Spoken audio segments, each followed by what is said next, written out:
is 8 o'clock on Today. Coming up on Alert. This morning, Florida residents are gearing up for Hurricane Idalia.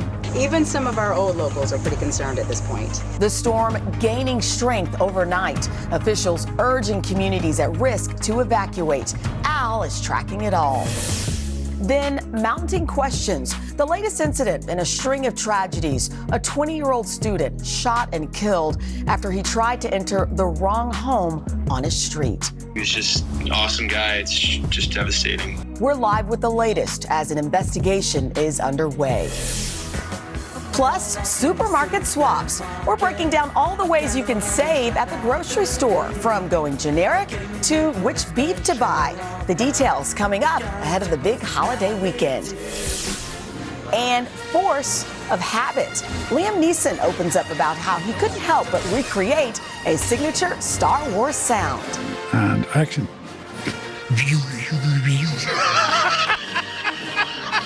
Wait, you were doing that with your mouth? I know. We've got new details from a long time ago coming up in Pop Start. Today, Tuesday, August 29th, 2023. It's our first time in New York, and I turned 55 today. Visiting from Olympia, Washington. Wheaton, Illinois. San Antonio, Texas. Fairfax. And Richmond, Virginia. Hi to our friends J-Lo and Shira. Watching from Toronto, Canada. From Pasadena. In San Clemente, California. On a mother-daughter trip. Celebrating our 20th anniversary. From Spokane, Washington. Our Yaya is turning 70. And we're celebrating at the Today Show. On your mark. Get set, go, Vicky! And Vicky sweeps into the market. Let's watch her shopping style. I guess it's called steer with your body, as long as you get where you want to go. And Vicky wants to go for our big, expensive cuts of beef. Oh my gosh, this used to be a dream, right? I always wanted to do that. Back with a clip from Supermarket Sweep as we get ready to save you some money on groceries in a different way, with some swapping, if you will. With many food prices still stubbornly high, NBC's business reporter Brian Chung is here with some creative ways to cut costs. Maybe not quite as fun as Supermarket Sweep, but you can help us. Yeah. So why don't we, before we get into the swaps, let's talk about, first of all, what is the deal? Why are prices still so high? Yeah, well, let's talk about some tips to get around how those prices have really risen across the board. When we talk about 3.6%, that's how much grocery prices have inflated over the last year. So some tips to get around that. Make inventory, make a list. I don't do this when I go to the supermarket. It's good to just make sure you're disciplined in what you're buying at the store. Also subscribe to brands. I mean, the days of those coupon clips, you know, are just, they're no longer a thing. But if you subscribe on social media, you actually might get a deal every now and then if you have a specific brand that you really like. And then lastly, don't be afraid to buy generic. At the store, they have their own brands that in many cases could offer you even more savings on specific items. Absolutely. Actually take them out of the thing and then put them in a bin so kids don't even notice. Good All right, let's talk about swaps. Let's start with breakfast and how to save some money here. Yeah, so one particular swap here.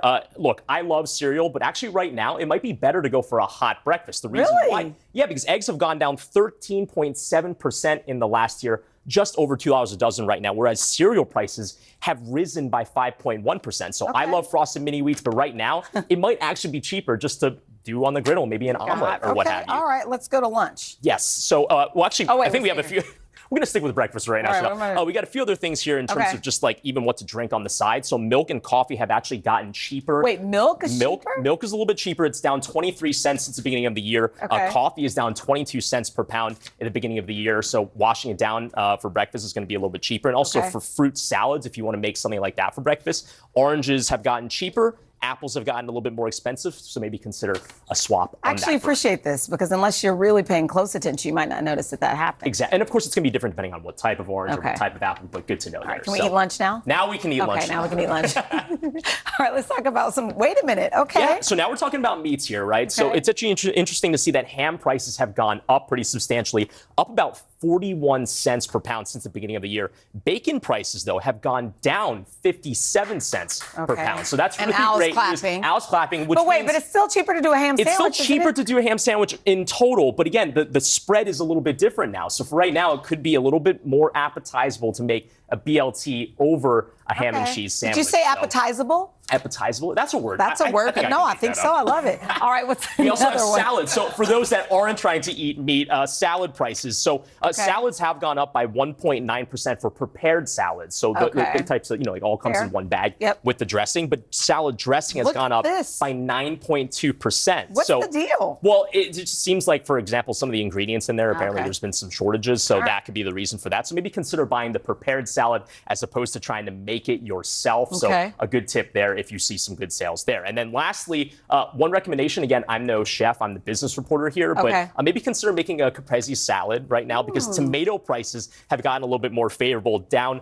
over 20 cents, again, depending on what type of tomato. All right, last but not least, what's for dinner? Yeah, so for dinner right now, let's talk about what you might pop on the grill, especially ahead of Labor Day weekend. So burger prices, right? So when we talk about ground beef, that's always going to be cheaper than steaks, but the rate of inflation has been higher for beef steaks than they have been for ground beef. So even now, it's a little bit even more attractive to perhaps just make a burger at home as opposed to try to put a steak on the grill, even though that is quite tasty. One other substitute that we can talk about here is pork chops. They've actually gone down in price over the last year, about $4.24 per pound. And then dessert has not really inflated that much. So overall inflation, again, about 3.5%. So have dessert. So have dessert, right? Just for all meals.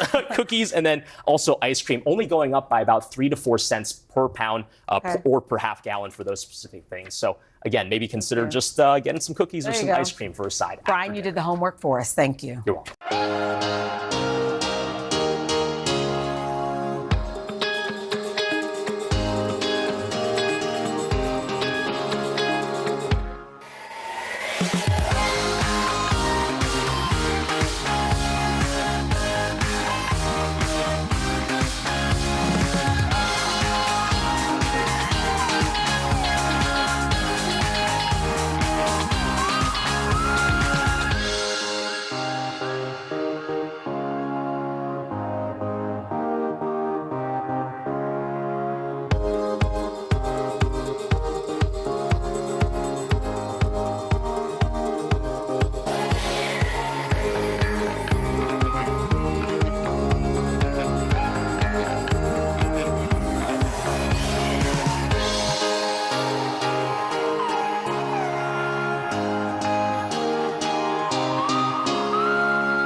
Plaza at 8:30 on this Tuesday morning, the 29th of August. And we have a wonderful crowd out here with us this morning. Good morning. This is the perfect temperature as summer starts to wane. Great way to start. A little bit of a breeze. It's pleasant. Nobody's complaining. Not bad at it. Coming up this morning, we have an important conversation families will be interested in. This is with a mom and a parenting educator that all parents and grandparents are going to want to hear. Her message on the importance of letting kids make mistakes and what you can do to help them learn from those. Good advice there. Plus, fall is almost here, and Jill is coming to the rescue with amazing steals and deals on fashion and accessories for the new season. She's going to save you up to 85% today. When is Jill not coming to the rescue? And look at Alejandra Ramos, because, of course, before autumn arrives, we have to celebrate Labor Day. Alejandra's here with a tasty twist on a crowd-pleasing dish you will want to serve at your get-togethers. Making me hungry just looking at it. Yum. Oh, I'm telling you. And guys, you want to stick around for the third hour. We have got a living legend in Studio 1A, the great Wayne Newton. Yeah, people digging it. And he's got a big announcement he's going to be sharing with us. I love it. And tomorrow we are revealing our first ever Wellness Awards. I love that. Our Start Today and Shop Today teams join forces to test more than 300 products. So tomorrow we'll share some of the top picks if you're ready for wellness.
Welcome back. Failure is a part of life, but it can obviously be hard for children. So as parents, how can we help them turn those disappointments into valuable lessons? Michelle Eichert is a parenting expert and a mom of 2. She is an author as well. She spoke to parents around the country for her latest book. It's called 8 Setbacks That Can Make a Child a Success. Michelle, good morning. It's nice to see you. Good morning. Thanks for having me. So walk us through this if you can. You went around, you spoke to parents around the country, and all of them seemed to tell you that if they could do it all over again, they would want their kids to make the same mistakes. What else did the parents tell you? You know, that was really the biggest surprise. I said, if I could give you a magic wand and you could erase this terrible mistake from your child's life, and they ranged from subtle to shocking mistakes.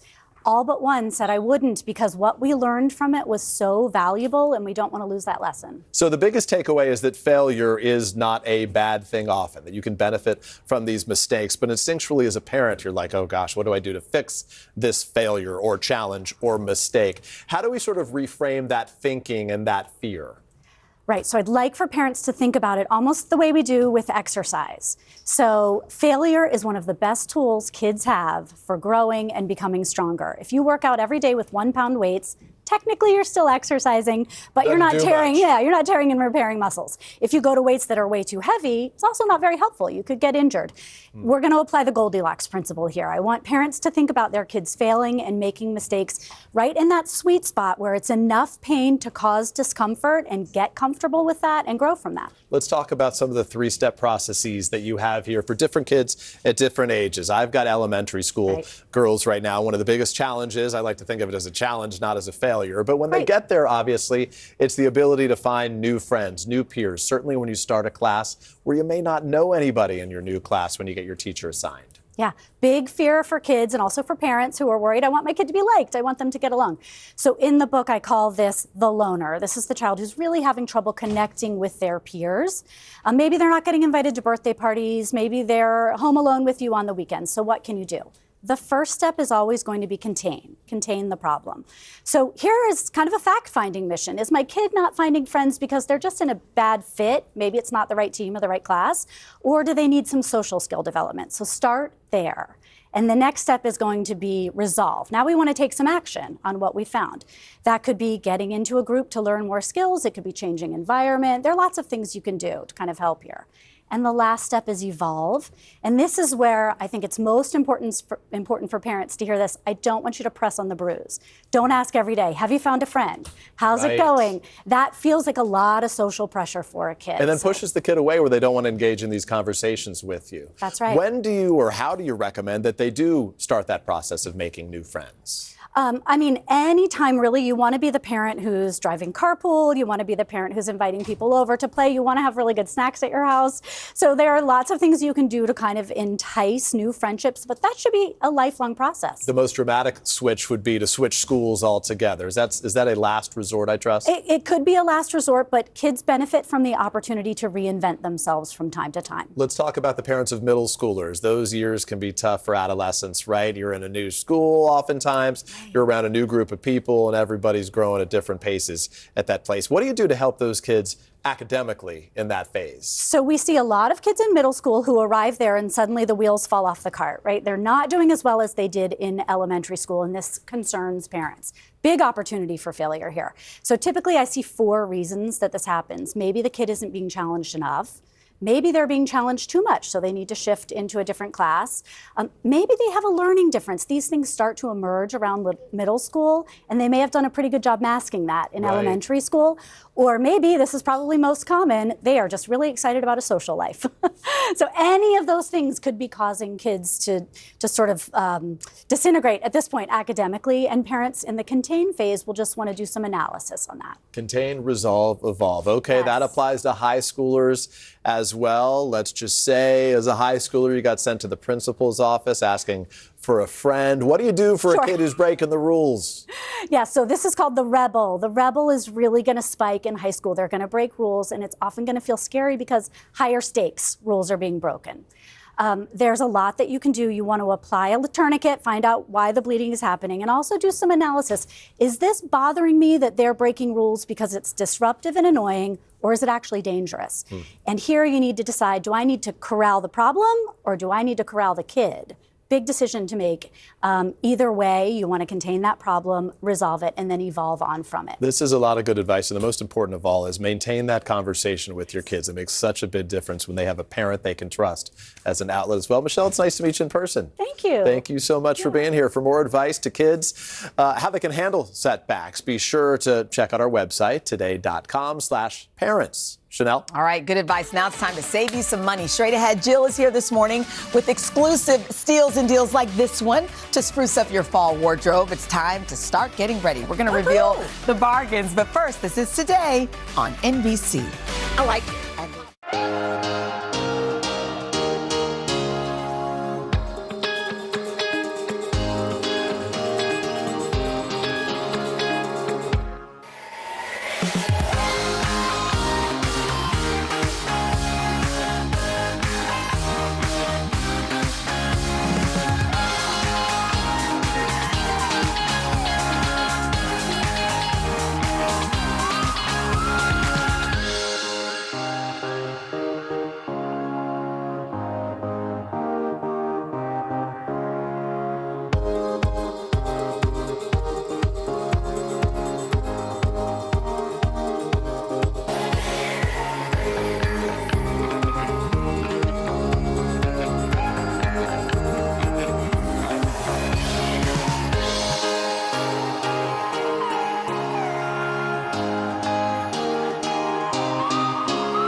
Jill's Steals and Deals is sponsored by Wells Fargo Credit Cards. Credit cards made for the way you live. That's real life ready. Back with a brand new edition of Steals and Deals, and we are heading into Labor Day weekend, which means fall is right around the corner. And when it comes to fashion and accessories for the new season, our lifestyle and commerce contributor, Jill Martin Brooks, has us all covered. So to start shopping, just scan this QR code right here on your screen. Good morning. Good morning. How are you? I'm great. Got some good stuff today. I'm really excited, and I want to jump into a lot of these things because a lot of it's basics that you could sort of, we talk about this cleanse, declutter, and then fill in with tens, which I call them. Okay, so let's start with the Felina Velvety Soft Bralette 2-pack or Velvety Soft Jogger 2-pack. The retail, $72 to $96. So let me be clear. You either get a 2-pack of the bralettes or a 2-pack of the joggers. Oh, okay. And feel the fabrication, how It's soft so they are. soft. So it's, again, it's a 2-pack. It's 4-way stretch. So that means What's that 4-way? it's machine washable, and it'll stretch in both ways, so you'll feel comfort when you sit down and you stand up. It won't wrinkle. Really great. Check the sizing. Very inclusive. Has a lot of stretch in it. The deal price is $24 to $30, up to 69% off. Ooh. And this is great to just get. Athleisure wear is the wear now. So this is great to just The next one, I feel like you make it look even cuter. It's cute, but you make it look really cute. In all honesty, I spilled coffee on my sweater right before the segment. So I threw on the shacket, which I have learned, which I've taught everyone is a shirt and a jacket. Yes. It's a thing. So the Priv Collection's Ellie Everyday Jacket, the retail $129. This is your everyday. I come home, you want to throw something on. If you could look at the fabrication on the blush, the inside is like a fleece. It's supposed to be oversized, and then the outside is cotton. It's machine washable. It has those snaps, so really easy wear. It's supposed to be oversized. So for reference, I'm 5'6", 140 pounds. I'm wearing the medium. Okay. Okay, so the It looks deal like a price, hug. I know, and it's very long in the back, so there's a lot of coverage. The deal price is $39. That's 70% off. Ooh. This is a great giftable too because the just sold sizing is super easy. Done. Okay. Okay, Talk this about I'm these. really pumped about because they're super comfortable, and my mom loves these. The Aerosols Big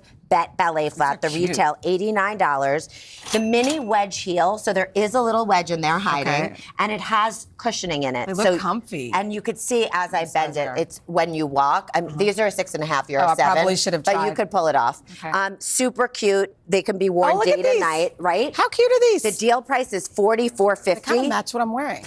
Plus, it's 50% off and free shipping. And look how cute those look on those you. Aren't they cute? comfortable? Yes. And I love that. I think comfort is confidence. So for me, that's a big one. Comfort is confidence. As you're running around for your marathon. All right, Okay. another one. So big fan, Jennifer Miller, bezel lariat necklace or bezel hoop earrings. I'm wearing both right now, so you could wear them together or separately. It's a great gift. 14 karat yellow gold or white gold plating. Beautiful. So this is great to layer. Really simple and beautiful. Okay. Let me untangle it. These so you are can really yes, see. 100%. Yeah. I mean, this looks so real to me. If someone says it's not real, they don't know because it's, I mean, you really can't tell. And the earrings have like that little bezel, that CZ in it that you could see. So super simple. It's sort of the hoop with a little twist. I love that. The deal price for either $59.50. The retail's $250. That's 76% off. That's a great gift. That's a great gift. Ooh, these are cute too. Yes, the Tote Le Monde London bucket bag. Retail $5.95. They're cute. Beautiful leather. Look how buttery soft they are. The deal price is $89. There's organization on the inside.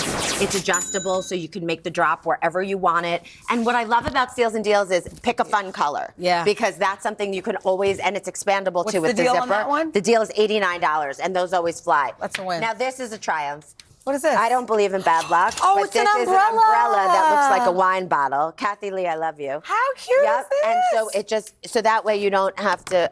That's cute. Right? And it's compact enough to carry around. Is that in so your cute? It looks bag. like a wine bottle. It's a 2-pack. You could keep it in the car, keep it in your bag so it doesn't get This stuck. is And then the cute. water doesn't get on you when you put it in.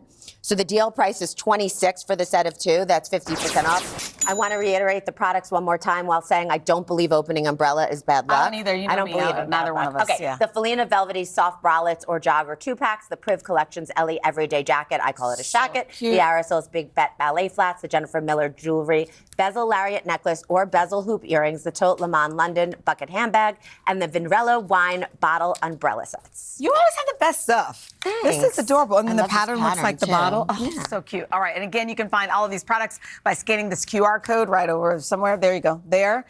Or just head to today.com/deals. Oh, this is going to be good. Our tasting table's already digging in.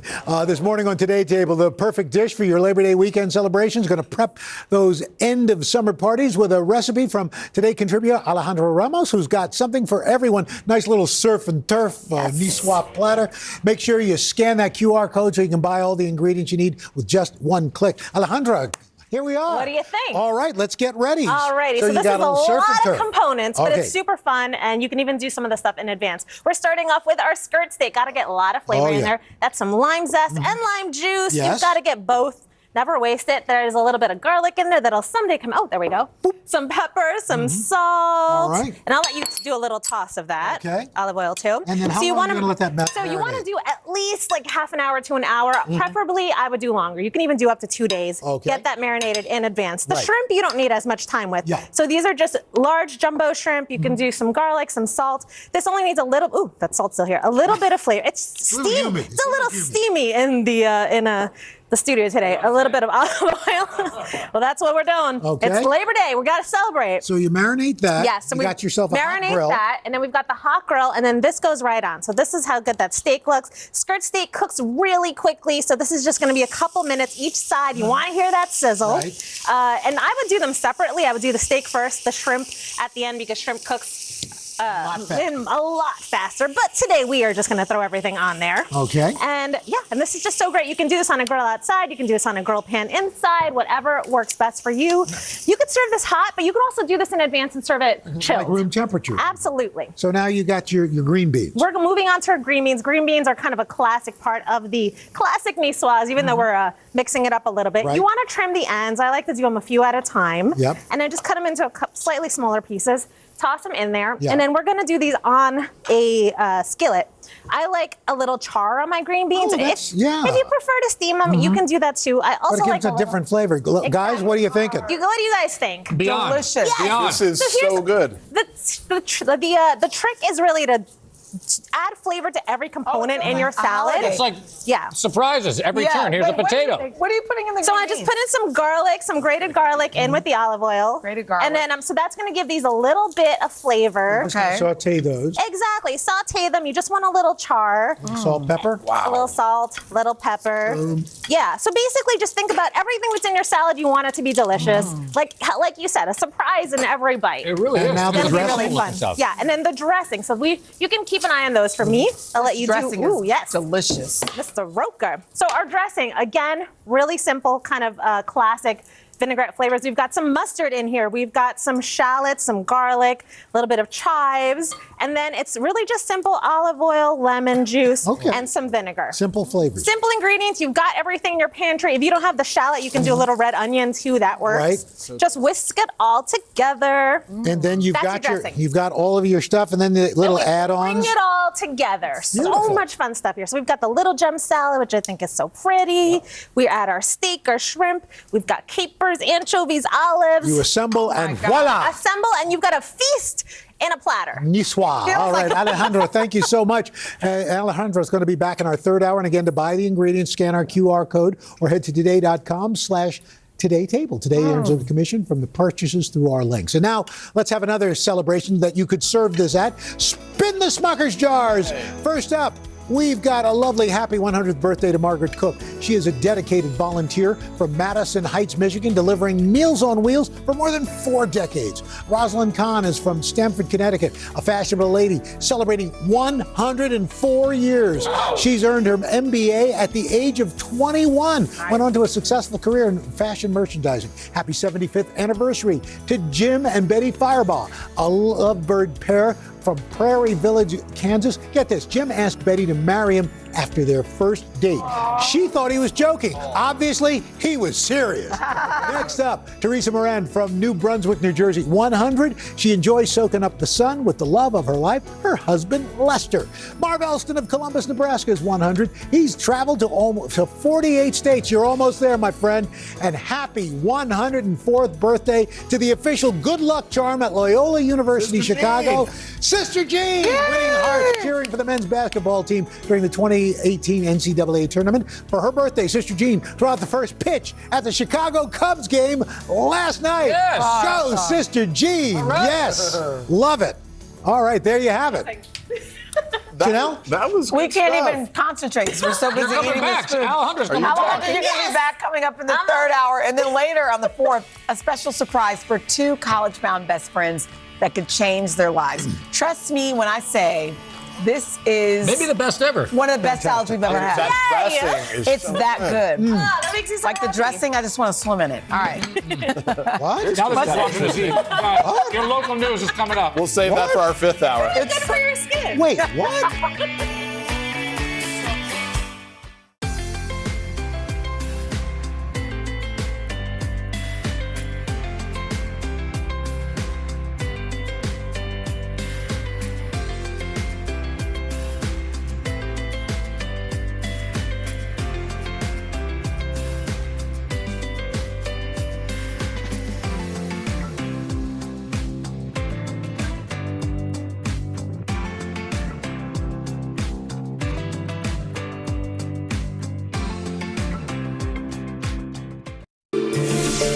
This morning on the third hour of Today, bracing for Idalia. The hurricane is gaining strength in the Gulf, barreling towards Florida, putting millions on alert and on edge. I'm just afraid that our luck is going to run out. We're going to show you the latest track and go live to the Gulf Coast. Plus, the grisly details. A major trap set inside Yellowstone National Park. There's some data that scientists can only get when they get up close and personal with a grizzly bear. What they hope to learn. Then later, a living legend in Studio 1A, Mr. Las Vegas himself, Wayne Newton. He's sharing memories from his iconic career and making a big announcement. Danke schön. Today, Tuesday, August 29th, 2023. Live from Studio 1A in Rockefeller Plaza, this is the third hour of Today. Good morning and welcome to the third hour of Today. I'm Chanel here with Al Al and Dylan. Jacob is here this morning and for Craig. Good morning to all of you guys. Hi. Morning. Welcome back from Europe. Seriously. Thanks. Literally was just at home. My brother came to visit, and it was like, he lives in Oregon, so we don't get to see each other much. But when we do, it's like we've never been apart. That's awesome. That's great. Glad you Say had goodbye that to him this time. morning. Glad you're back. And you came back at a busy time. Yeah, I mean, yeah. a busy week, frankly, for the climate unit because we're all tracking Hurricane Idalia. That's right. The storm is churning in the Gulf where it could become a Category 3 storm. Right now, it's a Category 1, but it is starting to intensify. 80-mile-per-hour winds. It's moving north at 14. Hurricane watches and warnings along the Gulf Coast. Some areas already under evacuation orders. We're going to take a look at the storm's path in a moment. But first, let's begin with NBC's Priscilla Thompson, who's live in Cedar Key, Florida. So, Priscilla, good morning. Folks taking precautions, we got to imagine. Yeah, Al, good morning. Folks right now are racing against the clock to get those storm preps done. You see those folks down there continuing to cut those boards, getting these buildings and businesses along this waterfront boarded up. And this is a moving truck. Folks are taking everything that they can out of their businesses in order to prepare for this storm. Already, the governor has declared a state of emergency. You see Caroline there going back in to get what she can and continuing to moving stuff out. She tells me that she's trying to get out by noon today ahead of that 4 p.m. deadline for the mandatory evacuation here. And already the governor has declared a state of emergency in 46 counties here, including this one here in Cedar Key. They're expecting up to a 12-foot storm surge. And again, all of these businesses are right along the river. We're talking about 115-mile-per-hour winds. People are very concerned. I spoke to one woman as she was walking into her business and quite emotional as she said this is the first time that they've ever had to start removing things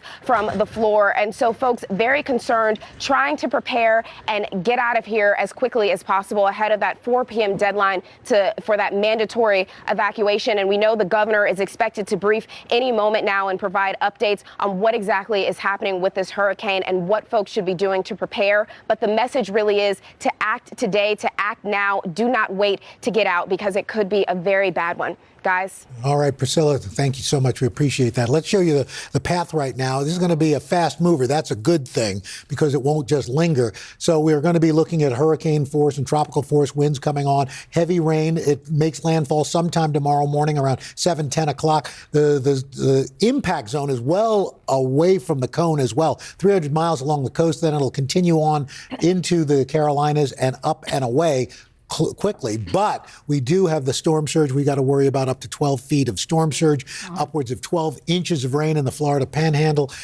and we are talking about the risk of tornadoes stretching all the way from Sarasota all the way up into the southeast, into parts of the Carolinas as well. So could be a powerful one. Priscilla's live shot really put it into her perspective for me because you think of all of these people, there's this spirit of like anticipation or this energy where you just kind of don't know. Yeah, exactly. It's just in the heartbreak. You just have to take those You just have to do it. Hopefully nothing bad Yeah. I happens. know. It's better to be safe than sorry. Exactly. Be careful down there, everybody. All right, well, now to a big project underway in Yellowstone National Park. Scientists are trying to study and protect the grizzly bear population, and the only way to do it is to catch them. Let's go out to NBC's Kaylee Hartung.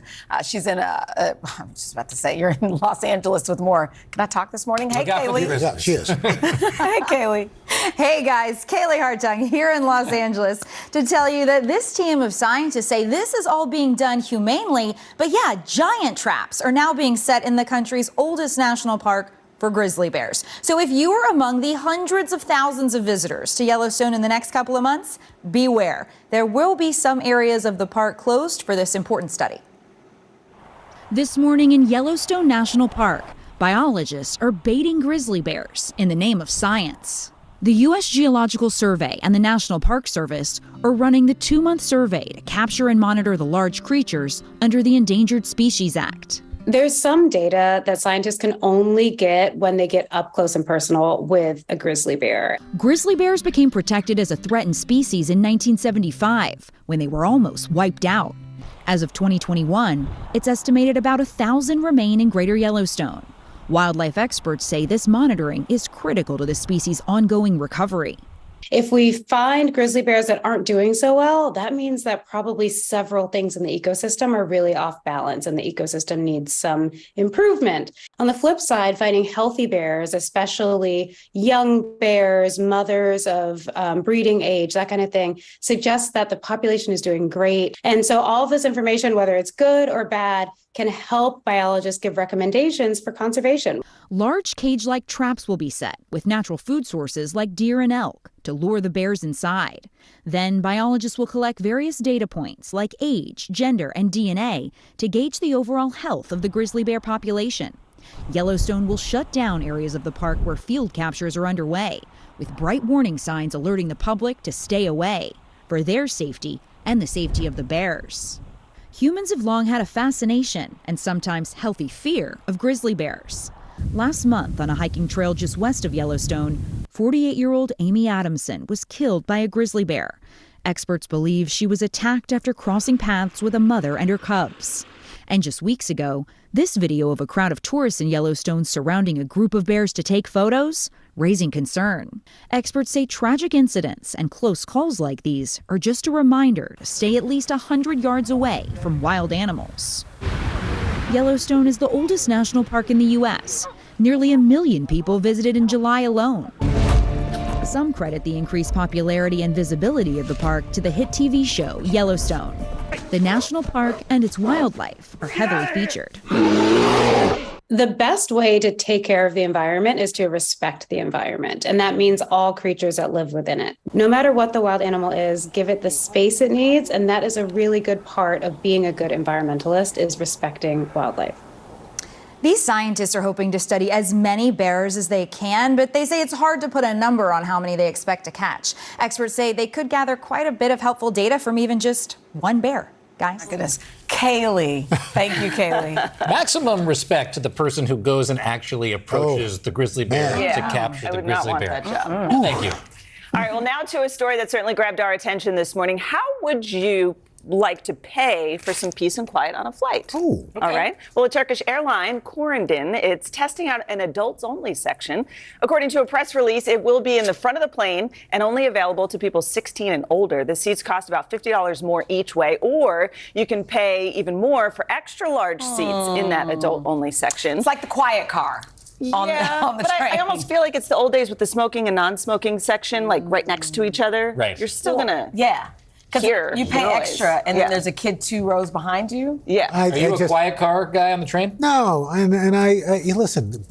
People and families traveling, part of travel. So suck it just up. comes It's to not territory. that big a deal. Actually, speaking of flying, there's another really cool story. Can we cue the music? Ladies and gentlemen. Open it right now. Let's see. I'm gonna dance. I'm gonna dance with it. No! I'm gonna cry. Right, me too. Congratulations. Thank you. Thank you very much. Wow. I'm very I'm so happy for That you. bag could talk about its journey. If it could tell me my the story. gosh. So I'm like trying to piece through its story by looking at all these tags. Wow. JFK, Amsterdam, Catania, back to Zurich. Look at this. I don't know how it got I there. love that you brought it in. Over to Palermo, back to Zurich, and it landed in JFK on August 27th. Wow. Like 2 days ago. Have you opened it yet? I get a random email. Like I stopped thinking about it. I released it. Craig texted me. He said, you have to release this. Like, let it go. And I get this random email from Delta saying your baggage is in storage at Terminal 4 at JFK. Come pick it up. I happen to be driving. They made you to go I and didn't get get it, but I happened to be driving my brother to the airport this morning to so it drop all him off worked for his out. flight. So I stopped off at the storage. They let me walk around. If you're missing a bag, the storage area at the JFK terminal is packed with bags. Wow. So, like, call Delta and find out if your bag might be there if you've traveled at all through JFK. You know what? amazing. I'm a little disappointed, actually. Why? Because we're not going to hear about you complain about this anymore. I'll find something She'll else to find complain something. about. You know what? Don't you worry. Don't give up, kids. Dylan Dreyer did not give up. Wow. There you 5 go. weeks later, I have Now no she has the idea. same I'm gonna away keep bag it. everybody else Yes. has. Boy, I bet I'm going to keep it right here. that I'm not Italian letting go. cheese is smelling really good right now. Oh, that's not cheese. No, it never made it. Anyway. Not Letting it go.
are back with our Consumer Confidential. And these days, you know, you need a phone just to order lunch, for gosh sake, and everything. It can be really tough for folks, especially the older generation. We got Stephanie Rule here to help us with that. And Steph, listen, I guess they're saying like 61% of Americans who are 65 or older don't have a smartphone.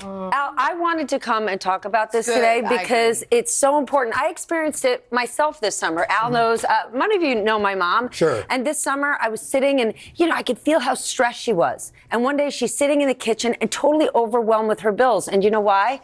Because if you are not tech savvy and we are living in an online world, you feel like you're a stranger in your own home. It's isolating, it's like overwhelming. That insurance commercial. Here, I'll just put that on my phone, you know.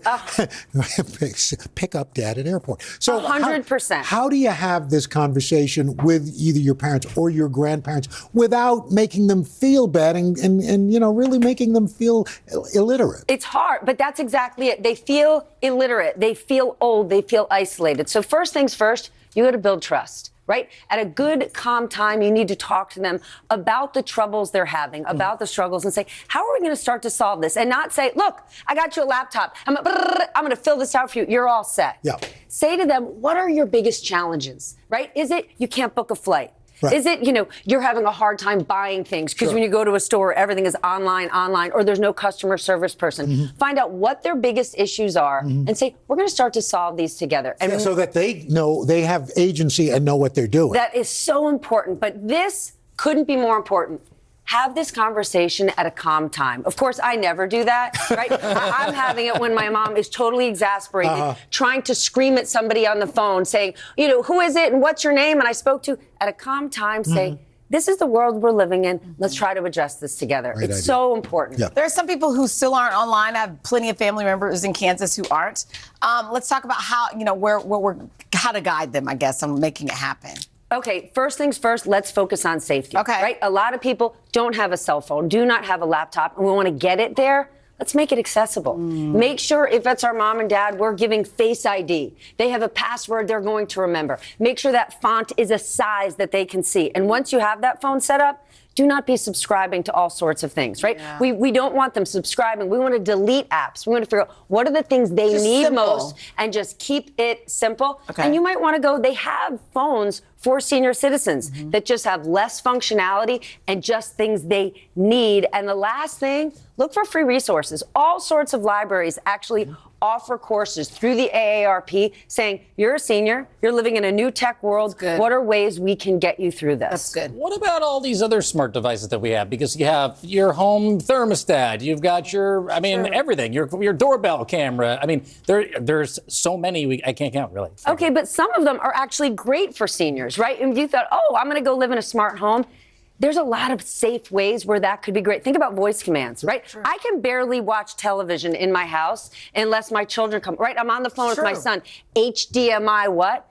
How about if you live in an area that has voice commands, right? I can hear my mother in the other room, turn a classic movie, right? That's hugely helpful. All right. Okay, and that's good this for all one, of us. you want to be really careful with. Monitor them, but mindfully, right? It might be a Ring doorbell. It might be surveillance cameras. I see. You might want to have a surveillance camera at the bottom of your stairs that has a voice command, but you want to talk to them about that, right? You don't want to pull a move like my husband does on my teenage son and just have cameras right next to the home bar.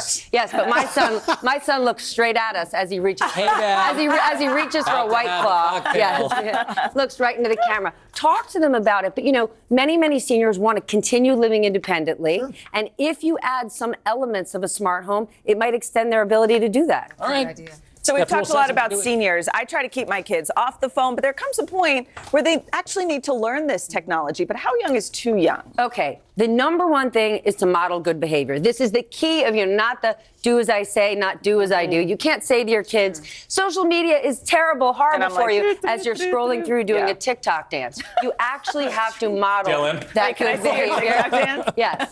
The years. Experts say 10 to 14 years. That is not a hard and fast rule. However, when you give your kid a phone, this isn't like turning 21 and now they're going to hit the bars. Just because you have given them a phone or a tablet doesn't mean they're just going to let it rip. This is the Wild West. Explain why you need to have rules, right? put guardrails on it, and actually set ground rules. Make them sign a contract. You're only going to use X or Y app, or you're going to put time limits on it. You have to really set these boundaries because it's a dangerous and complicated world, but it's one that we live in, and we got to adapt to it slowly. That's very good advice. Yeah, really the good full stuff. spectrum there. Stephanie, That's good. Thank you. How about your suitcase? Hey! Coming up from the bright lights of Las Vegas to the bright lights of Studio 1A. The one, the only Mr. Wayne Newton here, live talking about his career and making a big announcement when the third hour of Today comes right back in just 60 seconds.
Oh, you know it. That's Wayne Newton. That classic Bianca Shin. And we are thankful to have the living legend right here in Studio 1A. I'll say that again. He has been a Las Vegas staple since he was 15 years old. He started out performing with his brother before befriending other legends like the Rat Pack and Elvis Presley. He has released dozens of albums and appeared in television and on the silver screen. And not to mention performing more than 50,000, that's the number I was just looking at, by the way, shows in Las Vegas alone for more than 40 million people. It is such an honor to have you here in Studio 1A. Thank you for coming in this morning. I am so honored to be here and to hear all these things that this guy has supposedly done. It's amazing. You know, I have to tell you, it took my breath away. I paused for a second because I thought, think of what we've all been doing since we were 15 years old. And then I'm looking at the fact that this is your 64th year there. 50,000 shows. What is it about Vegas that you love? And maybe a favorite memory? Okay, what do I love about Vegas? Vegas, the people who live there, the people who live there happen to be some of the nicest people in the world because they have been raised on service. So they are gentlemen and ladies, and they're just wonderful. And if they can help out in any way, they do. They took me in at 15 years old, and gave me a home, and I've been there ever since. So that's looking the at thing. Pictures of Sammy Davis Jr., the Rat Pack. Do you have any? Probably hard to have a favorite memory. Well, my favorite memory happened not too long ago. I was asked to be one of the acts to open up the T-Mobile Arena, which had just been built. And so they asked me if I would do that, and I was thrilled to have been asked and did. And I thought, okay, now what kind of show do I do, right? I decided to do a tribute to all those people who made Las Vegas what it is in terms of performers, you know, Frank and Dean and Sam and Bobby Darin and on and on and on. It's amazing. And I started and did that with songs from each of those people. Wow. They were all friends of mine. And when I got to the last song, I closed it with My Way. Oh, Frank. And while I was singing, everybody in that audience turned on their light on their phone. That must have been And something to the see. lighting guy turned out the lights. Oh, my gosh.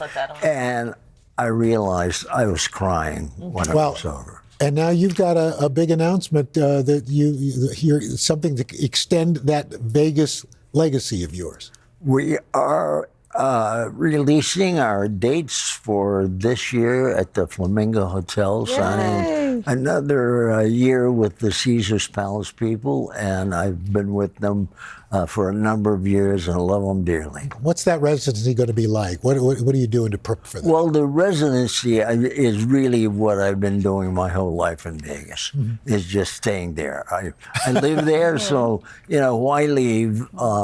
Because I have to get a job somewhere. Who wants to do that? And who wants to do that? I got to ask you, Wayne, it's true you play 13 instruments? 13 different instruments. Yes. You obviously sing. There's not much that you don't do, but my understanding is there's one thing that your wife, Kathleen, loves that you won't touch, which is karaoke. Oh! Is that true? Really? Is that true? Now, how did you find that out? I am an investigative Kathleen, come on out. Spare time. That is true, and I'll tell you why. I was blessed and cursed with something called perfect pitch. And what that means, if anybody is singing around me that is not on tune, it's pain. It's painful.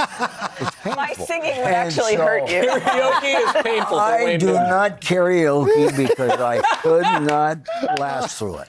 That is so You guys, you and Kathleen are celebrating 30 years coming up 30 next year. years coming up. What are you going to do special?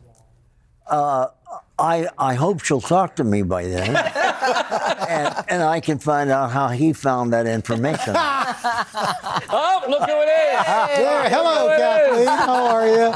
What do you love about this guy? Everything. There you go. He has a big heart, and he is one of the most down-to-earth people I've ever met in my life. Well, let's karaoke. Let's come on. Let's do it. That's it. Hey, Wayne, really quickly, how has Vegas changed over the years? Oh my goodness! About every 10 years, it's gone through an evolution. It started with Star Policy, and then came the Magic Acts with the White Tigers, and then came the Impressionist, and then came Star Policy again. But all along, it's been Wayne Newton. Wayne Newton, baby. Oh, yeah. Thank you I so just much. wouldn't leave, so that's how I got the name. Thank you so much. Wayne, up close and personal at the Flamingo, Las Vegas, and you can catch his U.S. tour happening now. Busy man. Thank All right. you so much.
We all want to fast forward to the bar cart that you see on your screen right now. But first, we are back with a lesson in home decorating. It can be a challenge. Is it too bright? Is it too cluttered? What do you do with all the souvenirs? The answers could lie in your decor personality. And here to tell us more, RealSimple.com's Associate Editorial Director, Katie Holderfer. Katie, good morning. Good morning. So before we get into all these personalities, how do you know what your personality is? And can you be more than one personality? Absolutely. Okay, so I always say that the first rule of home decorating is that there are no rules. So we're going to walk through 4 home decor personalities today, and if one of them resonates with you, go for it. That's your home decor personality. And if you want to do a mix of 2 of them, go right ahead. All right, so let's start with the minimalist. We got the minimalist here. Let's take a look. Okay. So the minimalist is someone who loves organization and cannot stand clutter. They like to keep things simple because they really want to focus on what matters. And so they're always trying to reduce distractions in their life and also in their home. Tries to keep things simple, I guess, also? Absolutely. So what we would recommend for the minimalist is to always balance form and function. So you can do that by investing in some stylish organizers that also double as decor, like some bowls or some trays, baskets that are made out of a variety of materials like rattan or wood. And then in your kitchen, you can use a big bowl like we have here, and you can stash all of that mail. Throw your mail in it, or on the collects- floor if you want to do that too. Exactly. Everything that collects on your kitchen countertop, you can just throw it in there. And then if you can have a bowl in your entryway where you can store your keys and your headphones and your sunglasses, everything that you grab when you're heading out the door, that goes in there. And then in the bathroom, similarly, everything like your claw clips and your toothbrushes. And by just sorting everything into a container, it's no effort at all, but it looks so much more organized than having everything cluttered I on your love this. countertop. Dylan's got the next one. Yeah, the next personality is life of the party. Life of the Yes. party. So the name really says it all with this one. You are someone who loves to be surrounded by friends and family. You love hosting, and you just always want to have people over and you want to make them feel welcome. So the first thing I would do is step up your bar cart. Okay, yeah. Chanel came over to take pictures of this because clearly you need I to think step you up your meant bar to take a cart. bottle off the bottom. So of course, you have to have all of your bottles, everything ready to go for your guests. But then I also recommend grabbing a set of really pretty coupe glasses. They're going to help elevate any cocktail that you serve in them. It will look beautiful. And then I also like to engage all of the senses. So don't forget to top your bar cart off with a scented candle. Okay. Oh. Be sure to turn on some good music Have before some your guests snacks. arrive. Absolutely. It's not just about the drinks. You have to have some snacks ready to go. And then just make sure that you're creating that welcoming environment and your decor can communicate And all I love of that it's all nice and monochromatic too. Exactly. Classic, Yeah, isn't so it? it's on a theme. Pretty. Yeah. So, Katie, the opposite of the party, for life of the party, is the peace seeker. Yes. So this is the peace seeker personality. So you are someone who really loves to stay at home rather than go out.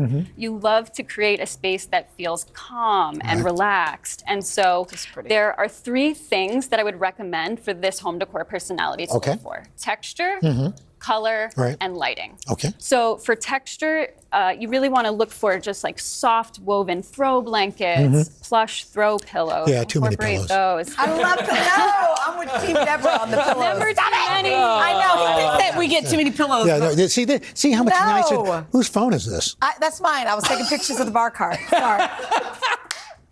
But honestly, though, I feel like a lot of us are both. Like, I want this in one room and this vibe in You, She said you could be. Okay, wait, we're out of time. Our last one. Really quickly, for people who are adventurous, right? Yes. And they have travels, how do you do that without making the house feel cluttered? Okay, so this is the adventure, and I'd say don't let all of your photos and your souvenirs from your favorite trips just sit in a box in a closet somewhere. You want to curate a beautiful gallery wall or even a shelving unit that puts everything on display. So you can frame a map of one of your favorite places. Be sure to print out all those family photos. We have a great photo here of the Today Show family in Sonoma. I love this picture. You can't take it. I know exactly where I'm going to put this. So then this puts all of your favorite memories right on display. I love this. I love all of these. I love this pillow, Al. Yeah.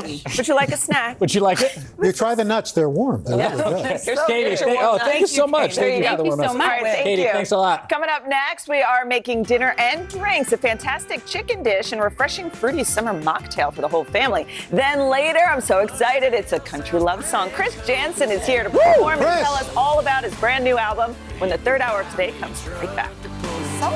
You can buy me a Yeti one.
This morning on our Today Table series, we are soaking up the end of grilling season with some chicken pinchos. Did I say it right? And fruity mocktails. Joining us is Today contributor Alejandra Ramos, and she's going to cook. And if you want to cook along with us, you can just scan the QR code to get all of the ingredients. Good morning. Good morning. How are you? Chicken pinchos. Pinchos. Yeah, so pinchos, it's a Spanish word. This is a Puerto Rican recipe, and it basically means punctured. So it's a skewer. It's what we call our skewers. Okay. Very simple. There you Yes. go. So we are starting off with 3 pounds of chicken thighs. You want to cut them into about 2-inch cubes. So this is boneless, skinless. Boneless, skinless, in the bag. And definitely want to do chicken thigh because it's just juicier. Oh, yeah. It's way more forgiving when you cook. I added some orange juice there and some olive oil and also some lime juice. The combo of orange and lime mimics sour oranges, which is what we use in Puerto Rico to give marinade flavors. And we use that on pork. We use it on everything. Is that garlic? Oh, you know it is. Have I ever made a recipe here that wasn't a dessert without garlic?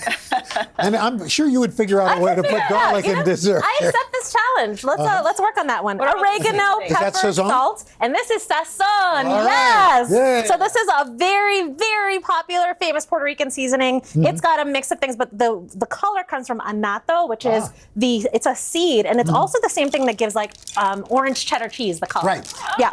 So it doesn't add much flavor. It's all about the color. Yeah. Puerto Ricans love color in our food. I do not want to see pale chicken ever.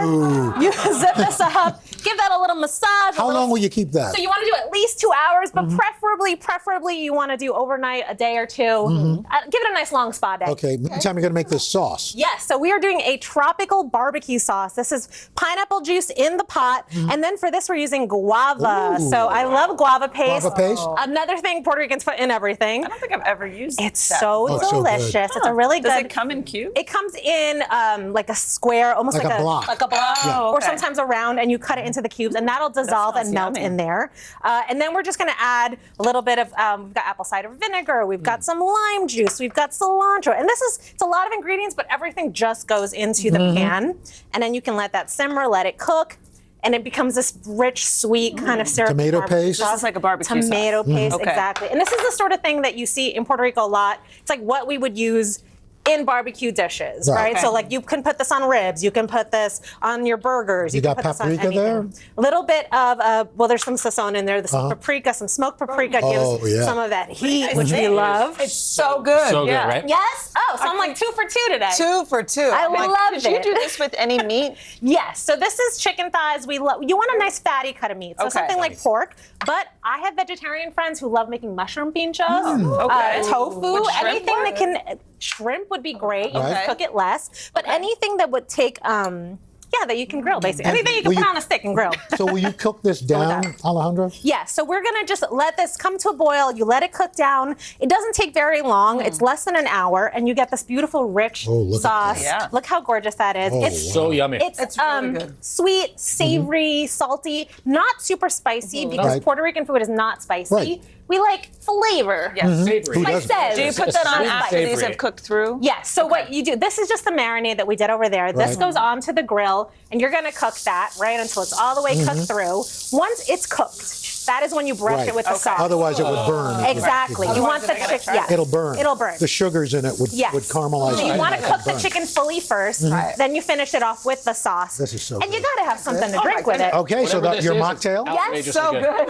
Amazing. So this is, a summer stone fruit mocktail, Wow. like a little bit of a spritzer. And it's basically, we're making a puree. We've got some lime juice in there, some peaches, Oh, you some put the peaches right in cherries. there. Yeah, because what we're going to do, and don't even take the peel off. You don't need to. Okay. And then this just gets pureed into a nice little Look at the puree. bits. You pitted the There we go. cherries? There we go. hope so. Look at that. Yes. You broke our blender. Leave the You peel. broke- Get rid of the pits. It's really good. Nice, and then you just blend it with some seltzer. We're just using Here, you plain want one? here. You can use the flavored seltzer. What would be the Sure. alcohol to add to this? I would if do this. One would. I would Rum? do. I would. You could do. Well, what you could do is you can macerate the peaches in some brandy or some rum first, and then puree them. And then instead of the seltzer, you can use like a sparkling wine or a rosé. Prosecco would be lovely. That way you get the fizz. This is so good. Thank you so much. a complete meal. And you So can buy good. all the ingredients for this recipe by scanning the QR code or head to today.com/todaytable. We should mention Today earns a commission from purchases through the QR code or links on today.com. So good. Wow, it was yummy. Up next, guys, country star Chris Jansen's here live to perform a brand new song that is very special to him. We're going to hear it when we come right back on the third hour of Today. Oh, that's good. Alejandro.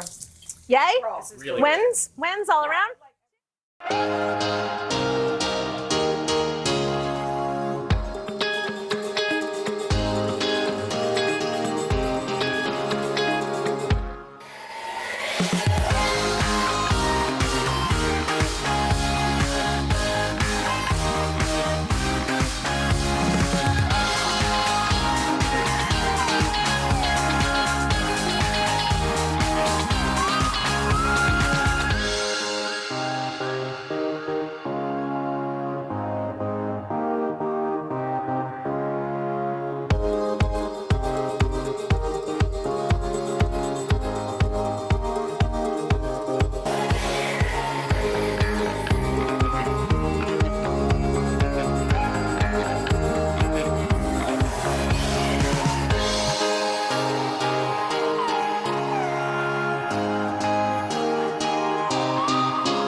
The City Music Series on Today is proudly presented to you by City.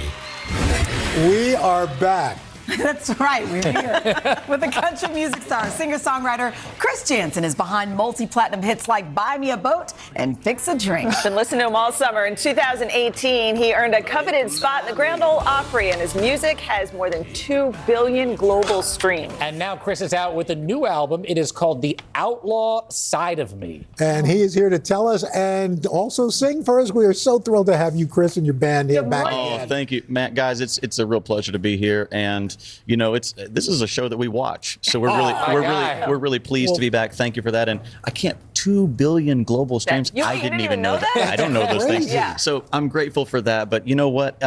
We love our time in Manhattan. We love seeing you guys personally, and really do appreciate you. Love all the fans out there too. I got a lot of people at home watching, and you know what, man? It's a great day to be alive. It's a big blessing to be an American today, and here we are in New York City, the greatest place on earth. And your album, you get to collaborate with some great folks like Slash, Dolly Parton. That's got to be pretty thrilling. Al, you know, people say a lot. It is thrilling. They say, how do you get something like that to happen? I say, you just have to ask. I mean, if you don't ask, how could you ever know? I tell people all the time, if there's dreamers out there watching, if there's kids out there watching, man, you have to dream big to win big. You have to reach for the stars if you ever want to touch one. I love that. And, you know, it's like coming from a small town guy. You know, you asked me where I was from earlier. I'm from a small town, Perryville, Missouri, who grew up watching the Today Show. Okay. Wow, like that's the man. thing. And to be here multiple times, it's like, that's a blessing and a dream come true. So it goes to show that anybody can do it. You can win in this country if you work hard. That's You it. should be a motivational We speaker. love that. And you're going to motivate us with your new song, All I Need Is You. Yes, sir. All right, take it away, Chris.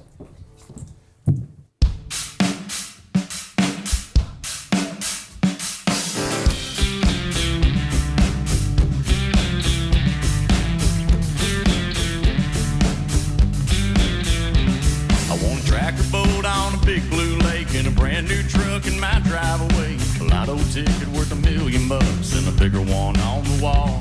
I want my boys' ball team to win, wailing on the radio again. I want what I want, but hey, don't we all? When that sun goes down at the end of the day, there's just one thing I can't lose. If you're by my side, I'm better than alright. Baby, all I need is you. I wanna take a trip in a Chevrolet to the beach house down on 38. Have the Gulf of Mexico sitting right in my backyard. But as long as you're right here in my arms, yeah, when that sun goes down at the end of the day, there's just one thing I can't lose. If you're by my side, I'm better than alright. Baby, all I need is you in the morning, you in the night.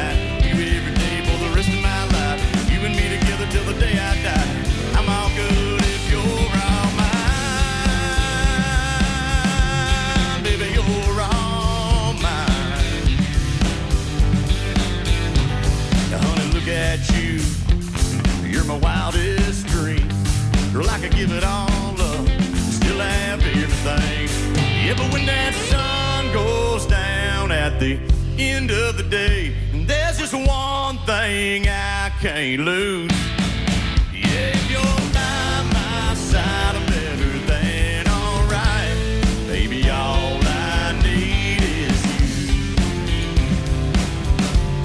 All I need is you.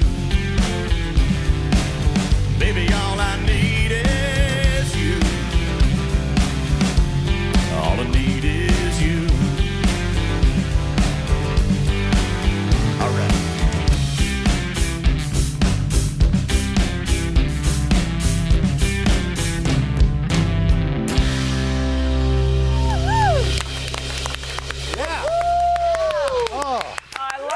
Thank you.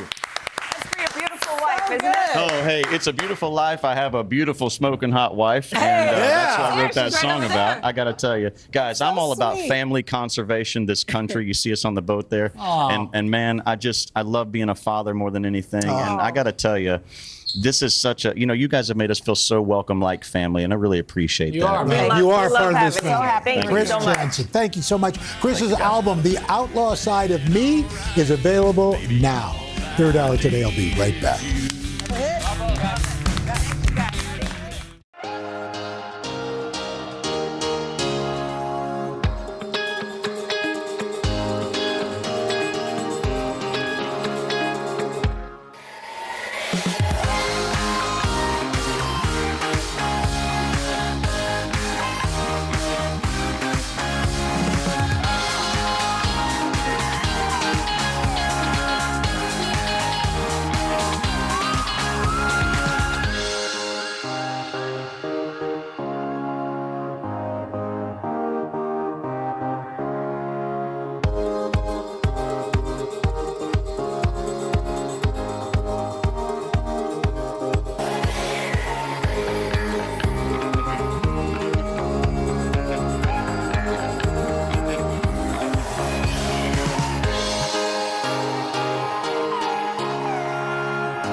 We're going to end the show now. Every day. Tomorrow we're all going to get you help organize and back into that school routine. Hoda and Jenna coming up next. We want more harmonica. All right.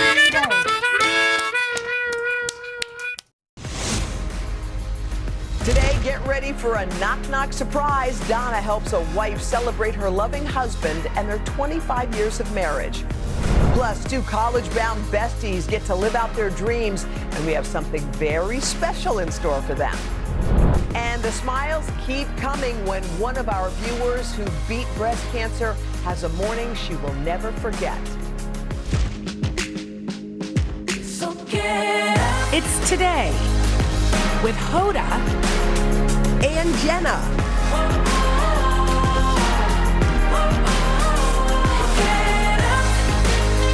It all starts right now. Hi, everybody. How are you? It is Tuesday. Wow, the 29th of August.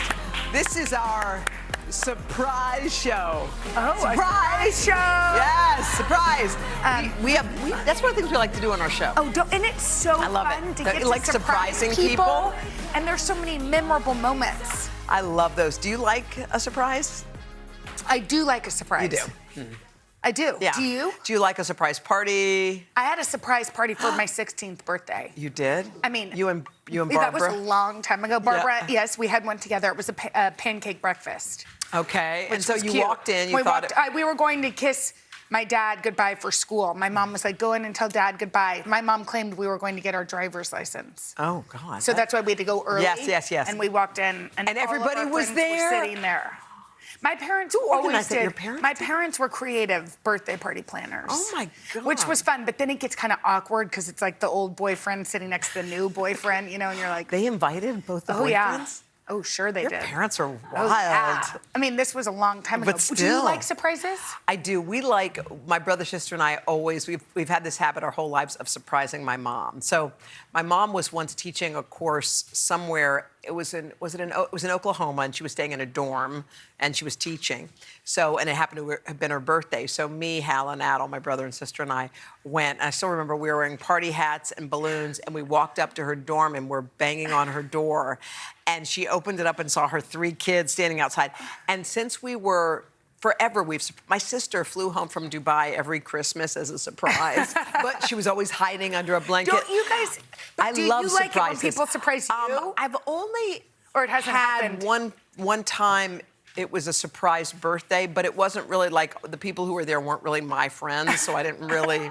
It was like kind of a weird surprise. Yeah. Okay. Here's a surprise that people are having very strong reactions to. Okay. How would you feel about a surprise wedding? So this. Who said I love it? Angela loves it. Angela. We have one lone member of our staff. Angela's like, woohoo! Okay, so here's what happened. Yeah, tell us. All right, so a story went viral. It's a woman whose boyfriend decided to surprise her with a wedding. She walks into her own wedding. Her friends are there. Her family's there. Her reaction was... Not good. Not good. She was mortified. And she ended up going not through going with through it. Yeah, with it. she was like, I'm not going to get married. I want to be part of this. This is her quote. I wanted to be part of the decision-making and to have the chance to prepare mentally and emotionally for such a significant milestone in our lives. So her boyfriend and their families, plural, accused her of overreacting. Okay, here's the thing. I think you have to know your partner to know whether or not they would appreciate a surprise wedding. Yeah. You know the person who would appreciate that. I think anybody that likes some control over their lives would not be into it. No. Would not be into it. Plus, it's sort of like he's planning all the moments. This is like there are milestone moments. Oh, a wedding is one. The birth of a child is one. All these things are graduation. Yeah. You don't get tons of those. So how about that? I think it's okay that she wanted to say. And I'm glad she didn't just go, well, we're all here. Might as well just do it. Then she would have resented him forever. Later. What But if by the way, she says she still wants to marry him. So there's that. Okay. All right. So we have a couple of visitors on our show this morning. Yeah, in honor of our surprise show, we had our producer surprise some guests on the plaza and invited them in. Come on over, the Shaw family. We've got Mom Nipa. Come here. Dad Mahir, sons Kieran and Salil. By the way, tell me your name again. Kieran. Kieran, you're Salil? Salil. So Kieran was on the plaza.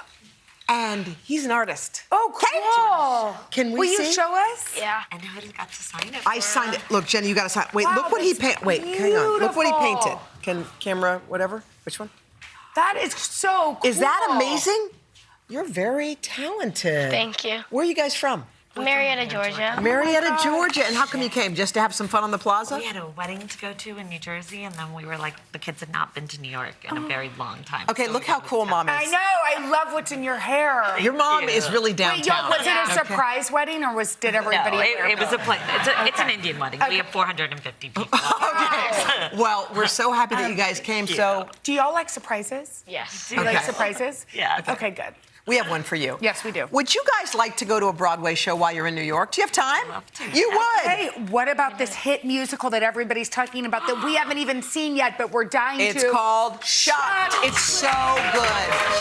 It's at the Nederlander Theater. It has been called the best and funniest new musical on Broadway by the New York Post. So, in addition to your wedding with 400 people, then you can take a night for just your family and go to Broadway. By the way, you guys are so cool. You showed up early. You're here all day. We're just happy to see you. He got us all up at 4:30. You're the We one were so excited. Okay, wait, knew? can I see? Jenna's got to sign do this you too. care if I sign it? Here you go. Yeah. Do you care if I sign it? Okay. Wow. Do you want to be an artist? I want to be a meteorologist like Al Roker. Well, where is Roker? What do you want to be? I want to be a child psychiatrist. Wow. Oh my God, you did good with your kids. Brilliant. Whatever it was. Did you sign? Yes. You signed? Okay, All right, good. Keep drawing. It's beautiful. Thank All right, you. great to see you, so much. Pen Tap. All right, guys, thank you you, again thank so you. much. We appreciate y'all. Thank you. Nice to see you. Have fun at Shots. Nice meeting you. meeting you too. Coming up next, the surprises are just getting started. Okay, wait until you see what one woman has planned for her husband and how Donna's going to help out right after this.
Okay, if there's anybody here, around here, who loves a good surprise as much as we do, maybe even more, it's our girl Donna. Oh, yeah, she loves to surprise people. Recently, she went knocking on the door of a deserving husband and dad in Windsor, Connecticut. Oh, so cool. Well, we have such good surprises here on the show, and this one was one of my favorites. Rich Williams was nominated by his wife, Paula, and he had no idea I was right outside his door with his family, friends, and neighbors to surprise him.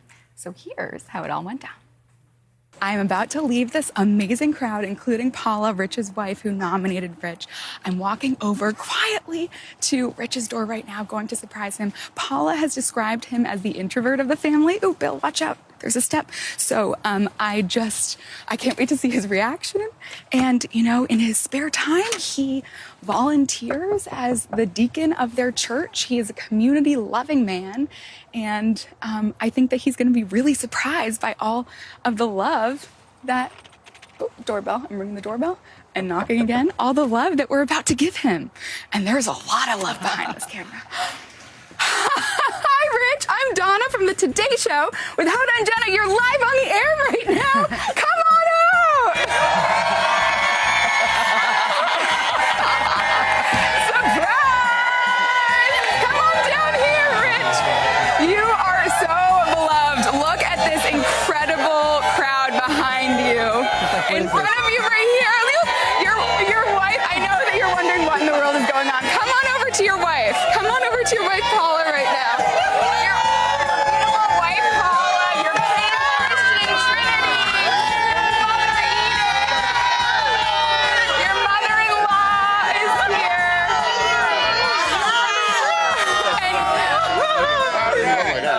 How are you feeling right now? I don't know. What's going on? Well, I know you have no clue what's going on. We're about to show you what's going on because Paula wrote in and told us how wonderful you are. So take a look at this. I wrote in about Rich because we have just had our 25-year wedding anniversary. During those 25 years, we have both battled cancer. Rich had kidney cancer at age 35. I was his caregiver, and then he beat the cancer, which was wonderful. When I got diagnosed with breast cancer, I was devastated. My husband came home and he held me and he said, "You don't just have breast cancer, we have breast cancer. And together we are gonna fight and we are gonna win." My dad immediately stepped up. He took time off of work himself, so he was home with my mom. He did the weekly chemo treatments. I never once saw my dad break down, but you'd think that would happen coming from a cancer survivor. He was there for her every step of the way. And then when it came time to shave my head, I was very nervous about that. And he said, "I'll do it." My hair was just falling out like cotton candy. And then he gave me the clippers and told me I could shave his head. And so we were brought together. There were times where she wanted to give up. I don't want to get emotional. Where she wanted to give up. And he encouraged her that she could do it. You know, that they would get through it together. I felt like my husband deserved a surprise because he hasn't asked for anything. And I know that he's deserving because I'm here. And the two of us are here and we made it. And I always say to him, Rich, I'll be loving you forever.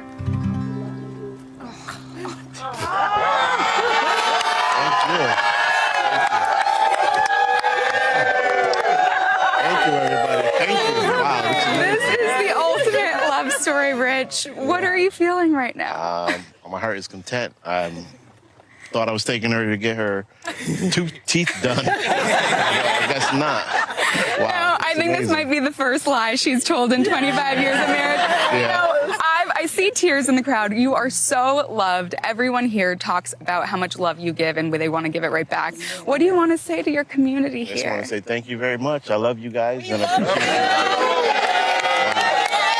We love you, Rich. Thank you. Paula, what are you thinking right now? He prayed for me. He got me through. Everybody was along for our miracle healing journey. I am flat happy and healed and so grateful for this man. When I was weak, he made me strong. Well, it seems that he makes this whole community strong too. And I know I said that this is the ultimate love story. So we have one more surprise for you, Rich. Are you ready? All right. Well, I heard that it was your 25th wedding anniversary. And you weren't able to celebrate it the way you wanted to because of your cancer treatments. So we want to give you a second go around at it. Wow. What do you think about a trip to the Caribbean? Royal Bahamian is gifting you a 5-day, 4-night trip for the two lovebirds, at Nassau Paradise Island in the Bahamas. The trip includes the food, entertainment, and Nassau Paradise Island Promotion Board is also gifting you $1,500 credit to your round-trip airfare. What do you think? Are you ready for a vacation? Yes, we are. Thank you so much. Rich, thank you for being the wonderful man that you are. Can I give you a hug on behalf of America? Aren't they the cutest? I love them. And after our story aired, Paula said everyone asked if they were the couple from Today with Hoda and Jenna. They did? Yeah, So and they were. Paula and Rich also recently renewed their wedding vows, and in June, Paula reached her 1-year anniversary of being cancer-free. So we're so happy for Beautiful her. is that? All right, thank you, Donna. Coming up next, we surprise two best friends who are living out their college dreams together right after this.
Good morning. Welcome to Today. Every day, We are adding to the star power in our studio. the biggest names, only on Today. See, it's worth coming to this early, right? Everybody, it's Today.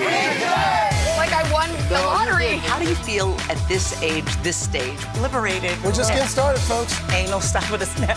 The boys are back in town. Boys are back in town. It's a miracle. It's a miracle. This has been fantastic. Everything and everyone you're talking about, only on Today. Right now, millions of students are preparing to hit the books at campuses across the country. And recently, we got the chance to meet two best friends making their college dreams come true. They stopped by our studio to share their very personal journeys and successes and the sacrifices. And we had a few big surprises in store for them. Take a look. My name is Luisa Bautista, and I am going to Boston College.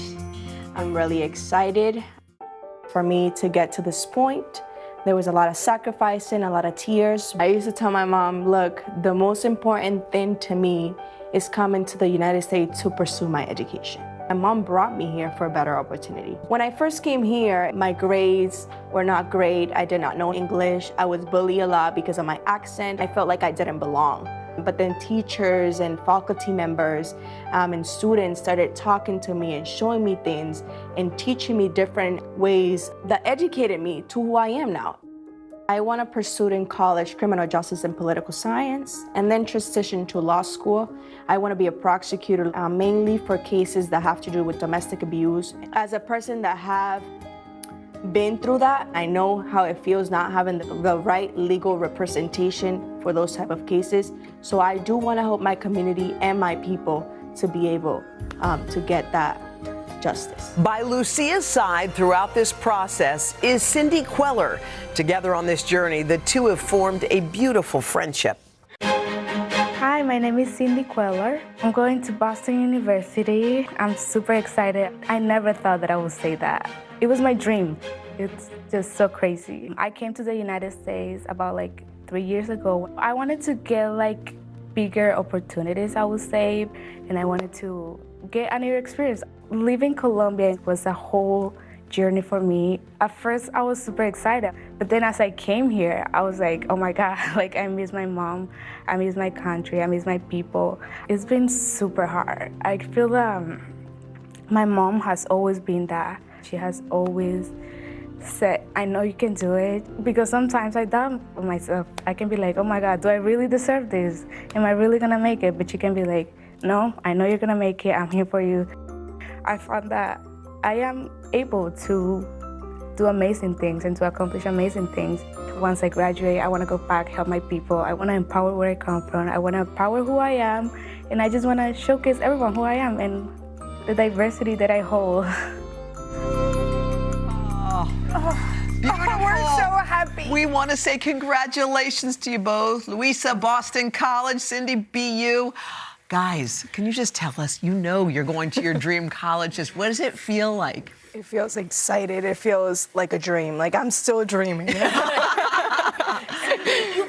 You think about what you've done in the last 5 years to get where you are now. Yeah. It's a long journey. I'm so excited. I'm gonna be next to her too, because we're rivals. Yes, we're gonna be together. It's just amazing. I wonder, how have you all supported each other? Because coming to this country can't be easy. You miss your mom. I know you do. How have you all supported each other through this process? Well, became friends junior year. She was a transfer from classical to our school, and I remember I was having a tough situation and year in our school. So literally, she was sitting alone in lunch, and I'm like, I'm gonna go talk to her. She was alone, and I sat down with her, and from there, just clicked. It was just. When you talk about feeling left out or feeling bullied, how did you make your way through that difficult part of school? When I first came to the United States, I didn't speak any English.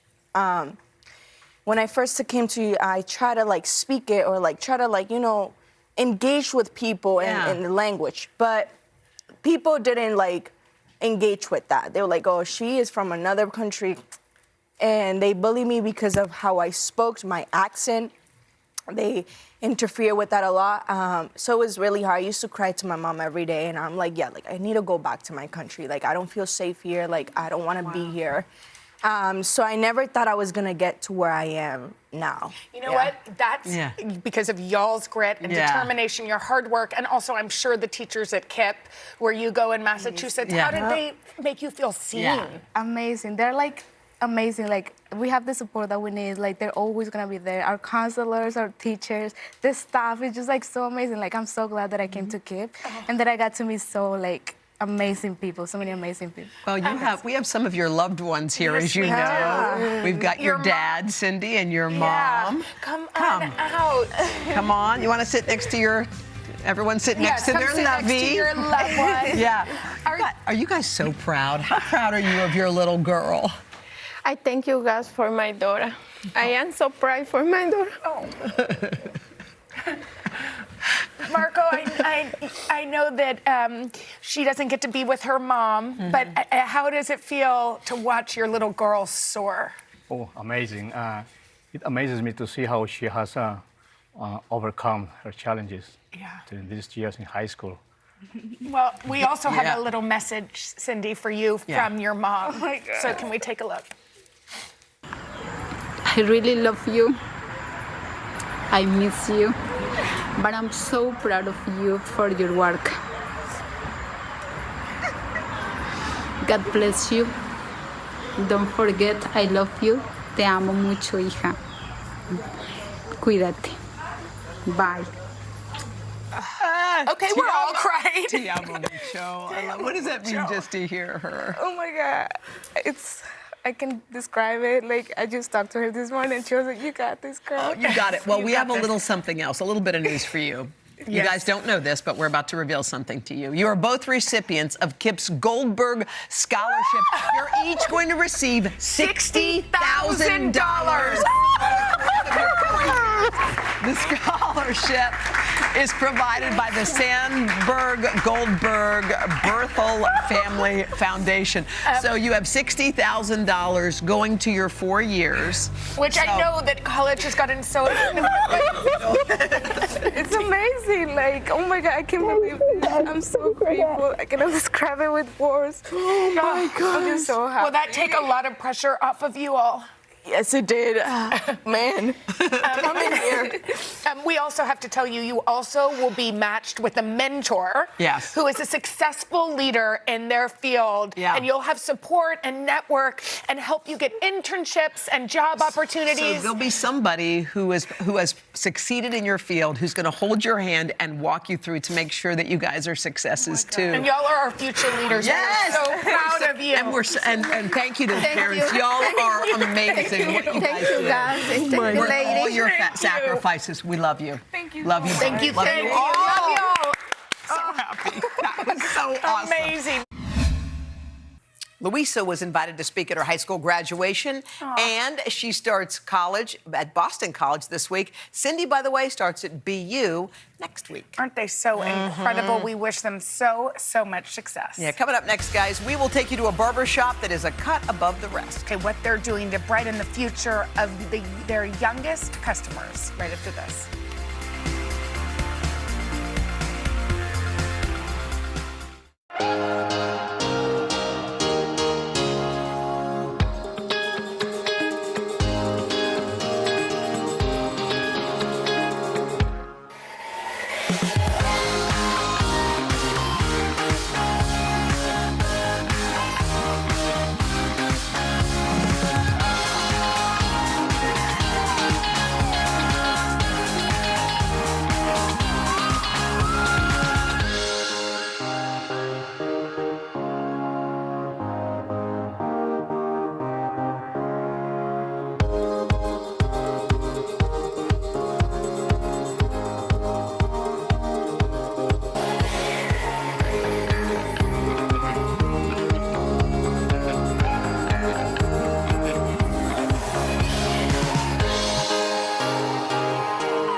with our series Feel Good Today, and an organization inspiring a lifelong love of reading. Okay, it is called Barber Shop Books, and the name implies they're hoping kids will come in for much more than a haircut. Check it out.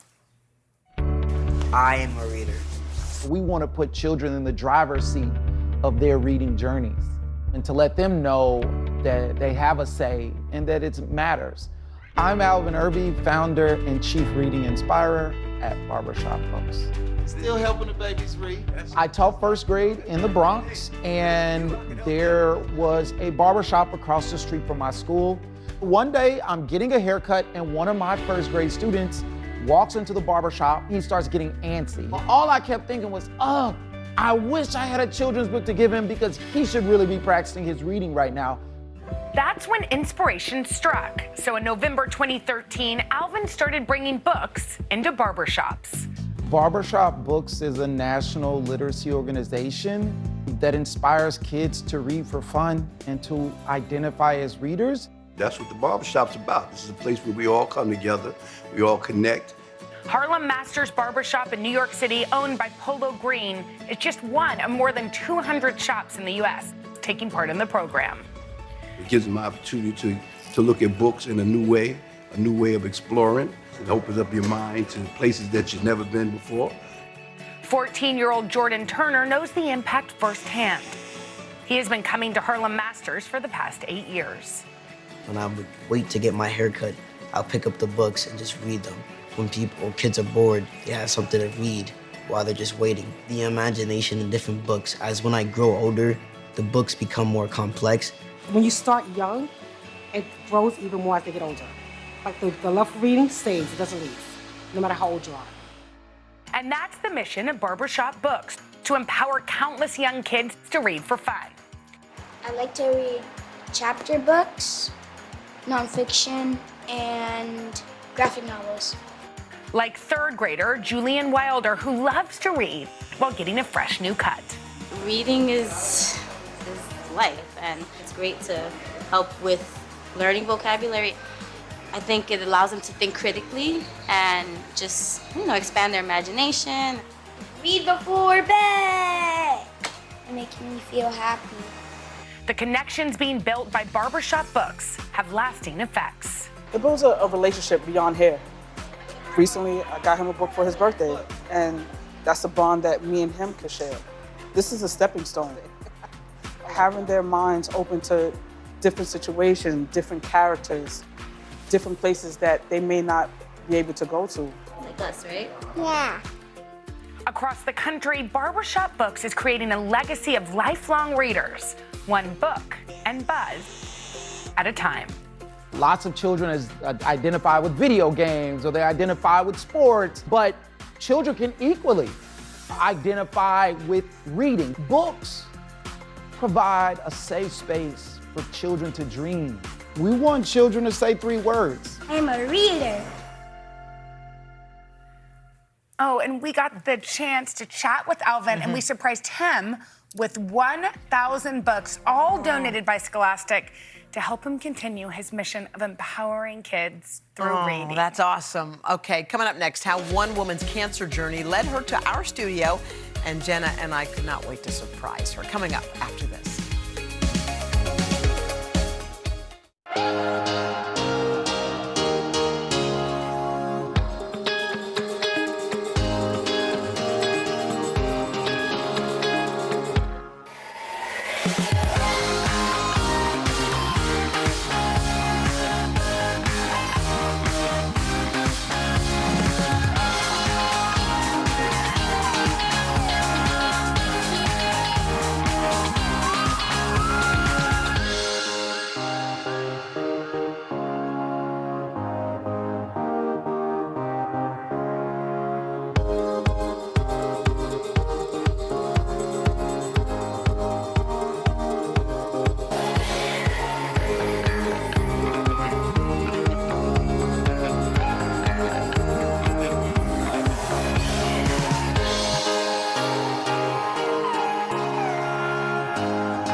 we love it when we get to surprise our viewers. And recently, we got the chance to do just that for one very special lady. Yeah, she happens to be a breast cancer survivor, and Donna's here to tell us more. Hey, Donna. Yes, hi, remember this one? It was so good. Her name is Allison Dolan, and she's a huge fan of you ladies and our show.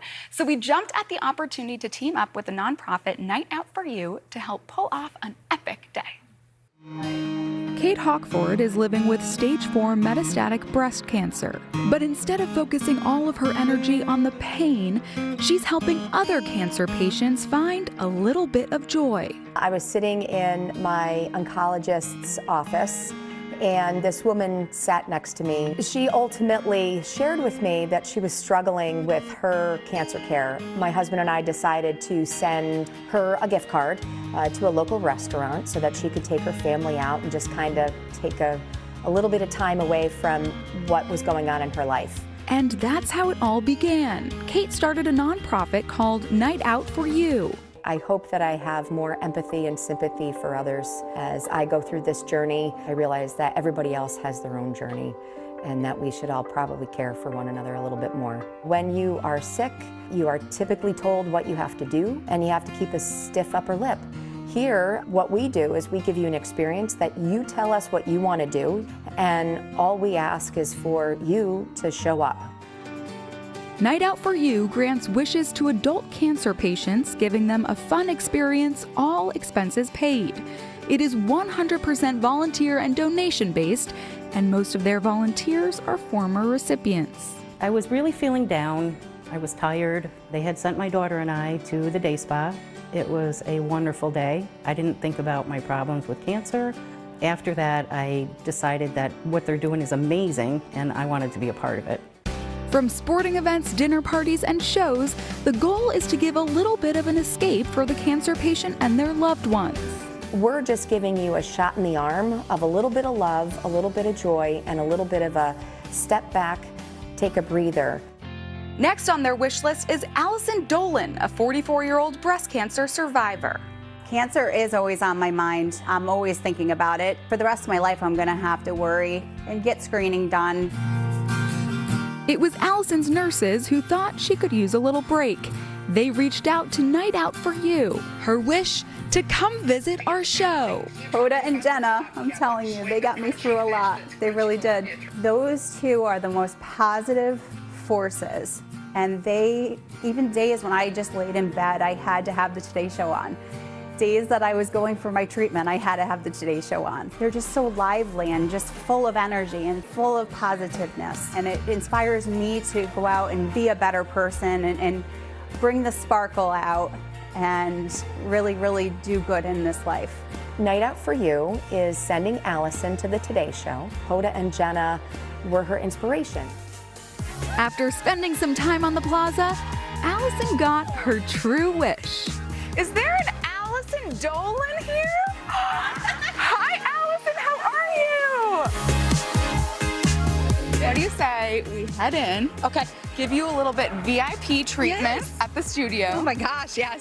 And then you meet Hoda and Jenna live on the show. Yes. I don't know if y'all are ready for this. I'm ready. Are you guys ready? Let's go.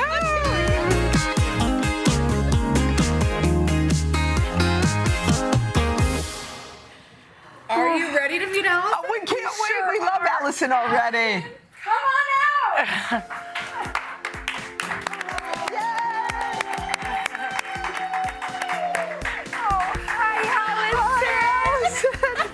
Oh, we're happy you're here. Oh my God. We love you. Hi, Allison. Oh my gosh. Oh my gosh. Come sit. Join us. Absolutely. I'm so excited.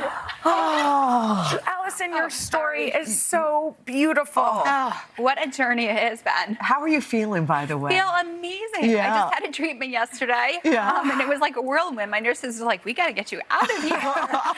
I feel amazing. I feel amazing. And you're still getting treatment, but you're cancer-free? I am cancer-free. Yes, and yes.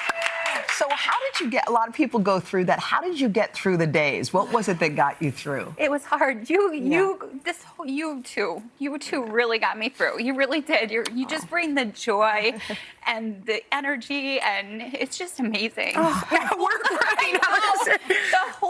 Show family. You're all my friends. I get to finally meet my friends. I can't believe this. Donna too. Everybody. It's just amazing. I mean, I manifested this. I really did. And I know you talk about manifesting. We do. And I listened to your podcast and you talk about manifesting Oprah and Michelle Obama, who I absolutely love too. And I just can't believe this. I'm pinching myself. Is this me? Is this really me? And by the way, she said she wanted to be a Today Show host, and I think she is today. Yeah, right? totally. You totally And fit. can we also give a shout out to the incredible Kate who started this organization? Tell us about her. Night Out for She You. is the most wonderful person you'll ever meet. She is just so strong, and I met her through one of my nurses, her mother, who planned all this. Her and I both have the same diagnosis, and so we share a very special bond. And Kate, they brought me to Kate, and they said, "You need to come on, and you need to go and have an experience. What would you like to do?" And I'm like, I want to go to the Today Show. I want to go see Hoda and Jenna. Well, did you ever think that would mean sitting right here? No. Well, never in my wildest dreams. There's actually more. Yeah. There's more. So you watched the show, right? Yeah. So you recognize those weird suitcases over there. Have you ever seen our spring fling game? Yes. Where we give away a really fab trip somewhere? Stop it. Would you like to play? Yes! All right, so you're sticking around, and we're going to have some fun, more surprises with Allison right after this.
Okay, before the break, we shared the story of one of our viewers. Her name's Allison Dolan. She came to the show with the help of the nonprofit Night Out for You. Okay, we couldn't let her go home empty-handed. No, we sure couldn't. So not only did she come inside Studio 1A, we also invited her to play our fun game, Spring Fling, for a chance to win big. Let's see what happened. Allison, are you ready to play? I am. Okay, here's how it works. You're gonna have 30 seconds to try to toss as many of those colorful things, tubes, onto these colorful poles, but here's the catch. The floor will be spinning. But don't you worry, girl. You got 30 seconds. Okay. And the number of tubes you've landed determines which suitcases you get. So if you get 1, you get suitcase number 1. If you get 2, you get suitcase 2, 3, 4, and 5. Trips get a little bit better as you go, but they're all good, girl. Okay, Allison, let's go. Let's go stand behind the line. Can we put 30 seconds on the clock? All right, let's start the floor spinning. Wait, she gotta get one in her hand. Yes. Okay, and go. You got it, girl. Yes! Got one! Going somewhere, girl. You're going somewhere. Let it come to you. Let it come to you. Yeah, you've got time. Let it come to you. You just relax. Scoot up. Just You can scoot up relax. a little. Okay, yeah. Let it come to you. You got it. Yes, 2. She got 2. Keep Come going to that on. one. You got it. One more. Yeah, you got it right there. You got it there. Yes. Yay! 3. Let's go. You have time. Go right there. There. You can go more there. You can go more there. All right. Oh, yeah. She got 4? She got 4. Come on over here, Allison. Come on, Allison. Oh, boy. Allison, did you play sports in high school? I was a cheerleader and I played soccer. I had a feeling. you did. You're not number 1, Nope. girl. No, you're not number 2. You're not number 3, but you are number 4. Amazing. Would you like to know where you're going, Allison? I would love it. Here we go. Allison, you are going to Costa Rica! All right, let's find out more about your trip. Thanks to Apple Vacations, you're getting a 4-day, 3-night stay at the Riu Palace in Costa Rica. There, you can soak up the sun in one of 4 swimming pools, walk along the beautiful beach, or relax at the Renova Spa. The property offers activities and excursions for adventurers of all levels, so you can explore Costa Rica's stunning sights. Airfare is included, so pack your bags. The only thing you have to decide is who to take with you. You've got your mom, your aunt, your beautiful sister there. Don't pick now. Yeah. But we're happy that y'all came too. We're really excited. Oh All right, my thank gosh. you, honey. We love you. We love you so it much. went from night out to a little trip out. Yeah. We love Oh my you. gosh. Trippin'. Allison said coming to the show was a dream come true for us too, by the way, and she can't wait to pack for Costa Rica. Yes, Oh my so gosh. awesome. Send us some pictures, Allison. Don't forget. We'll be back right after this.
Coming up tomorrow, we'll catch up with Brooke Shields. And our pal Lala Anthony. And mother-daughter duo's sweet success stories. Okay, we'll see y'all on Wednesday. Bye.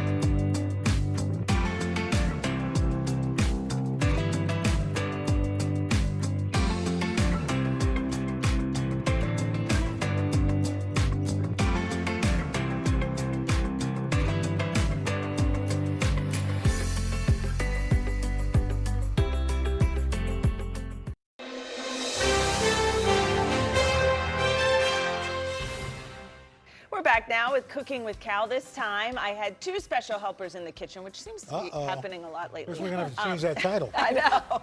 Cal would not go for that. And this time we were making breakfast for lunch. Take a look. It's another edition of Cooking with Cal. What are we making today? Breakfast delight wrap. A breakfast delight wrap. We actually get this at a market not far from us, and it's one of our favorite things to eat for lunch. First, we're going to scramble some eggs. You crack these into the bowl. Ollie, do you want to try to crack one? Yeah.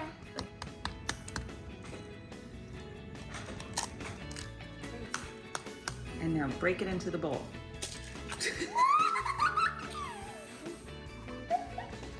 Messy? Hold on, don't do anything with your hands. Keep them over the bowl. Hold on. Add some salt. Some pepper.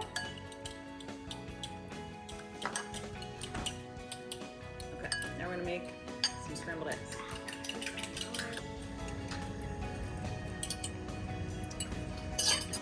All right, we're gonna let that cook for a minute, and now let's make the rest of the fillings for the wrap, okay? Can I cut it? No, I'm gonna do this part of it. Make a bunch of nice little slices, okay? Yeah. Oh, this is Yes, they're real nice, so don't cut yourself. Nice. All right, now we are going to use the most dangerous item in the kitchen. What is it? It's called a mandolin. It's so dangerous, I'm not even gonna let you guys touch it, okay? Okay, ready? It's not doing anything.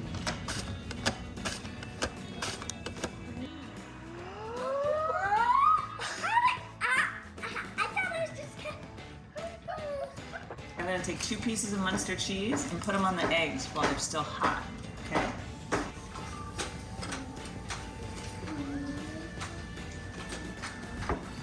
I'm gonna set this here. We're gonna heat up the tortilla, okay? Have to keep flipping it so it doesn't burn. Put our egg right in the middle. One more. A little salt and pepper, right? Yeah, some salt and That's our favorite. salt and pepper. We won't go crazy with spinach. I know that's not your favorite. So just put a little bit. That's a lot. That's a little.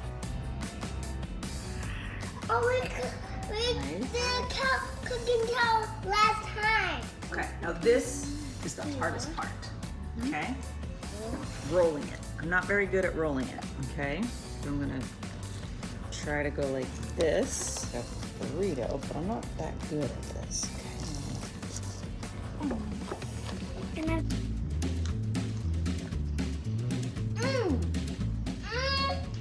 One bite?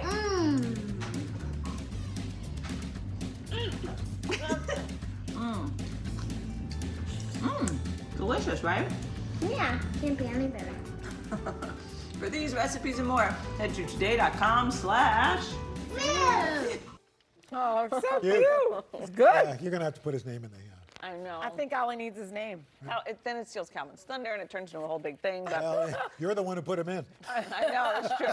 But he doesn't nap like you used to. We used to do this so- while he was napping. There you I like go. this because Anyway. it just gives us ideas of things to make at home. It is, it's easy, and this is kind of a healthy breakfast option. And So. here's the good news: Cal's at school. He won't see it. That's a good point. It's time for another edition of Cooking with Cal. And this time, my little chef and I are making a breakfast staple. I mean, literally, I cannot make enough of this in the house.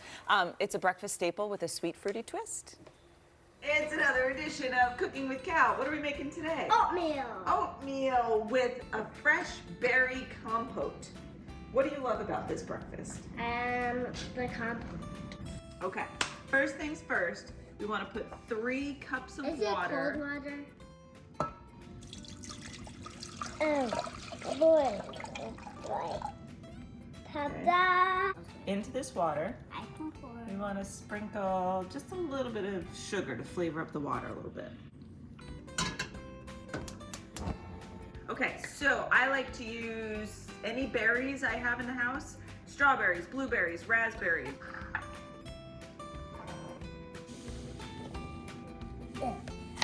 Perfect. So go that way and now go the other way. Okay. Let's add a little bit of water in here. Just want to kind of,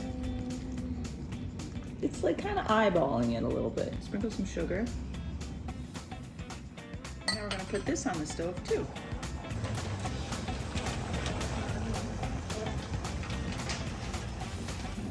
So dump this in here carefully. Okay, now we're going to turn this to low and give it a little stir. What's the blue? Blue's how hot the fire is. So we're gonna let this sit for 20 minutes and we're gonna stir it every once in a while, okay? And in the meantime, we're gonna keep an eye on our berries. You're gonna watch, these are gonna change color. They're gonna like shrink down as all the water comes out of them, and then we're gonna mash them up. So let's lower this a little bit. But this is nice and colorful, right? Yeah, I never saw it this color. Fold up here. And don't mash hard, because if you mash hard, it's gonna splash in your face. So we're trying to Mommy, I can do it. Okay, just please be careful, it makes me nervous. I'm controlling it, okay? Okay. And we'll do it on the top. So we're just gonna let this simmer for a little bit. So to this, we're gonna add a little bit of vanilla. Can I pour it in? doesn't taste good. No, but it smells amazing, But right? remember when I tasted it, I didn't like it. Yes. So that's our compote. Now let's flavor up our oatmeal too. For this. Do you want to dump or do you want me to dump? Okay. Brown sugar. Can I taste some sugar, baby? Of course, you can't cook with brown sugar and not taste it. So that's how you don't see the sugar. Right.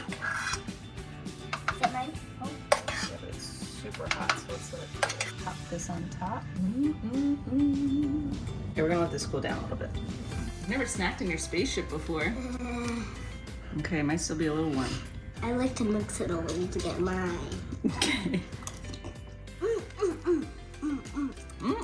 For these recipes and more, head to today.com/food. So it's such a simple recipe, but I've actually started making a double batch because Calvin came in the other day. He's like, Mom, you have to make twice as much because Oliver eats it all. Oh, so of it's course something he they does. fight over for breakfast in the morning. I think it's a good reminder that you can bring your kids into the kitchen, do things with them. And talk with your mouth full. And talk with your mouth full. Because they get it. They And have a understand happy it a little plate. bit more. It's like if I just threw a pile of, berries on On their oatmeal, it's plate. like, what is this? No, But absolutely. He knows where it came from. Absolutely. And he's growing. We're all like, we feel like we're like watching him grow. You know? The size of It's this true. guy, he's gonna be in college. So cute. Don't rush it. We'll be right back. Thanks for the breakfast. You're welcome.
We're back with Cooking with Cal. This time, we're actually going to feature a recipe. It's one of my favorites on Instagram, Amy Palangian. She's also known as Yummy Toddler Food. She has such great recipes. She also has a book. It's called Food Play, which teaches preschoolers how to have fun making their own food. Obviously, I'm drawn to that. So I always make her green pancakes for my boys for lunch, and they absolutely love it. It's another edition of Cooking with Cal. What are we making today? Green pancakes. With? Yogurt. I follow @Yummy Toddler Food on Instagram, and Amy posts these amazing, easy, delicious, healthy recipes for kids. So this actually happens to be a favorite, right? Here we go. Can you peel a banana? Do you know how to peel a banana? Can you peel one? Where is it? This? Yeah. Oh, Oh, nice. that was Okay. nice. Now peel it. This? Yep. Pull it down. Whoa! You can peel your own banana and put it in the blender. Nice. That's my first time doing it actually. That's your first time peeling a banana? You asked me and Good job. High five, Ollie. We're going to add flaxseed. Okay. Here, Kevin, can you add cinnamon? Perfect. Do you remember how to crack eggs? It's been a while. Curly, no, curly, teaspoon? A teaspoon. Get it all in there. 1 cup of milk. Stop! No, stop! I just have a little milk left. That's it. Okay. It's higher than it. That's okay. Terrible. Sorry.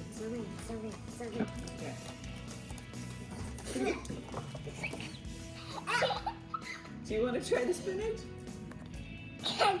Yeah. This is why we put spinach in the pancakes, because I can't get you to eat it otherwise. Okay, put it on the blender. Or on the machine, whatever it is. Ollie, flip that up.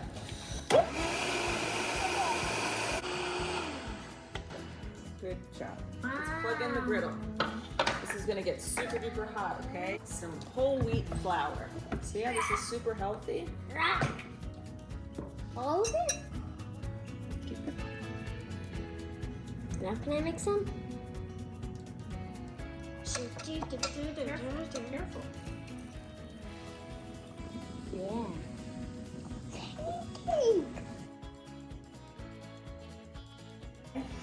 Get underneath it and commit to the flip. Yes!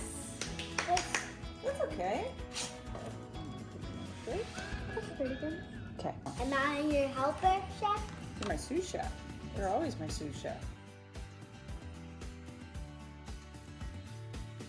Press. Put all your strength into your arms and squeeze it down.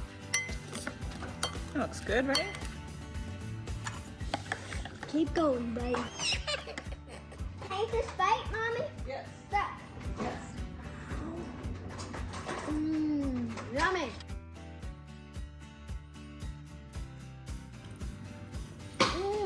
Why are your finger off? Do you like it? For these recipes and more, head to today.com/food. So cute. The thing I love about these is the amount of spinach. There's a lot of spinach. They're good, right? Yeah. Sneak a lot of spinach in here. I usually put the yogurt on it, or even like with syrup, and the boys have. I mean, he sees that the spinach is in there, but they don't care. It tastes kind of like whole wheat pancakes to me. They do. Well, it's whole wheat flour. What did you do to your What are you pancakes? doing? I don't know. I just was. Well, it's for kids to get spinach into them. And Yeah, look at it's fine. It's delicious. All right. I like it. Fine. We'll be right back. Next time, bring the yogurt sauce. I know the yogurt on top is good.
It's time for Cooking with Cal, and my little chef and I are making a sweet treat straight from my summers growing up on the Jersey Shore. It's another edition of Cooking with Cal. What are we making today? Waffles and ice cream. With strawberry sauce? Yeah. Yes! This is one of my favorite desserts. Most everyone has never heard of it before, but waffles and ice cream was a Jersey Shore favorite. So now that I have a waffle maker, we're gonna make it at home. First things first, you wanna make the waffles. So just pick your favorite waffle mix. You can even use frozen waffles if you want to. We're just going to whip up the waffles that we always make, right? Cool. So we've already got the mix in here. Let's add some oil. I like to add some vanilla, even though the recipe doesn't call for it. Egg. Crack. Do you want to crack it? Good crack. Nice, buddy. You are getting so good at this. All right, let's pour some milk in here. Oh, baby. Your whisk, sir.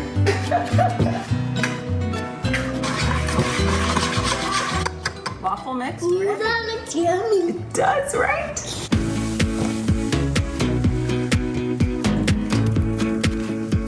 And I'm gonna mess them up. Yes, you are. Right, so That was me, Mama. So if we mash these all together Don't do all of them. with the vanilla and the sugar, Don't do all of them. and you keep mashing, yell at the juice. Get the juice out of there. You keep mashing, and I'm gonna put the waffles on, okay? Get those cooking. 2, 3. Fill this one up. 1, 2, 3. Should we get the ice cream out? I got it now.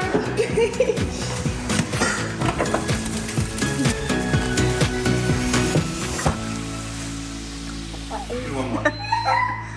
Waffles are ready. All right. You want to try it?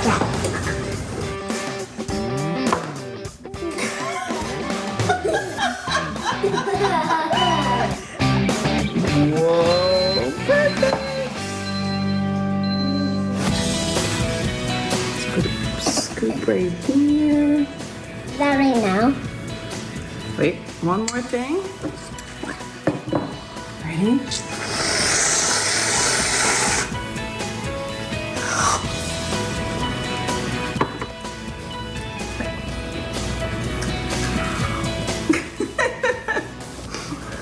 All right, this is gonna take a while. For these recipes and more, head to today.com/food. Yum, that looks good. I was hoping to bring cans of Cool Whip here so we could all try the trick. What is he hitting his hand? So he hits his hand, it pops up. I don't know where he learned this from, but it's. I'm dying to try Watch it. this, watch this. I'm dying to try this. Oh! All I can think about is Ollie's on the side going, what about, where's my waffle? No, we try to do these now while Ollie's napping because he will want everything we're eating. Why wouldn't he? Yum. Especially the whipped cream. And we'll be right back.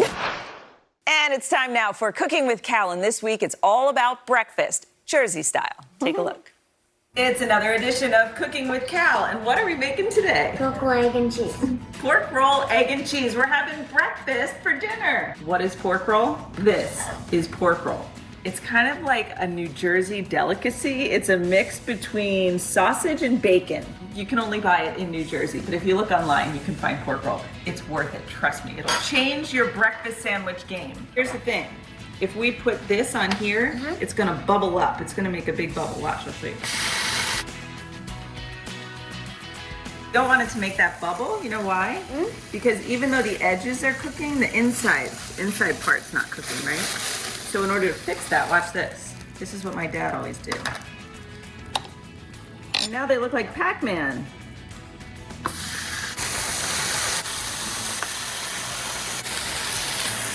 We're gonna wait for these to crisp up. So you want them nice and crispy and yummy and salty deliciousness. No, flip. Nice flip, buddy. A good vibrator. It says that's the sizzle. Let's toast up our rolls, right? Okay, put these down first. Yep, and then put the top part on the griddle. There we go, nice. I've got room for our other roll. Put our plates out. Let's fry up some eggs. What do you think? How do I fry up eggs? Well, first, Butter. That's the one that's runny. 2 for each sandwich. There you go. Can you flip all of them? Mm-hmm. I want you to flip all of them. So here's what I like to do, okay? My Cheesy. egg, I put the cheese. Okay, on top of that, here you put a cheese on yours. And a cheese on Daddy's. Egg on yours. Down there. We'll put this on here. And take 1, 2. There it is.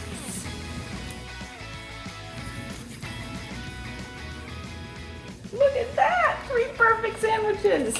Controversial, but you can choose to put ketchup on it. Yeah. Sometimes I actually do. Don't put ketchup on it. Don't love this. Do you love it? Watch what I do with mine, ready? This is my favorite part. I squeeze it and all the yolk comes out. I like to go like that.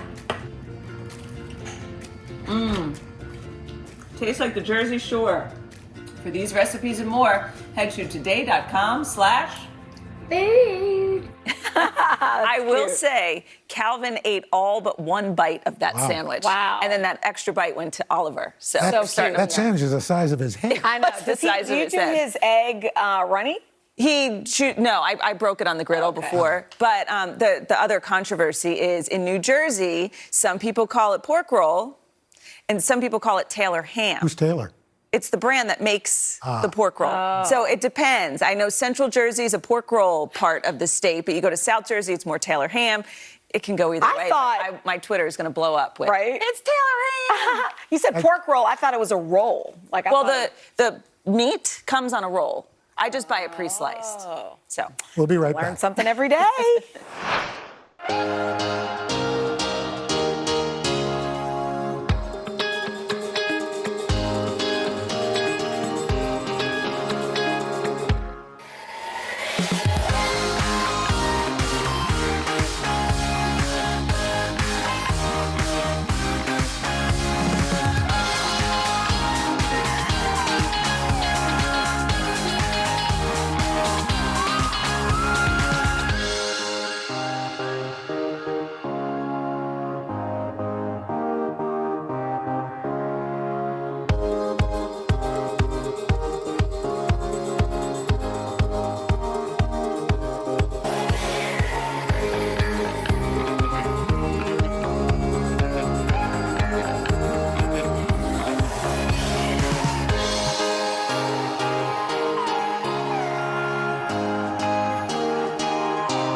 And welcome back. Nothing says fall like pumpkin spice. No, apples. Just kidding. Nice. So for this week's Cooking with Cal, we whipped up one of my childhood favorites. And note to self, don't cook with a hungry sidekick. Check it out. It's another edition of Cooking with Cal. Cal, what are we making today? Apple salad. So let's go through the ingredients, okay? What's in our apple salad? Apple. And zucchini. Try again, not zucchini. Salad?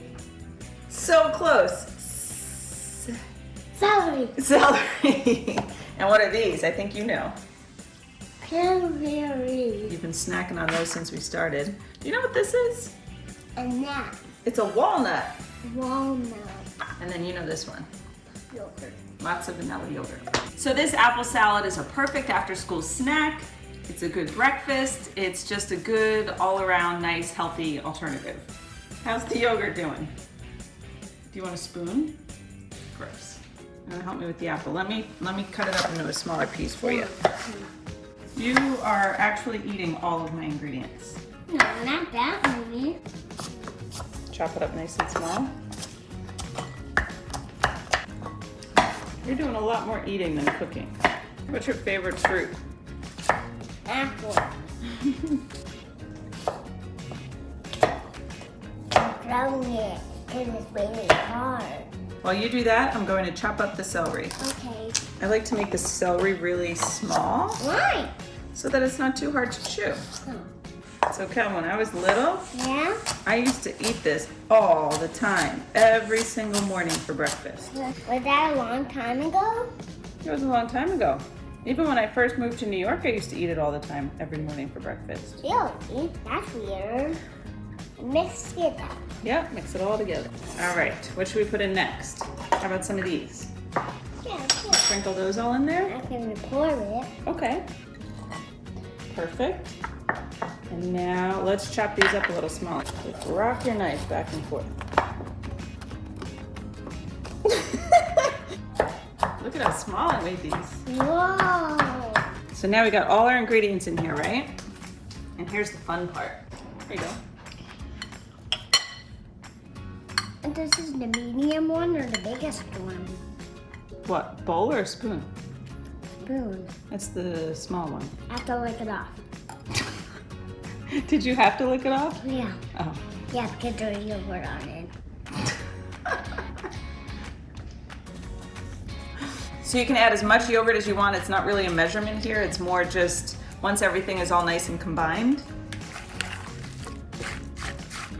Sometimes I'll add blueberries in here. Oh, I have to lick it off. Oh. I just eat it off. So that's it. Super simple, right? I usually make a big bowl of this and then just scoop it out in the morning, or you can divvy it up into little Tupperware containers, and it's good to go as a grab-and-go snack. Are we done? That's it. That's all we have to do. Are you gonna taste one? I'm gonna taste one too. A taste test? It's a taste test. What spoon should I use? Is it healthy? It's very healthy. For these recipes and more, head to today.com/food. Wow. But like I said, I brought you guys some. And Yeah, we get It's very- toddler spit. Yeah, Yum. it's very healthy if you don't count the fact that Calvin licked all over licked it. all over it. But that's I did yummy. make this fresh for you this morning. Oh, okay. Thank So you. yes, that is not the batch that Calvin had in his mouth, but it's a really good. That's good. Because I'm not sure. You know, that wait, that's is this like the couscous? You won't even try it? No, I You know, will Al's try it. picky. I will try it. Wait, are It's there? like a modified Waldorf salad. It is, just instead of mayonnaise, it's vanilla yogurt. So That's you've got good. a little yogurt on your face. It's refreshing. It's refreshing. It's a good snack. It's a healthy, like after school snack. And this is in my flavor profile, and I like it.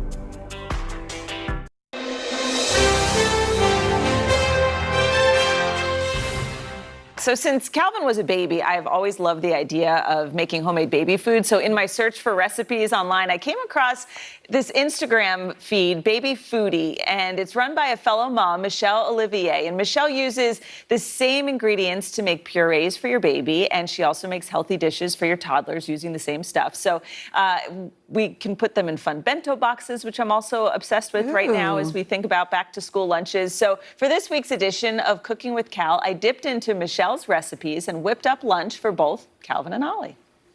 It is time for another edition of Cooking with... Mom, we have a big potato. It's another edition of... We can make that as a sweet potato. It's another edition of Cooking with Cal. No, you use these things because why we have to use these things? It's another edition of Cooking with Cal. So all over my Instagram feeds, I see these adorable bento boxes. And if your kids are going back to school or if they're doing school from home again, I think filling up the bento box is a fun way to give your kids some lunch. When I cook for Calvin, I like to also turn it into a puree for Oliver. So this is going to be an awesome hummus veggie dip for Calvin, and it's going to be a nice hummus with veggies for Oliver. First things first, we have to peel the sweet potato and peel the carrots. Sweet potatoes done. Lots of carrots. Like a bunny, right? You are like a bunny. So these are really hard, right? Should we make them nice and soft? Yeah. Let me show you this cool tool we're gonna use. Whoa, what is that? So I got the carrots and the sweet potato in a steamer basket in a pot filled with like 2 inches of water. Put the lid on. Let this cook for about 12 to 15 minutes until everything is nice and soft. We're gonna cut some shapes out of the pita, and then we'll have some homemade pita chips. Nice. Watch this.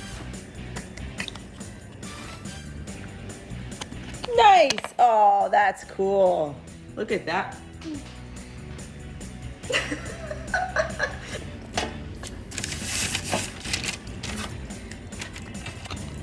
Okay, now we're gonna brush them with a little bit of olive oil, okay?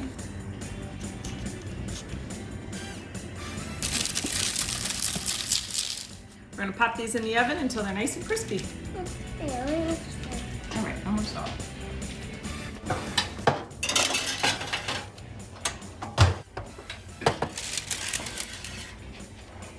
These are nice and tender.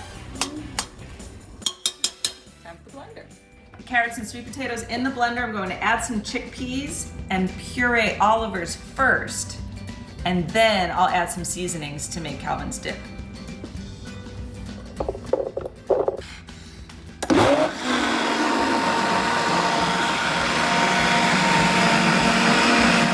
I'm going to set some of this aside, and this will be for Oliver, and then we'll finish Calvin's.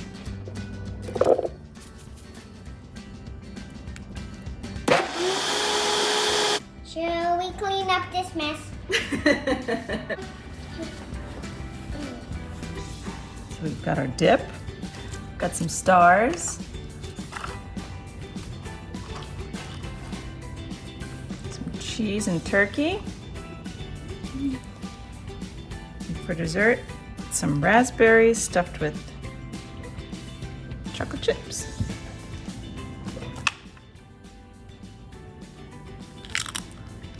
What do you think? Yum! You love it? Taste yours and taste it. What do you think?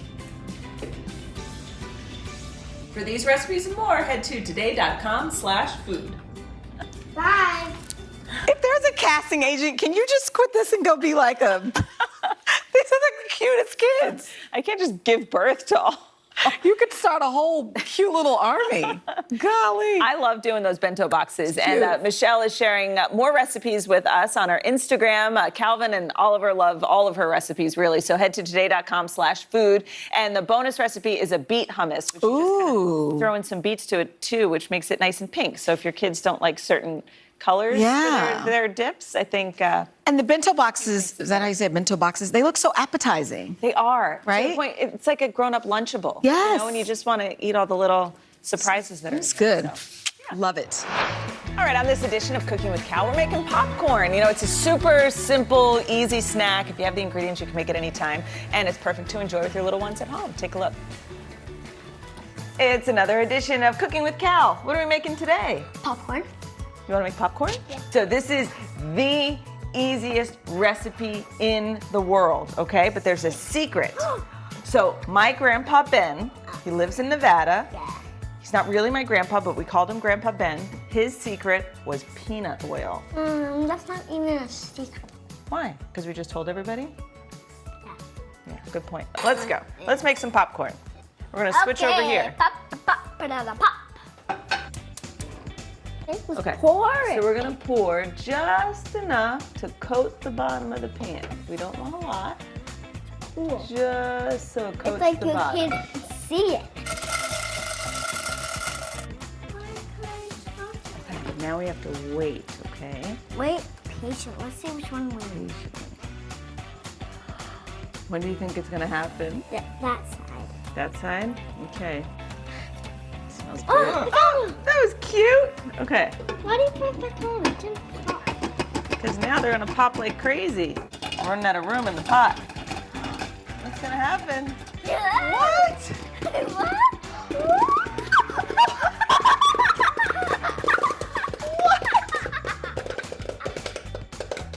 Oh my goodness. Okay, you turn it off at just the right number of pops. Look at that. Ooh, careful, it's super hot over here, okay? Well, first we have to put some butter on it, right?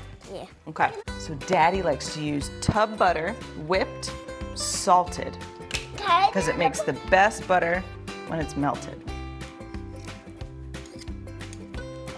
Let's start with 30 seconds.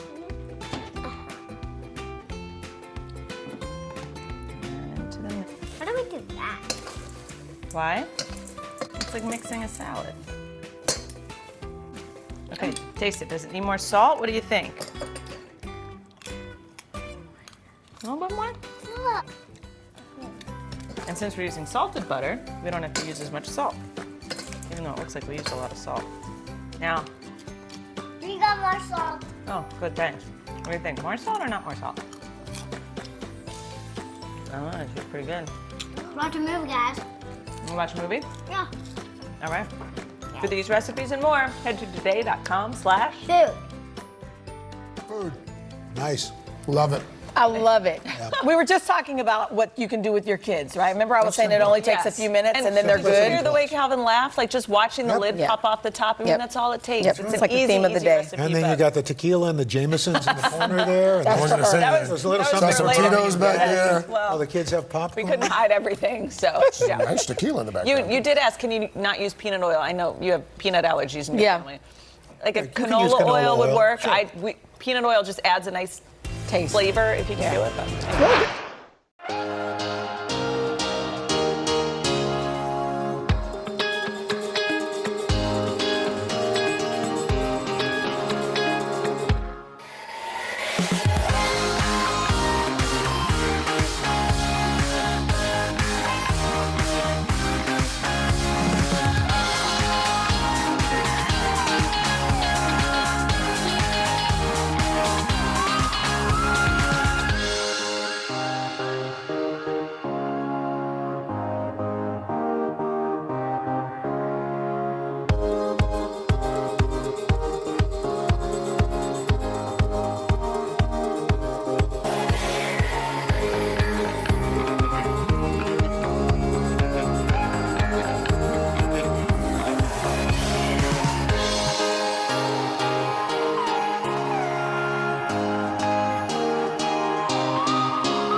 Another edition of Cooking with Cal. What are we making today? Roast beef treats. Say it 10 times fast. 1, 2, 3, 4, 5, 6, 7, I've definitely told you about these on the show before, but I've never actually made the recipe, and what better way to make it than with Calvin. It's super easy. It's 4 ingredients and it's a perfect football snack. Should we make some crostini? You just want to cut these nice and thin because we're going to toast them up and you don't want them to be too hard to bite into. All right, so I need you to help me lay these all out on the tray. And I'm going to drizzle with some olive oil. Why do we eat that? It makes it taste delicious. A little sprinkle of salt. I'm going to put these in a 400-degree oven. They'll take just a couple minutes. Do not walk away. They will burn quickly. I've learned that lesson. All right, so while we're waiting for those to toast, what are these? Pepper? Yes! You're not a fan, are you? We're just gonna slice these into nice little strips. Don't put it on mine, okay? I won't put it on yours. Do you want to cut some of these for me? No, yeah, with my knife.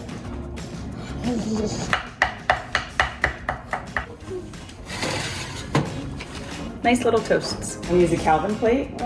All right. That's nobody's else's plate. No one can use my plate. Why are they putting this on my plate? That's what we're gonna serve it on. All right, so now all we have to do is assemble. We're gonna take one of these, we're gonna put the cheese, a little roast beef, and a little roasted red pepper on top. Don't put on mine. Okay. Take a chunk and wipe it off onto the toast. And then you spread it. I'm not doing that good as you. Yeah, but I've had a lot more practice. Let's add the roast Put beef. that on mine. Put that on mine. You take a little bit and just pile it on top. No. There we go. What? This is crazy. Why? Because we this on the cheese. Weird. This is your dad's favorite football snack. He always wants these? Mm-hmm. Can't make it all the time, right? No, just sometimes. Sometimes. Put a roasted red pepper on top of each one. We'll leave these for you, okay? Yeah. I'm just gonna have these.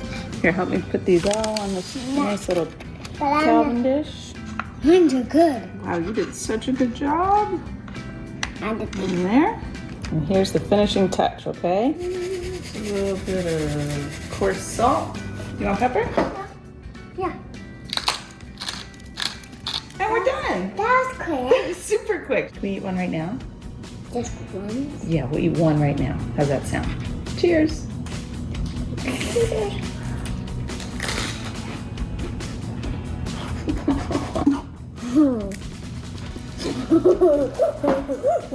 For this recipe and more, head to today.com/food. Bye-bye. All right, it is time for Cooking with Cal. And everyone has that food that just sort of takes you back to your childhood. And this recipe, well, this is the one that does that for me. My little chef and I fished out an old family recipe. It's another edition of Cooking with Cal. What are we making today? Tuna doodle salad. Tuna doodle salad. This is a recipe my grandmother always used to make in the summertime. So all we have to do first is boil up these noodles, but we need some hot water to do that, right? So let's go turn the water on. And I boil the water. I like to put in a lot of salt. That's gonna be so salty. It is. It's gonna taste like the ocean. All right, let's go chop our veggies. Want to use your new peeler? Okay, don't go too close to your hand, okay? Whoa.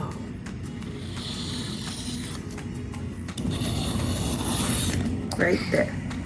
Remember, hold it up at an angle. Yes! You did it all by yourself! Super. I know how to cook. Yep, it's super, super thin, okay? That's a little thick. Cool. Good job. Let's put our noodles in. I'm using, do you know what they call these? No. What do they look like? Does it look? A roly-poly shell. It does look like a roly-poly shell. And you know what they call these? What? Shells.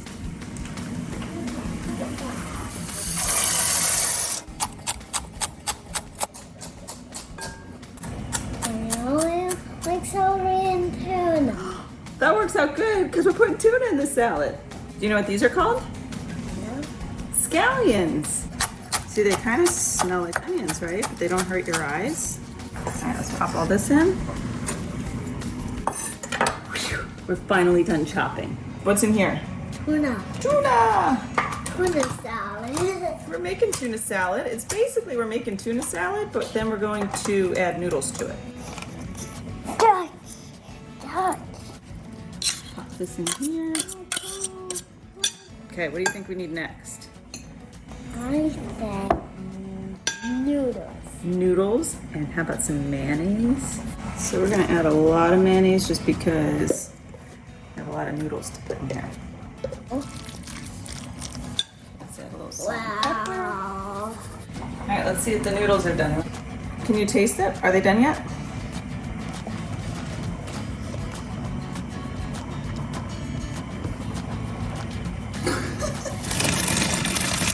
Yeah. Something about the noodles in this just makes it so, so yummy. And then we'll put it in the refrigerator and let it cool down. All right, pop it in the fridge. Pop, pop, poppy, poppy, pop.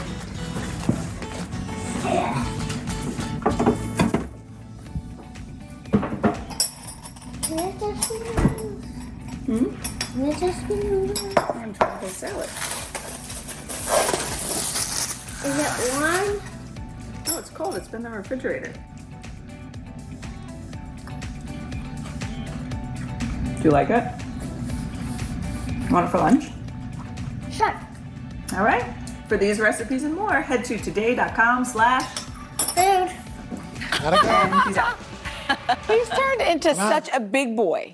That's right. He has. And I know I poured the hot noodles into cold mayonnaise, and I know some might find that gross, but You're like, hey, again, that's I'm how my grandma made it. Yeah, that's Well, how that's my it. grandma made it. It was an extra step. I mean, my mom would do the same thing, Yes. but an extra step. She'd just rinse them, let them cool, Which, and then put. looking back, that could have worked just fine. I'm sure it tastes It's just an- delightful. But it tastes Hey, and great. by the way, congratulations on the award you guys got. Oh, the Taste Award. It was such a shock. We didn't even know that we were going to be, it wasn't that we were nominated, we were just awarded this award from the Taste Awards, and it was for Best New Breakout Foodie of the Year. so cute. Nice. So Amy Schumer also was given an award. That's for that. amazing. Good company. And good Yeah, company. it was And she really knows cool. about mayonnaise. There you go. I enjoy seeing the different utensils that you're using with Calvin. We because- just gave him a sharp knife, but he's got that shield. finger guard. Yeah, Yeah. the finger guard to protect That's his fingers, brilliant. so. Yeah. Brilliant.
It's time now for Cooking with Cal. My little baker and I are spilling our secrets on my tried and true chocolate chip cookies. Take a look.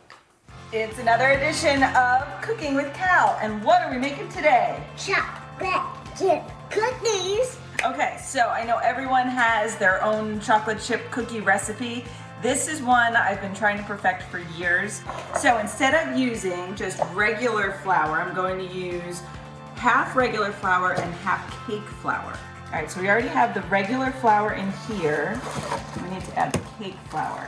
I do not eat cake flour, I don't right? think anybody likes to eat plain flour. So let's fill this up to a cup. Pour that in. No, you have to flat. So we're not going to flatten it this time because I like to put a little bit extra flour because it makes it a bigger, fatter cookie. Cool. Let's add salt. Already? Wow. You know what this is? Baking soda. Good job, buddy. Wow. You just want to get it combined, so the salt and the baking soda and the flour.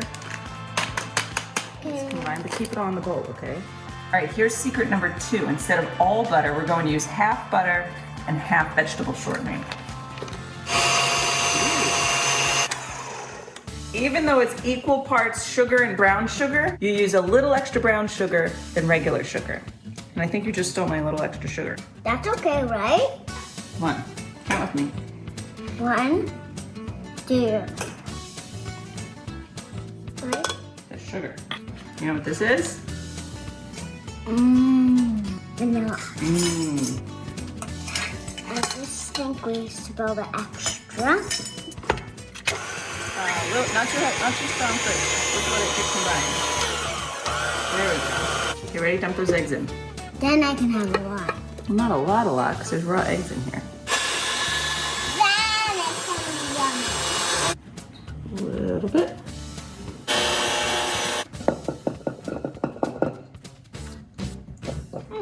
Which part of the chocolate chip cookie recipe don't we have in here yet? Chocolate chip. Yeah. See how fluffy it is? So I don't know if this is quite a secret, but we could call this secret number 4. I like to leave a big blob of cookie. Blob.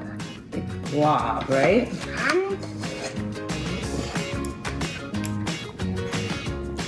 Secret number 5. You have to put these in the refrigerator for at least an hour so they harden up nicely, and then they go right from the refrigerator into the oven.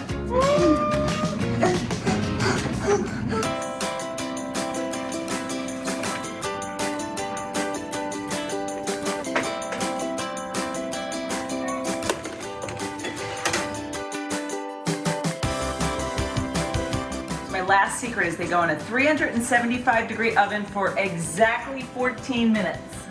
Even if they don't look done, you take them out.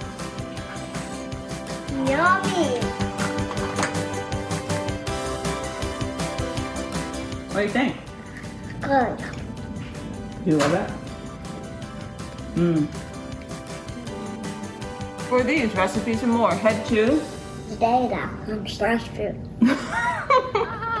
I trained him well. That's so cute. Okay, so I I've been am waiting. very particular about my chocolate chip cookies. These ones, although I made them Sunday, so they're not as fresh and they're better warm. It's a good cookie. But it's like fluffy on the inside, crispy on the outside. I know I would buy these. Particular. You would. Yeah, they're that good. Or I could just make you some more. It was really good, Dylan. I'm glad you like it. And you're so particular about your chocolate. People don't realize, like, she does not share the chocolate chip cookie recipe. I know. I'm happy to put it out there. You're a giver. I am. So This try is it. really See what you good. like, tweet me. Put it on Instagram. I don't Really know. good. Let me know what you think of this.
Calvin and I decided to make one of our favorite Italian desserts with a kid-friendly twist. Take a look.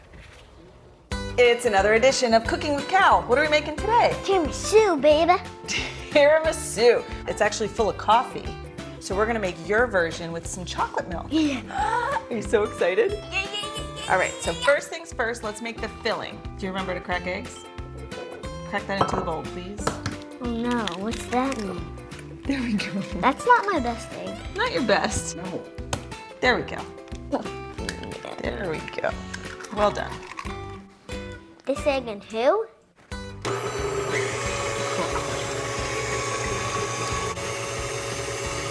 One. 4, 5. Cool. You like the sugar? Now we're gonna use a special kind of cheese. It's called mascarpone. It's like an Italian cream cheese. Get started. Okay. So that's our filling. Now we're gonna make the cake part. Made some coffee earlier, so I'm gonna use coffee. All right, I'm going to add a little bit of coffee liqueur. You can also use rum or brandy. You're gonna use milk and chocolate. I'll pour that in. I'll tell you when. Oh, I meant I'll tell you when to stop. Okay, go ahead. Give a good couple of squirts. That's good. Mix it together. You take a couple packs. I'm gonna take a couple packs. Why do you think they call them lady fingers? Because they're tiny. And they look like fingers. Put this in here. Put this in here. Okay. Now you don't want it to get too wet, okay? Okay, now take it out and lay it down like I did mine. Make sure you get both sides.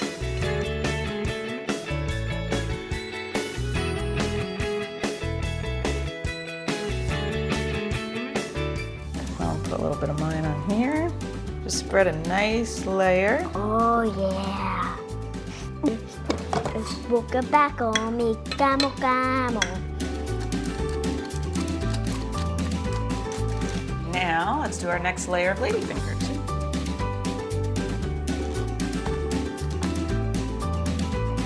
I think we have just the right amount of milk here. So did you like tiramisu when you had it in Italy? Loved it. Yeah. Let me look. Good job, Calvin.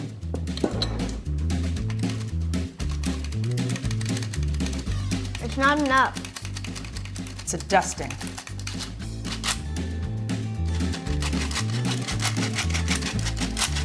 Put this in the fridge and let it chill together and all the flavors kind of combine. And then we'll have it for dessert.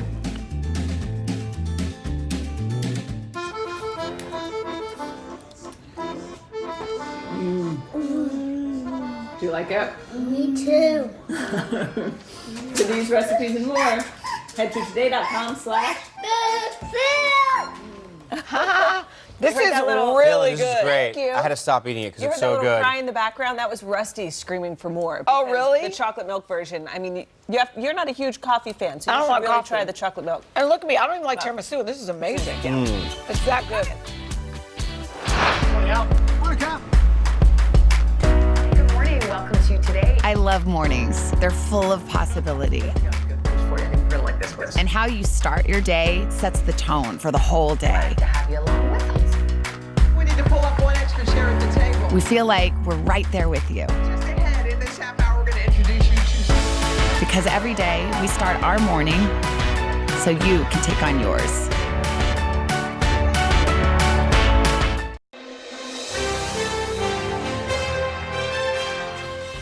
We are so excited to get started with cooking and Today Food. But before we do that, we're just going to take 1 second and shout out our new executive producer. Talia's in the house. We just want to say, hey, welcome to today. First day. It's her first day of school. Go, Talia. We're so happy you're thrilled here. She's here. You know who else we're so happy to have? Well, she's not at the ranch hanging out with her family or filming episodes of her hit Food Network show. Reed Drummond is busy coming up with easy and delicious meals for you and your family. Reed's the star of The Pioneer Woman and a best-selling author of 7 cookbooks. Her latest is called The Pioneer Woman Cooks Super Easy. It's 120 shortcut recipes for dinners, desserts, and more. We've missed you. Reed, we're so happy you you're guys. here. It is so, I just feel like I'm seeing old friends, and it's just so happy. I'm so happy to be here. Well, love it. Reed, okay, first of all, we have to say congratulations. Yes. Your daughter got married. Oh my gosh, thank sweet. you. How I was know. that? It was so much fun. I mean, it was, we did it on the ranch, which was a crazy idea. We sort of built this huge tent out there, but it was fun. And the great thing is there was a lot of work, but the day of, we were just able to let the process happen and enjoy it. It wasn't stressful. Did you do any? You didn't do any cooking for it, did you? No. Good. You just No, relaxed. no, I just wanna no. make I know. sure. I was going to say, Wanna who make does sure. rehire the No, caterer? that's why I was able to relax and have fun. And right? to watch your husband walk her down the aisle, we know he's been recovering from an accident. It must have been special. It was wonderful. I mean, it was a blessing.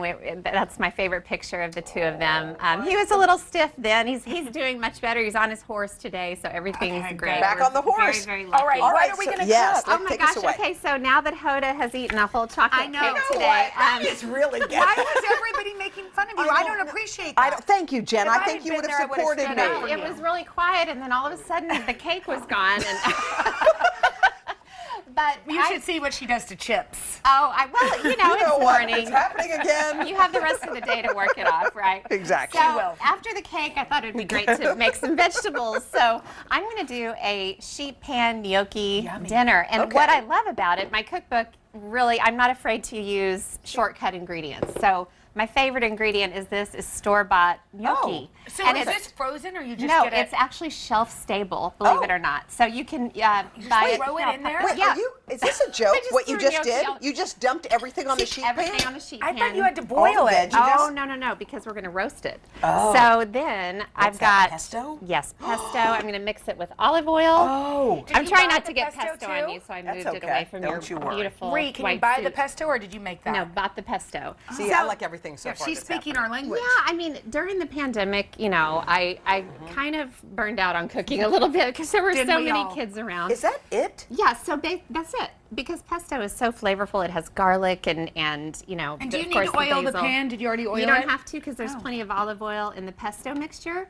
So You just basically, mix it all around mix like it all that? around, and then look how Wait. beautiful it looks. Oh, my gosh, Jenna. what do you have to pull it out of the taste? oven. So I like to do a little balsamic Do you want us to help glaze. you? Yes, Yes, help me glaze. and grab some Parmesan shavings. So do you just that? I love balsamic I glaze do on too. I everything, do too. on anything. And you know what? I used to make my own by just reducing balsamic for Yeah. hours, and the this. house would smell like vinegar, and my kids would be like, "What is that smell?" doing? This is kind of crispy. It's delicious, isn't it? And see how all the my veggies God. got beautiful color.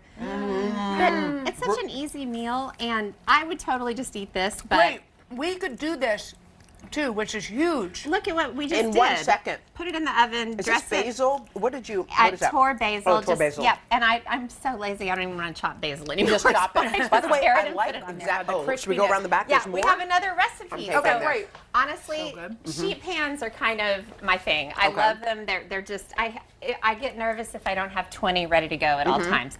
So this is a sheet pan salad, and I love this concept because you basically roast any veggie you want. It's the squash time of year. So Yes. this is a mixture of cubed butternut squash Yum. and delicata I squash. love delicata What is squash. that? I I'm don't know. What is obsessed it? with Me it. too. Do you ever So- put it on Is it? toast? Oh, yeah, mash it up.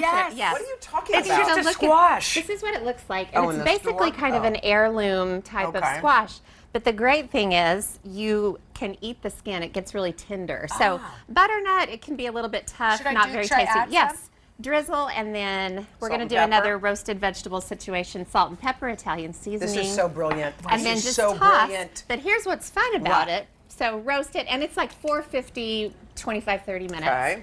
And look how gorgeous. So that's delicious on its own, but I build a salad out of Oh, this. thank you. So basically, You make your own dressing too, don't you? well, sometimes I doctor up bottle dressing. So, but I'm using the roasted vegetables as a base for a salad. That's delicious. Isn't it good? Yes. And the dressing is tahini, mustard, lemon juice, olive oil, honey. Okay. And then, isn't it pretty?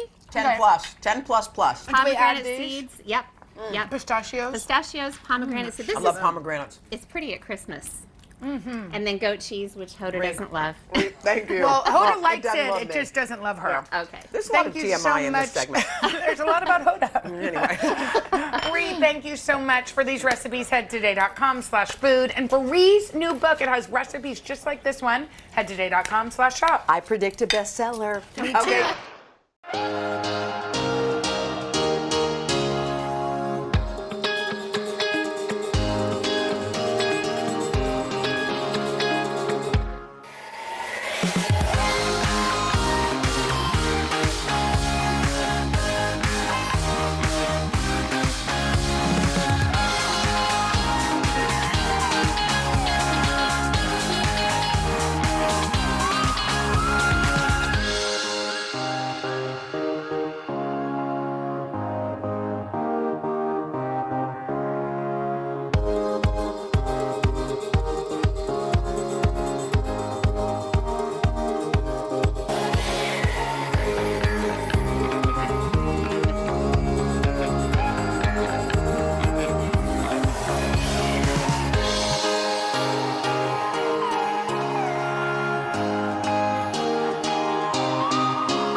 And we're back with Today Food. Thrilled to say good morning to our next guest. Finally, after all of those teases, the pioneer woman herself, Ree Drummond, has made it all the way from her ranch in Oklahoma. Are you near Blake's Ranch in Oklahoma?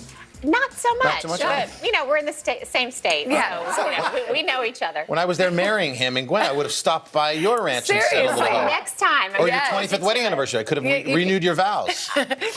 Well, Ree's also out with a brand new cookbook. It's called Super Easy. It features more than 100 shortcut recipes, which we like the sound of that. Actually, lots of them going on in the ranch in Oklahoma. You look absolutely stunning. You've got a daughter who just got married, right? Yes. Hard to believe. Yeah, and you're about to celebrate your 25th anniversary, and Carson's going to do renew your vows for you. That's hard to believe too. I know. I'm only 29. I don't know how I could have been married. For You look 25 29. years. What happened during COVID? All I did was eat and drink I and not know. work out. Well, And listen, same. I was wearing pandemic pants this time last year. I don't know if you remember, but yeah, I just, you know, the wedding was a great inspiration and motivation. But then once I started kind of exercising more and getting healthier, it felt so good that I just kept going. So I'm kind of glad I'm over that hump. And now it's about just maintaining and enjoying. Well, I don't know if these delicious recipes are going to be on any maintenance, but they are really smell good. Speaking of my wellness journey, let's eat some tots. With cheese all over them. So, yeah. It starts with chicken. Yep. Yes, so I'm going to make tachos. Now, do you know what tachos are, Carson? no idea. You need to know. So, I'd like to know. Tachos are just like nachos, but they're made with tots. Oh, Yum. So I baked some tots with a little We have the cumin gang and eating chili already. powder. Cooked some chicken. Add some celery. So these are buffalo chicken tachos. Yum. Celery, garlic, and green onions. Did you and make then- up tachos, or is that a thing? I never heard of tachos. It's kind of a thing, but it hasn't swept the nation yet. Yeah, It's going now to. it will. I'm kind of hoping, but be trending anything by the you end of can the segment. put on nachos, you can put on tots and Okay. call them tachos. Love So it. then, of course, buffalo sauce, and then you just let this simmer. I started delicious with raw smell. chicken, but you can do rotisserie chicken to make Okay. it easier. Yeah. So simmer that until it's luscious. Have you and changed saucy. what you cook now because of your sort of wellness journey? Has it put you on a No. different path? Or you, No, and you know the thing is I have teenage boys, college students, lad, Right. is a, you know, Ranchers. cowboy, and so I have to make food that everybody loves. Right. And Yeah. I'm not good when I deny myself, Yeah. you know, whole Butter categories and of oil food. and- So I'm just kind of learning to eat. I like to say I eat a Rhode Island-sized piece of cake instead of a Texas-sized piece Right. of That's cake. the best way. You get the flavors and the taste. How does that It's taste? just delicious. really good. So Everything's good. So good. So you pull the tots out of the oven. They're seasoned, so they're a little bit elevated. I kind of push them into a pile. Yeah. Pepper jack cheese Yum. all over. I Okay. mean, this is It what gives a little life's all about spice. right here. Yeah. And then you spoon the saucy chicken all over. And so you can do ground How about beef that? and Got some hit, you know, right? black beans and do sort of a Is the Tex-Mex. chicken gonna, because it's hot, melt that cheese, or are you putting this back in the No, oven? it's going back in the oven. Okay, I yeah. thought so. So Okay. because you That's want to amazing. melt the cheese like nachos. So all the cheese you want, melt Where's mine? it. Oh, here we go. That's delicious. Okay, yeah. cheese. pepper Actually- jack cheese, the buffalo sauce. It's hearty. It's got a kick, but Oh, jeez. did you know redheads can tolerate spicy food more than anybody Really? else? Is that Is that true? so? Yeah, So so this is good. Is that true? You love it? That's we'll my delve favorite into the one. genealogy of that some other time. But, Wow. but basically, you garnish with blue cheese, and to make blue cheese dressing, I just take ranch dressing and add blue cheese to it. Oh, and clever. It's Another very shortcut. easy. You can do bottled ranch, or you can make your own. But nice little shortcut. So this is what this is why my teenage boys love me. Oh, I can see They- why. That is delicious. Hey, Carson. Really, Yeah. really good. Hey, this is gone. I mean, Yeah. Wham. What happened? Oda's eaten a whole bundt cake already. Hoda, we have not started the cake segment yet. hey, take a breath. No one's missed these eating segments more than Hodes. So good. Remember, Rhode Island, not Texas. She's going state by state. All right, well, that does bring us to our chocolate cake. Now, this is your secret recipe, right? Okay, yes. So, confession, my top secret ingredient in my top secret cake is dark chocolate cake mix. Oh, okay. And listen, I had my house full of humans during the pandemic, and large 6'5" humans Yeah. and football players, and I was making so much food that I was about to lose my religion. I mean, every day I was just like, I can't do it anymore. So I'm not afraid to whip out the chocolate cake. I doctored it with bittersweet chocolate chips just to make it a little bit more rich. Wow. But the thing This is the secret. It's a box cake. Well, it's what, Oh. yeah. Okay. But the thing is, I'm topping it with ganache, which is heavy cream and good well, there you quality go. It's a chips. mouth buster. That's Okay. all 2 ingredients, Yes. and then it turns into this Here. luscious. And are these inside, Drew, or is this like a topping This thing becomes situation? so well. You can just eat one if you like. So you just but- made, okay, yeah. So you made the We gotta cake. go.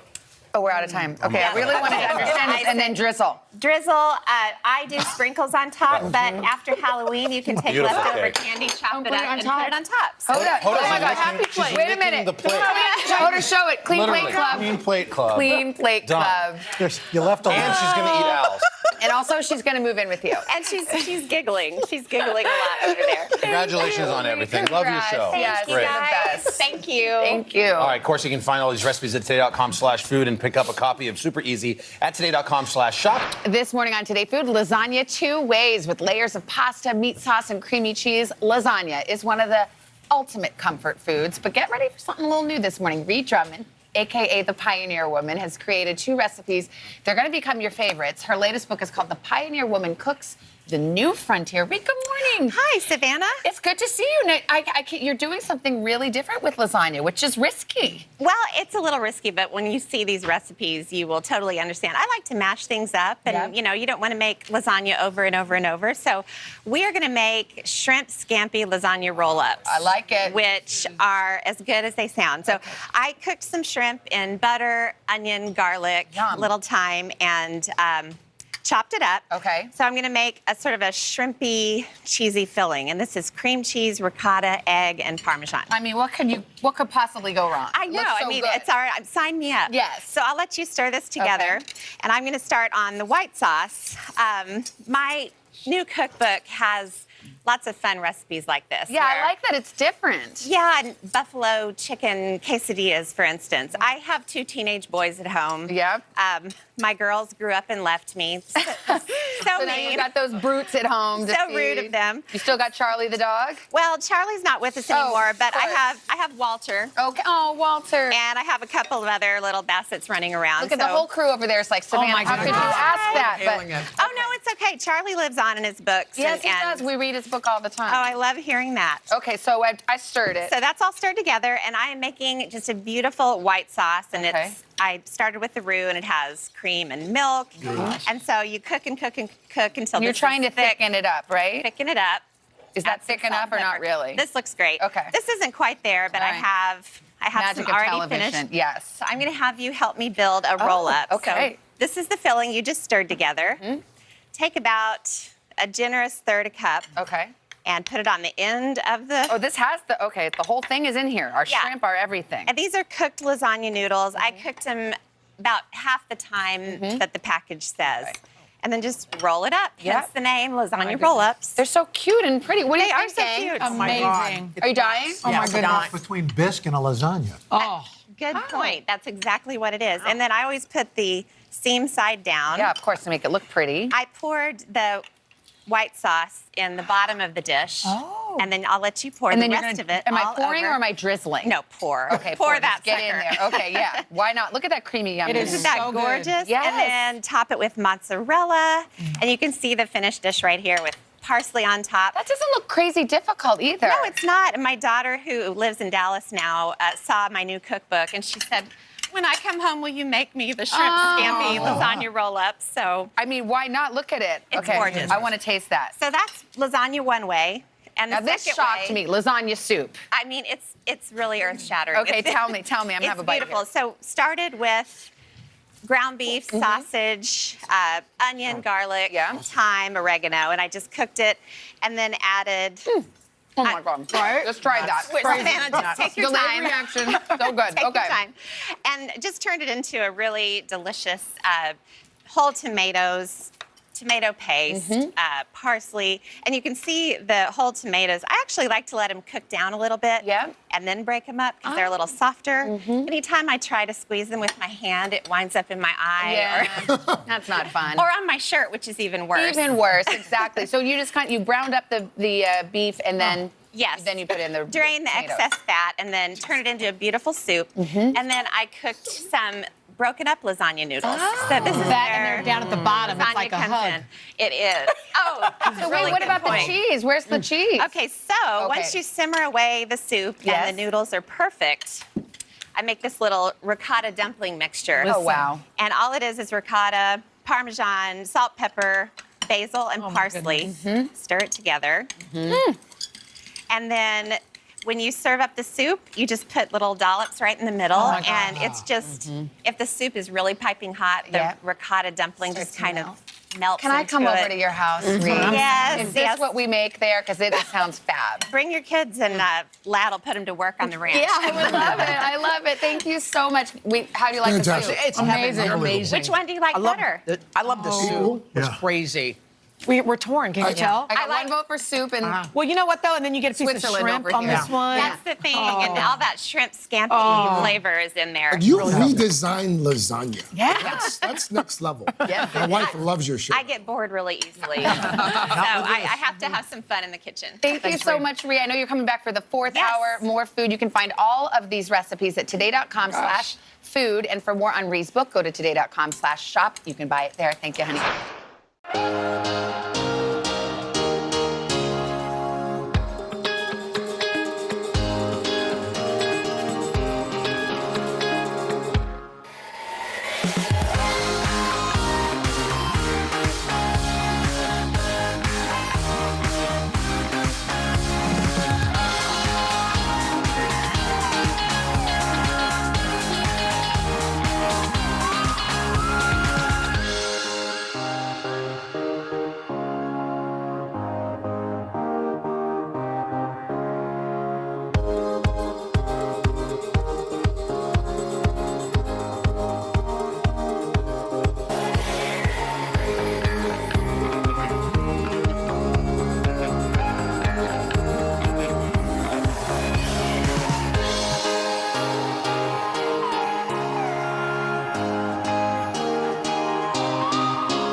Rhea Drummond is busier than ever. Not only is she a mom of 4, she's a New York Times bestselling author.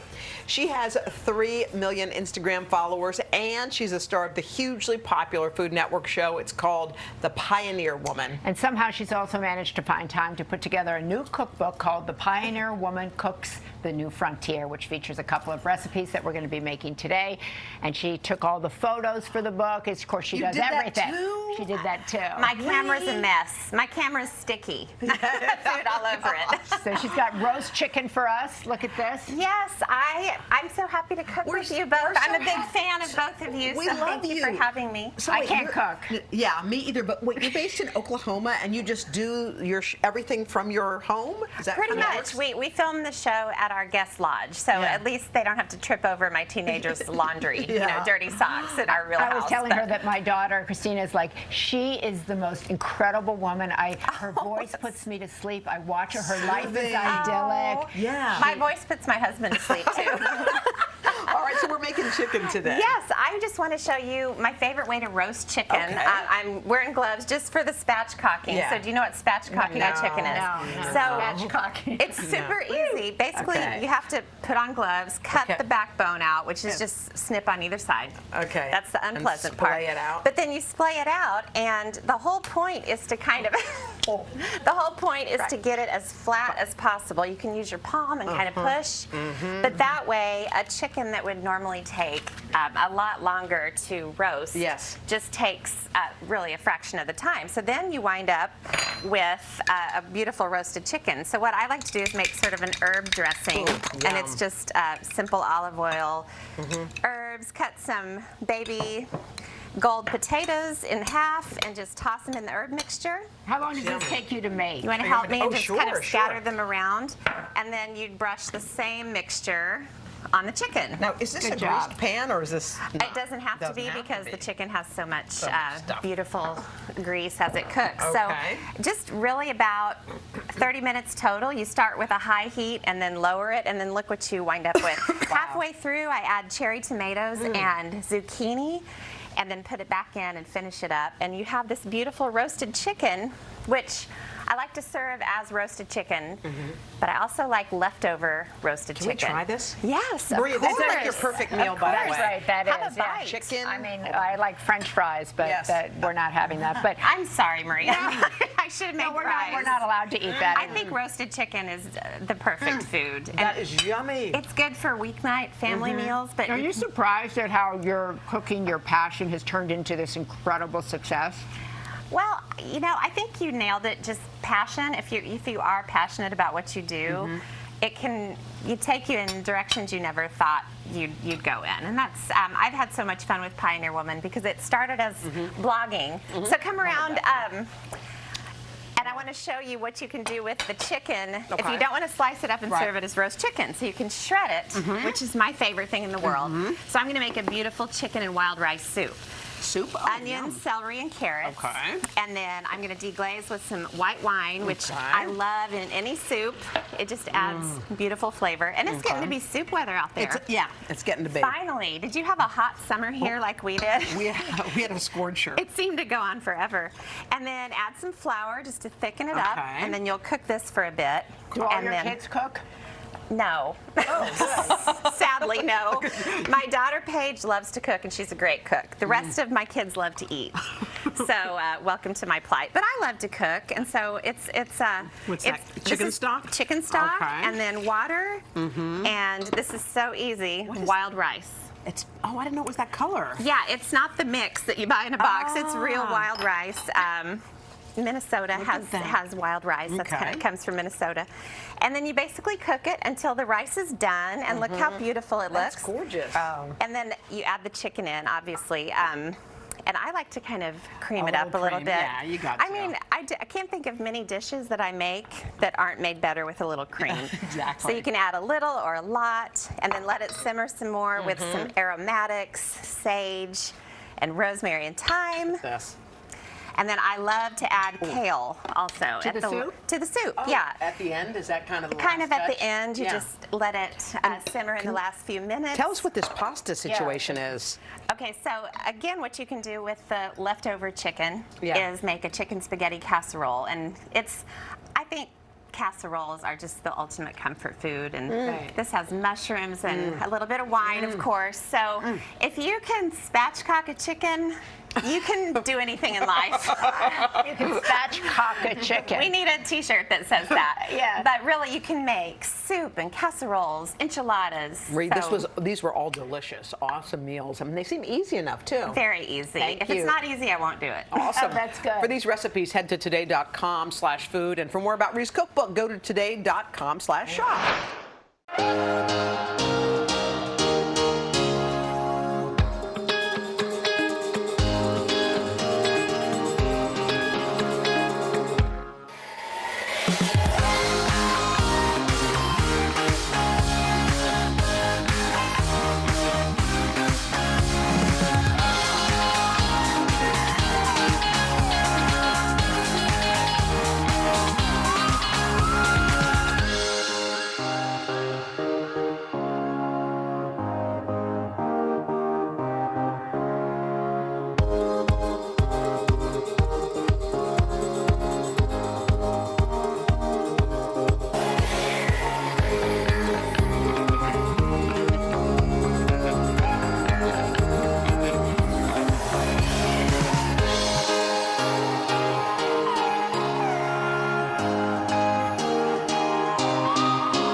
welcome back. We're back with Today Food. This morning's guest, you know her, you love her, Ree Drummond. She is known as the Pioneer Woman, and today she's showing us 2 easy recipes for a family feast. You've got a simple, easy pasta recipe. What are we cooking? Yes, so I am so into shortcut homemade ravioli. And what makes it shortcut is that I use wonton wrappers. So these are just in the store. And I made a little mixture of ricotta, Parmesan, salt, pepper, lemon zest. Wow. And I just put a little, I can't get too close to you guys, but put a little dollop in the middle of the wonton wrapper. And then I just take my clean finger and rub a little egg wash around the edge. And then take a second wonton wrapper and put it on top, line up the edges. And then you just want to press it together. Oops, I grabbed 3. That's okay. I'm doing this on the fly. And then just force all the air out. And honestly, if you can't make homemade pasta dough or you don't have time, this is such a great shortcut. I like that. And then you just can get an assembly line with your kids, make as many of these as you want, and then just drop them into salted water one by one. And look. All right, I love those. Little pieces of ravioli. Just delicious. Fresh and ready to go. Hey, Ree, we only have a minute, but we want to get to that dessert, what is it? Icebox cake. Oh, yeah. Blackberry icebox cake. So the frozen pound cakes that we all know and love, I shave the top off, crumble it into crumbs, pour in butter. Very easy. And then just put this on the stovetop, toast the crumbs. And then the cake that's left, you slice the cake into 3 slices lengthwise. I already started a layer, and it's cake, a mixture of jam, blackberries, and lemon juice and lemon zest. It's so fun to use a frozen pound cake because then you cut that whole step. Oh my gosh, it doesn't even look hard to make. Ree, it looks something Savannah and I could make. We're happy. Yeah. All right. You just layer it kind of like lasagna. All right. Cake, jam, cream. Ree, and then you wind we up. love you. We love you. We can't wait for your book to come out. Thank you for cooking for us. You can check out her recipes at today.com/food.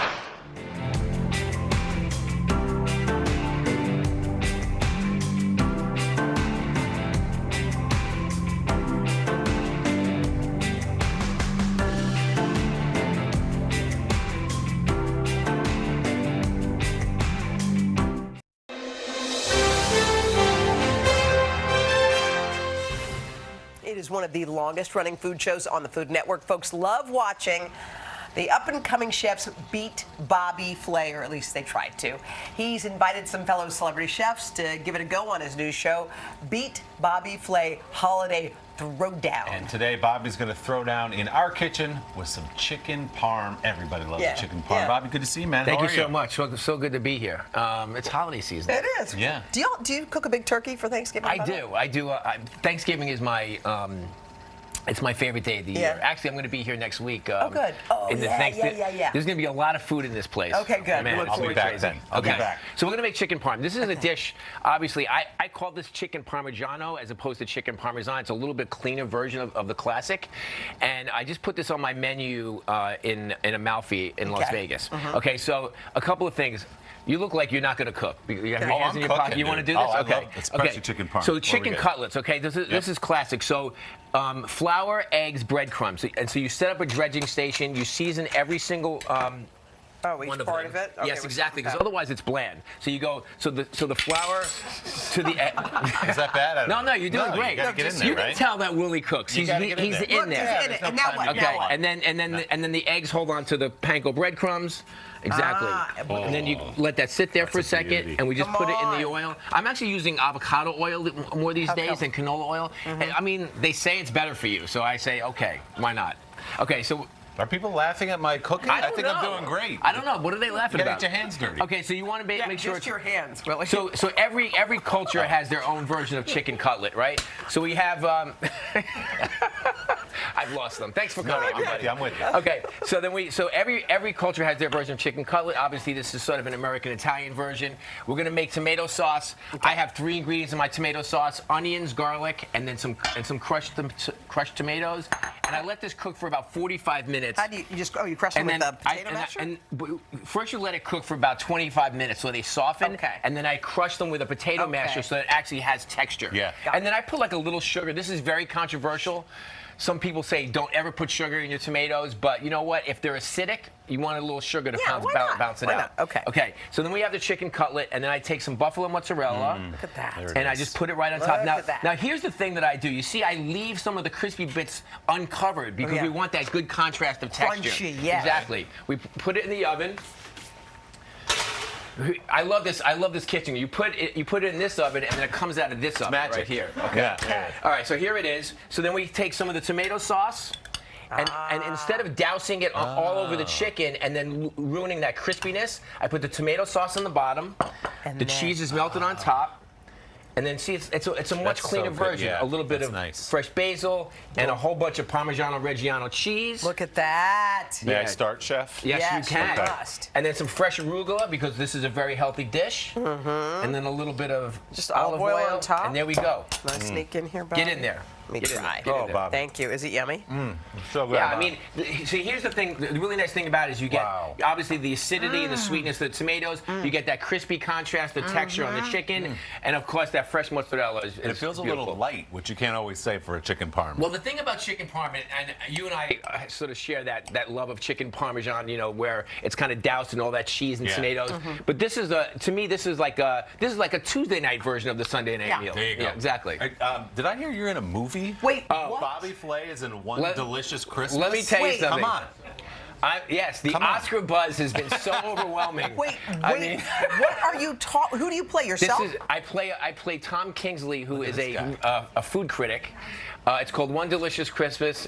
Yes, they wanted me to act. I said don't do it, but they said please do it. So here it is. So when do you see that and where? It's coming on November 11th, Discovery Plus. Oh, it's tomorrow. Tomorrow? Yeah, Discovery exactly. Plus. Oh, yes. So viewing everywhere. There'll be viewing parties all over the place talking about for it. One Delicious Christmas. Exactly. How do you really feel about a food critic, though? I love food critics. Okay. Yes, we love food critics. Thank you, Bobby. Make this recipe at home. Go to today.com/food. Thanks, Bobby. Great to see you. We're back with Today Food, and one of our very favorite guests, our pal, Bobby Flay. Oh, I'm so excited. He's an award-winning chef, the author of 216 best-selling cookbooks. 216? And we At can't least. forget about his hit show, Beat Bobby Flay. By the way, new episode tonight where two chefs go head-to-head in the kitchen for a chance to face off against the master himself. This morning, Bobby is sharing a fantastic pasta dish with us. Good to see you, Mr. Flay. Good to see you guys. Bobby. Thanks for waking up early. What are we cooking, honey? So we're making a baked pasta. It's one of those dishes that I think is fantastic for like a Sunday night meal. It's very, very comforting, and it's something that can feed the whole family. So let's get started. It's going to be rigatoni. It's going to be some hot Italian sausage, some broccoli rabe, and some tomato sauce. A little vodka sauce in there as well. So I'm going to start off by cooking some rigatoni in some salt and water. You know, you've seen this a million times in the Today Show. Lots of salt in your water. Make sure it's boiling. Abundance of water. We're going to cook the rigatoni for about 8 or 9 minutes. Well, while that's cooking, we're going to get our sauce going. So we have some hot Italian sauces that I've cooked off a little bit. Some tomato sauce. I've made my own, but if you have a good quality tomato sauce that you like, you can definitely use that as well. And we're going to add a little bit of vodka. This is that, one of the most classic Italian-American pasta dishes is pasta alla vodka. It's basically a tomato sauce with a little bit of vodka in it and a touch of cream. So it almost becomes like a little bit of a pig sauce. Really delicious. What does the vodka do to it?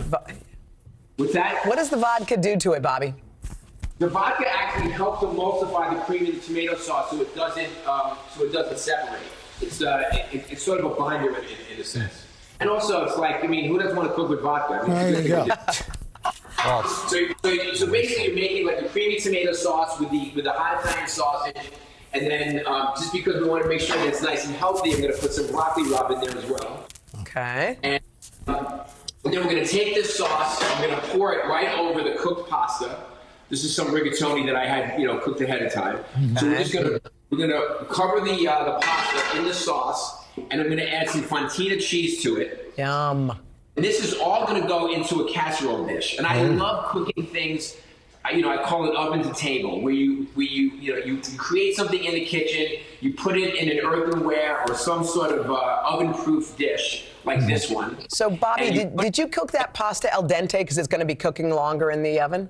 Yes, that's a great point. You want to cook it a little bit undercooked So maybe like 3/4 of the way, because it's going to sit in the sauce. It's going to bake in the oven at about 350 degrees. And on top, we're going to put some grated mozzarella and some Parmigiano-Reggiano cheese. And then we're going to go to the oven. Hey, Bobby, how do you keep it from sticking on the bottom? Oh, it's not going to stick because there's lots of tomato sauce in there. It's going to be totally fine. Oh, and perfect. actually, if it gets a little crusty on top, that's actually a good thing. It's like like when you have the lasagna and the edges and the crispiness around the side. What do you always want that part of it? You definitely get a little bit of this as well. You want to let this bake in the oven about 350 degrees for, I don't know, about 15 to 20 minutes, because don't forget, the pasta's already cooked, the sauce is already hot. We're just heating it up, and then at the last second, for the last 3 or 4 minutes, turn your oven up to broil. Pour yourself cook the top. This is part of the recipe, by the way. And then take out your pasta, and you can see this is what it's going to look like. Let's see. Oh my gosh. Oh, Yeah. jeez. Oh, I hope That's what I'm talking Bingo. about. I hope you're watching this at home. Make Fresh this. herbs. Yeah. And there you go. Oh, it's delicious. Make it that this weekend. Yum. And then basically, you can just take a little bit and just kind of put it in a bowl. Look at that, nice and chewy, cheesy. Yeah. Look at that. I mean, after looking at that, Bobby, it's amazing that anybody beats you on Beat Bobby Flay. Yeah. How's it going over there? Beat Bobby Flay is great. We've done close to 400 episodes, which is insane. But I have to tell you, I'm having more fun than ever. It's so great to be able to welcome, chefs from all over the country to come in and take me down. It's actually way more fun when I lose, because the chefs are so excited. It's great for their community when they win. They usually have viewing parties in their local community. It's great. Beat Bobby Flay has been so much fun for me for the last, I don't know, 6-7 years. Does your girlfriend like watching it? You guys, Carson asked me if my girlfriend was awake. Oh. The only person awake right now in LA is me, cooking baked pasta for you. It's 5:50 in the morning. Yeah, well, if you would just pull that sausage out of that dish, then she'd have a dish that she could eat if you were a little more thoughtful. Actually, Carson, you know what? You've actually done your research, because Christina does not eat meat. I know that. Yes. So if you take the sausage out of here, she's all good. There you go. We just put send her our up a best. picture of her there as well. Well, last time Bobby was on, he was very secretive about this whole relationship. Yeah. Then he spilled his guts to People Magazine. Now it's fair game. Oh, So she's yeah. lovely, Yeah. lovely lady. Hey, Bobby, real quick, we loved your restaurants in New York Yeah. City. So amazing over the years. Anything new on the horizon? Anything we can look forward to? In New York City, well, we're sort of in the wait and see kind of thing right now for New York, because I've always had restaurants in New York my entire adult life, and we're just going to see what happens. I just opened a Malfi in Las Vegas about 5 or 6 months ago. That's going really well, and listen, New York has my heart, so at some point we'll be back there. All right, we look forward to that. Thanks, Bobby. Thank you, Bobby.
This morning on Today Food, the one and only Bobby Flay. For decades, we've watched him create some of our favorite dishes on countless TV shows and more than a dozen cookbooks. His latest is called Sundays with Sophie, and it takes us inside the Flay family kitchen, a collection of dishes inspired by meals with his daughter, Bobby. Good morning. Good morning. Well, this has got to be near and dear to you. Does Sophie cook too? You've been teaching her your skills? Yes, she does. So Sundays with Sophie. Sophie's basically standing in for everybody. The idea is that it's Sunday meals or just meals for the family around the table.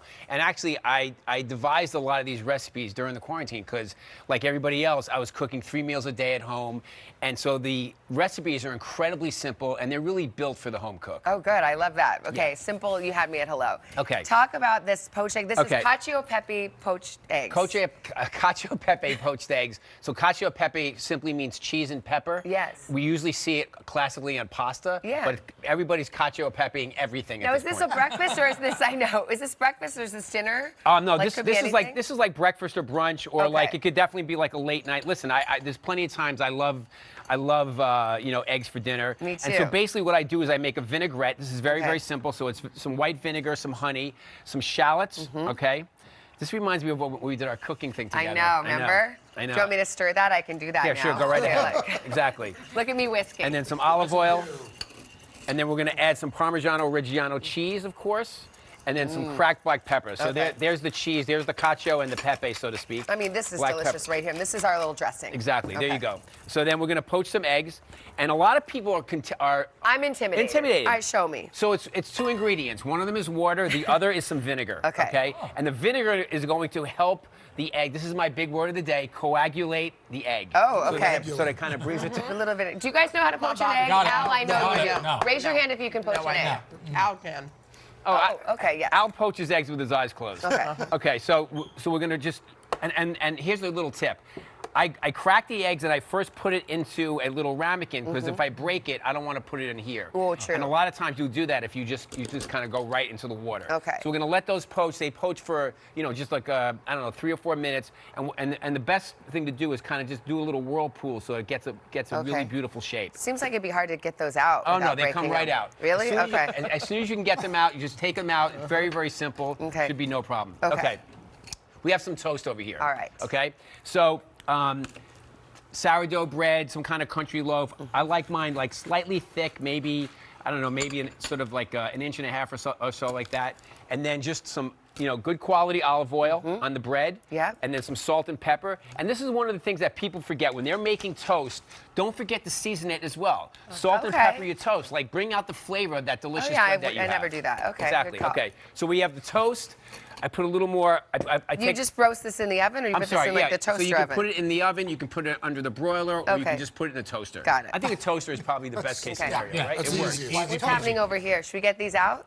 You can do that if you want, but we're down here. Okay.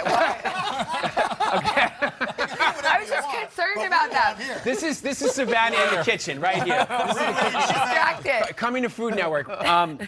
Okay, so we have a garlic clove, and I just rub the garlic clove a little bit on the bread, just to give it a little bit of flavor. Yep. This is a very savory meal. A little more olive oil, and then we take our poached eggs, and we put the poached eggs right on top. Right on top of our bread. Okay. And then we take our dressing. Yes. that we Okay. made. Now this is the good stuff. And this is where all the flavor comes in. Okay. Oh, yum. Just How do they pour taste, that you guys? right over there. Wonderful. Finished it. Really good. Some Parmigiano. Oh man. Some fresh chives. I mean, come on. Can you make the dressing ahead of time, though? Absolutely, and of course you can use it for salads, or you I can was put about it to on ask fish or that. vegetables. Anything. Absolutely, very, very versatile. Okay. But this is what I was doing at home. It's like So yummy. you're at home, like you just take the ingredients that you have in your cupboard and you make dishes, and this was one of them. Okay. Well, that looks. Should I have a bite? Yeah. I'm so worried about those other. Dive in eggs. and go grab Okay. them. I just don't want them to burn. You got to cut it. Okay. Here we go. Someone else gonna have to read Gets this. gooey. Gets gooey. Gets good. Fantastic. Fantastic. Well done, Bobby. Wow, that's a GIF right there. Someone's working on it. You can catch Wow. Bobby again On the on third our hour. third hour. You can also get his recipes, today.com/food.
This morning and today food, our friend Bobby Flay. Bobby Flay is here with an easy meal to make the entire family happy. He's also out with a new show. It's called Bobby's Triple Threat.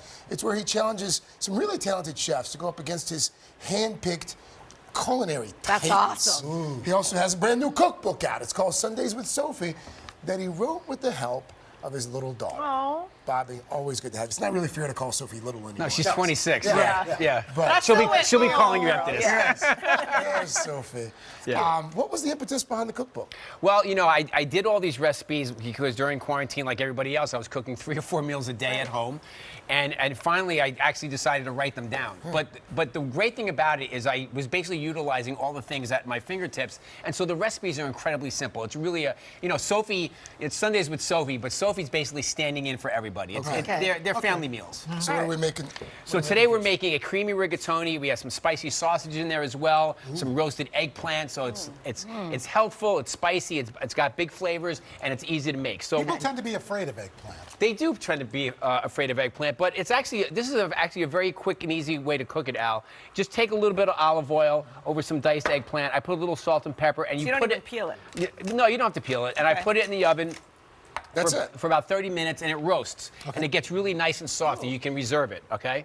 Then we have some spicy sausage that I saute and, get nice and brown. Try to get a little color on the outside. Make sure it's cooked all the way through. And then you have these sort of juices in the bottom. And then because, it's the fall, I want to make it sort of a little bit heady, so I'm going to add a little red wine to start. What kind of wine do you use? I use a good table wine. It could be a Pinot Noir or Cabernet. It doesn't really matter.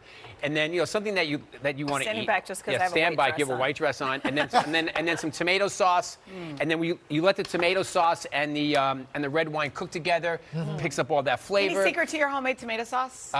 3 ingredients: onions, garlic, tomatoes. That's it. That's it? And taste them. If they're a little acidic, I put a pinch of sugar. I know that's controversial, but let's long as it tastes good. Exactly How right. Do you break them up in a blender, or do you? I just- crush them with like a potato masher while Okay. they're cooking. Could you use canned if you? I definitely use canned. Okay. Absolutely, canned tomatoes are good. So we have our roasted eggplant. We put it in here with the sausages and the tomatoes, and then we have some rigatoni. It doesn't have to be rigatoni. Why do you like the you could use rigatoni anything. for I this? like rigatoni because it has a little bite to it, and also the holes running through it actually pick up some of the sauce. Then we're going to add a little creme fraiche to this, so we can make it creamy. Don't get that on your beautiful I white know. I'm dress. still standing back. Okay. Oh my goodness. And then some Parmigiano Reggiano cheese, Oh, Bobby. Oh man. Are you kidding? That's some money. basil. That's I'm here. money. I'm here for Oh comfort. my I'm here God. for comfort. I'm very Some fresh comfortable. oregano. Very comforting. comforting.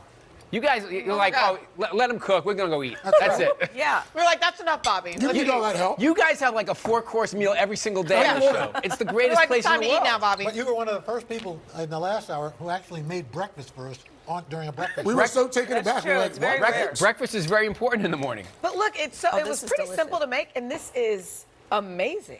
Thank you My very kids would much. love this. And again, I had some ingredients, and that's Yeah. what I came up with. And so the book is really about simple ingredients, and it gets the family around the table. And to me, that's the most important Which is thing. the most important. Yeah. Could you make like a double batch of the sauce and the sausage and then freeze it? Al, absolutely. You can definitely freeze the sauce for sure, and then when you want to use it, a couple weeks later, or whatever, Yeah. thaw it out. But this is also great family style. Big bowl of this for Sunday Oh, dinner. man. Bobby, Make it happen. Thank you, Bobby. The whole family will love this.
back with Today Food, joined by one of our favorite chefs, our Bobby Flay. That's right. He's got a new book out next week called Beat Bobby Flay. Conquer the kitchen with 100 plus battle-tested recipes.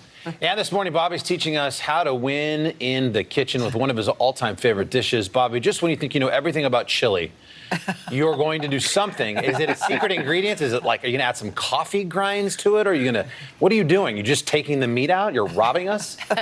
Well, it is a vegetarian dish, but Carson, you have to understand, first of all, on Beat Bobby Flay, I don't get to decide what the signature dish that we're cooking is. It's the other chef. Oh, that's right. So I got challenged to vegetable chili, and also my girlfriend doesn't eat meat, so, you know, I got to adjust. Smart. So how do you make it good? Smart man. Well, I'm going to tell you right now, so come on over. So I'm going to start by making the base of the chili. I always say everything good starts with onions and garlic, so we're going to start with some onions and garlic, and then some tomatoes as well. And of course, you need to bring some spices into the game. And Bobby, So I have who's things your like girlfriend?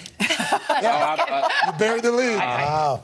Just kidding. I knew you were going to go there. Yeah. I knew you were going to go there. Well, you brought it up. She's going to rename Nameless for now. Okay. But thanks for I'm asking. just going to Google it. I'll have it by the end of the segment. Wow. All right, so The go chili ahead. When went do you right put out the the meat window. in? Sure did. Nothing remains Where'd nameless, you meet Bobby. her? It's How'd you meet? 2021. How'd you guys meet? Anyway, so then you add a dark beer to the chili, which is one of those secret ingredients, right? And then this becomes the base of it. Now, Carson was asking, like, you know, you rob us of the meat, but you can use things that are vegetables that actually give us the texture. Very of the attractive. Meat-like. So we're going to Carson found her. Carson found her on the internet. We're I not will going not to say it say out the name, loud. but We he promise. did. But Very No, impressive. he didn't. He There's did. no He way. did. Okay. Vegan So or we have, vegetarian?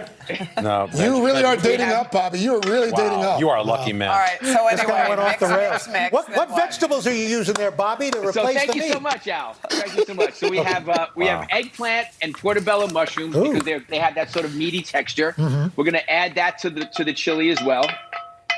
And we're going to let this cook for a little while. And then basically what happens is you have the base of the chili, and it looks and feels like chili. It tastes like chili, but it's completely meatless.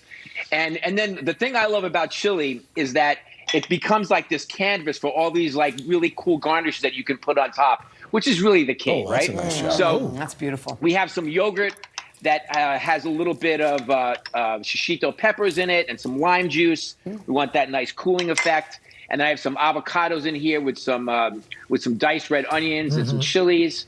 I'm going to put some avocado on top. It's almost like the chili becomes a vehicle for all these cool things that you want to eat.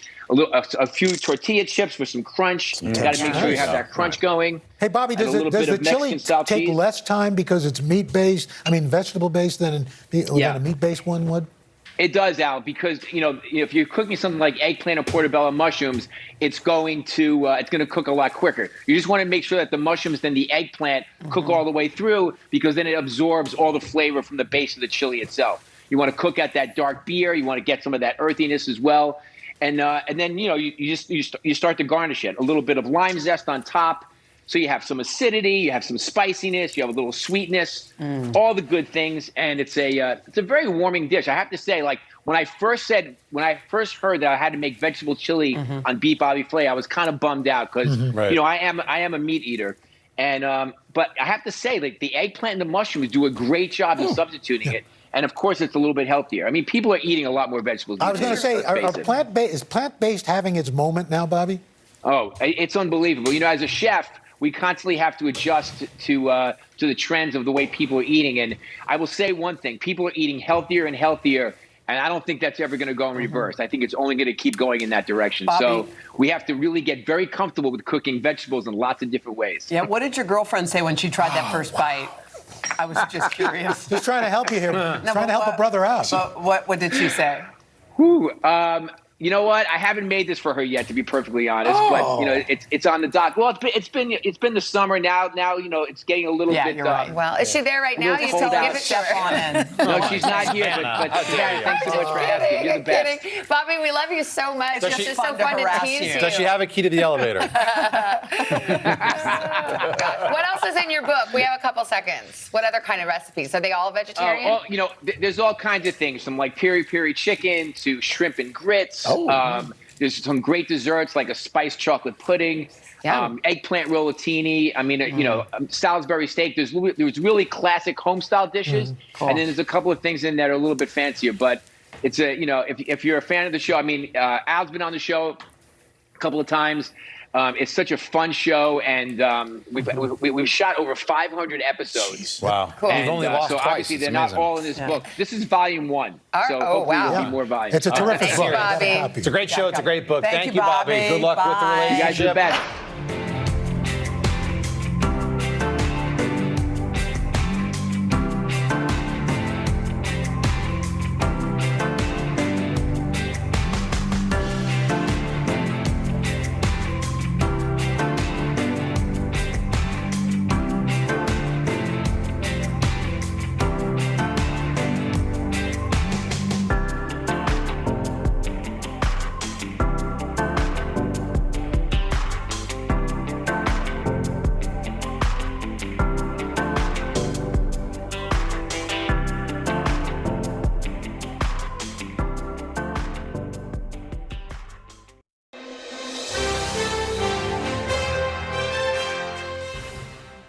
We're back now with Cooking with Cal. This time I had 2 special helpers in the kitchen, which seems to be happening a lot lately. Guess we're going to have to change that title. I know. Cal would not go for that. And this time we were making breakfast for lunch. Take a look. It's another edition of Cooking with Cal. What are we making today? Breakfast delight wrap. A breakfast delight wrap. We actually get this at a market not far from us, and it's one of our favorite things to eat for lunch. First, we're going to scramble some eggs. You crack these into the bowl. Ollie, do you want to try to crack one? Yeah.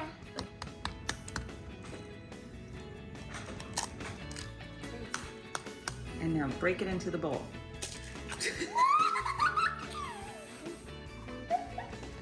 Messy? Hold on. Don't do anything with your hands. Keep them over the bowl. Hold on. Add some salt. Some pepper. Okay, now we're gonna make some scrambled eggs.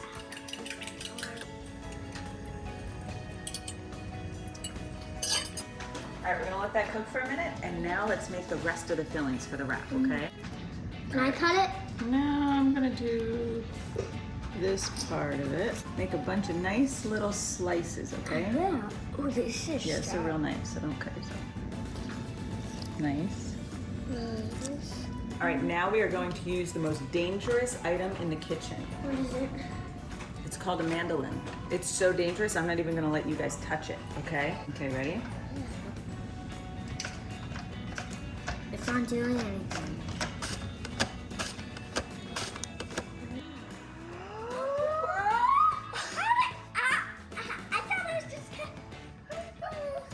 I'm gonna take 2 pieces of Munster cheese and put them on the eggs while they're still hot, okay?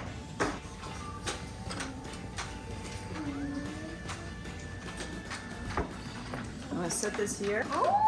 We're gonna heat up the tortilla, okay? Have to keep flipping it so it doesn't burn. Gonna put our egg right in the middle. One more. A little salt and pepper, right? Yeah, some salt. That's our favorite. Salt is my favorite. We won't go crazy with spinach. I know that's not your favorite. So just put a little bit. That's a lot. That's a little. Oh, we did cooking cow last time. Okay, now this is the hardest part. Okay? Rolling it. I'm not very good at rolling it, okay? So I'm gonna try to go like this. That's a burrito, but I'm not that good at this. Okay. And then,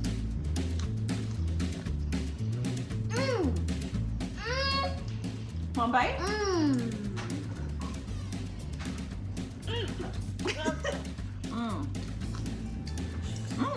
Delicious, right? Yeah, can't be any better. For these recipes and more, head to today.com/. Oh, so Yeah. cute. It's good. You're going to have to put his name in there. I know. I think all he needs is his name. Then it steals Calvin's thunder and it turns into a whole big thing. But Well, you're the one who put him in. I know, it's true. But he doesn't nap like you used to. We used to do this so- while he was napping. There you I like go. this because it just gives us ideas of things to make at home. It is. It's easy, and this is kind of a healthy breakfast option. And So. here's the good news. Cal's at school. He won't see it. That's a good point. It's time for another edition of Cooking with Cal. And this time, my little chef and I are making a breakfast staple. I mean, literally, I cannot make enough of this in the house. It's a breakfast staple with a sweet, fruity twist. It's another edition of Cooking with Cal. What are we making today? Oatmeal. Oatmeal with a fresh berry compote. What do you love about this breakfast? The compote. Okay, first things first, we want to put 3 cups of Is water. it cold water? Boy. Ta-da! Into this water. I can pour. We want to sprinkle just a little bit of sugar to flavor up the water a little bit. Okay, so I like to use any berries I have in the house. Strawberries, blueberries, raspberries.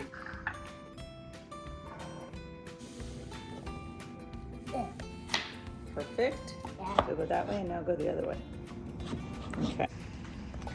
Let's add a little bit of water in here. Just want to kind of, it's like kind of eyeballing it a little bit. Sprinkle some sugar. And now we're going to put this on the stove too.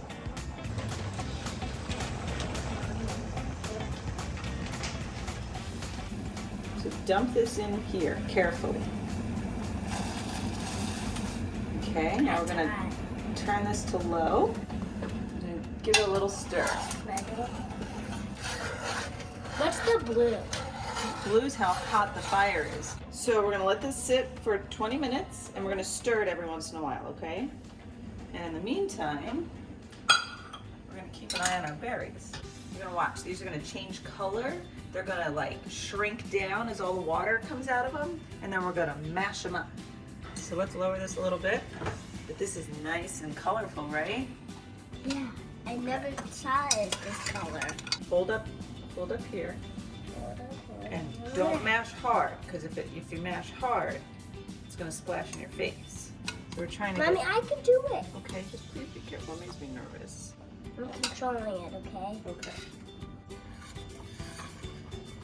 And we'll do it on the top. So we're just gonna let this simmer for a little bit. So to this, we're gonna add a little bit of vanilla. Can I pour it in? It doesn't taste good. No, but it smells amazing, But right? remember when I tasted it, I didn't like it? Yes. So that's our compote. Now let's flavor up our oatmeal too. For this. Do you want to dump or do you want me to dump? Okay.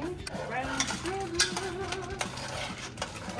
Can I taste some sugar, baby? Of course, you can't cook with brown sugar and not taste it. So that's how you don't see the sugar. Right. Is that mine? Oh. Yeah, but it's super hot, so let's let it pop this on top. Okay, we're gonna let this cool down a little bit. I've never snacked in your spaceship before. Okay, it might still be a little warm. I like to mix it a little to get mine. Okay. For these recipes and more, head to today.com/. Food. So it's such a simple recipe, but I've actually started making a double batch because Calvin came in the other day. He's like, Mom, you have to make twice as much because Oliver eats it all. Oh, so of it's course something he they does. fight over for breakfast in the morning. I think it's a good reminder that you can bring your kids into the kitchen, do things with them. And talk with your mouth full. And talk with your mouth full. Because they get it. They And have a understand happy it a little plate. bit more. It's like if I just threw a pile of, berries on On their oatmeal, it's plate. like, what is this? No, But absolutely. He knows where it came from. Absolutely. And he's growing. We're all like, we feel like we're like watching him grow. You know? The size of It's this true. guy. He's going to be in college. So cute. Don't rush it. We'll be right back. Thanks for breakfast. You're welcome.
we're back with Cooking with Cal. This time, we're actually going to feature a recipe. It's one of my favorites on Instagram, Amy Palangian. She's also known as Yummy Toddler Food. She has such great recipes. She also has a book. It's called Food Play, which teaches preschoolers how to have fun making their own food. Obviously, I'm drawn to that. So I always make her green pancakes for my boys for lunch, and they absolutely love it.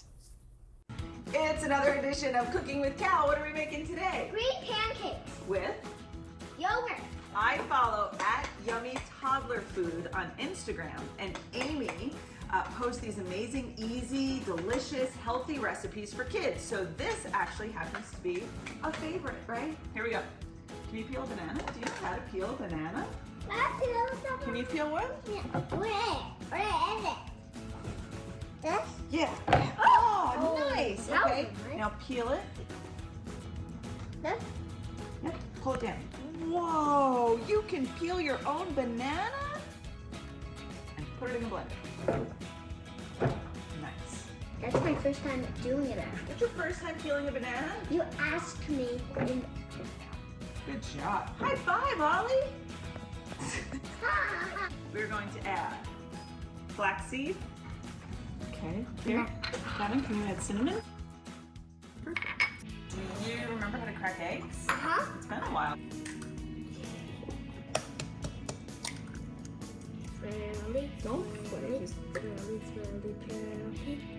Teaspoon?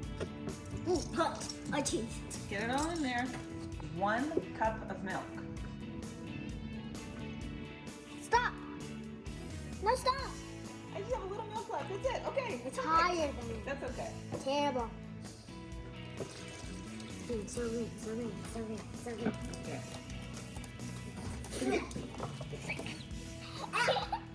Do you want to try the spinach? Yeah. This is why we put spinach in the pancakes, because I can't get you to eat it otherwise. Okay, put it on the blender. Or on the machine, whatever it is. Ollie, flip that up.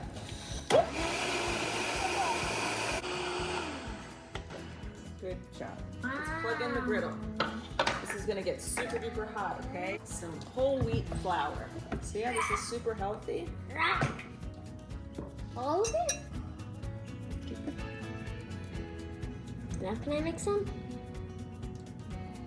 Careful. Yeah.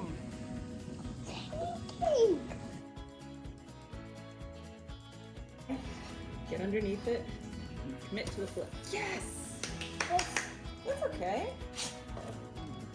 Good? That's pretty good.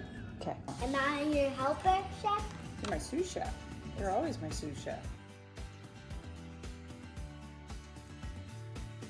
Press. Put all your strength into your arms and squeeze it down.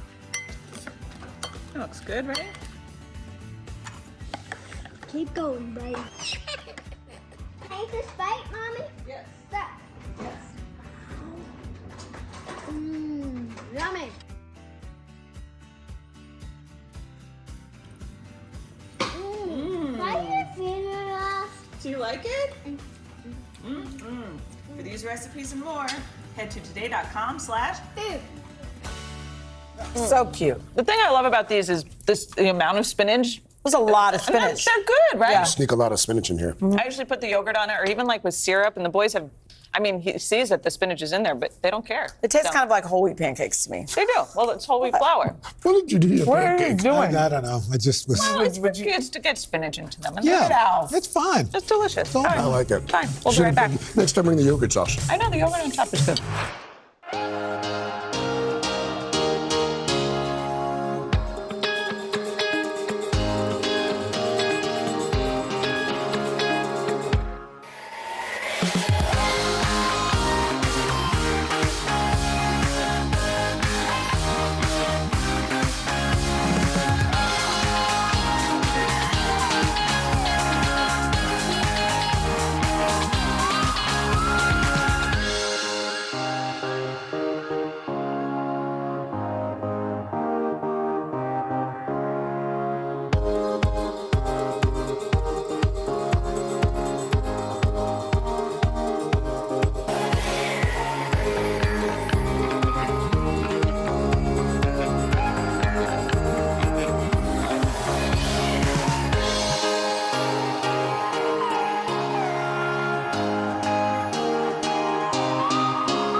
little chef and I are making a sweet treat straight from my summers growing up on the Jersey Shore. It's another edition of Cooking with Cal. What are we making today? Waffles on ice cream. With strawberry sauce? Yeah. Yes! This is one of my favorite desserts. Most everyone has never heard of it before, but waffles and ice cream was a Jersey Shore favorite. So now that I have a waffle maker, we're gonna make it at home. First things first, you wanna make the waffles. So just pick your favorite waffle mix. You can even use frozen waffles if you want to. We're just going to whip up the waffles that we always make, right? Cool. So we've already got the mix in here. Let's add some oil. I like to add some vanilla, even though the recipe doesn't call for it. Egg. Do you want to crack it? Good crack. Nice, buddy. You are getting so good at this. All right, let's pour some milk in here. Oh, baby. Your whisk, sir.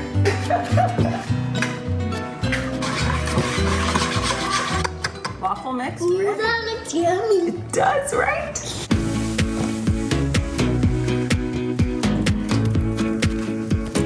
I'm gonna mess them up. Yes, you are. Right, so Stop me, Mama. So if we mash these all together Don't do all of them. with the vanilla and the sugar, Don't do all of them. and you keep mashing, yell at the juice. Get the juice out of there. You keep mashing, and I'm gonna put the waffles on, okay? Get those cooking. 2, 3. Fill this one up. 1, 2, 3. Should we get the ice cream out? I got it, Mom.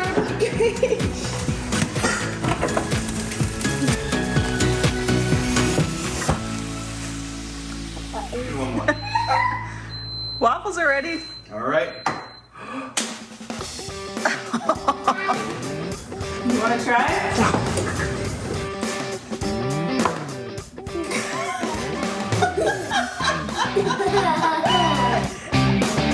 Whoa, perfect. Let's put a scoop right here. Is that right now? Wait, one more thing. Ready?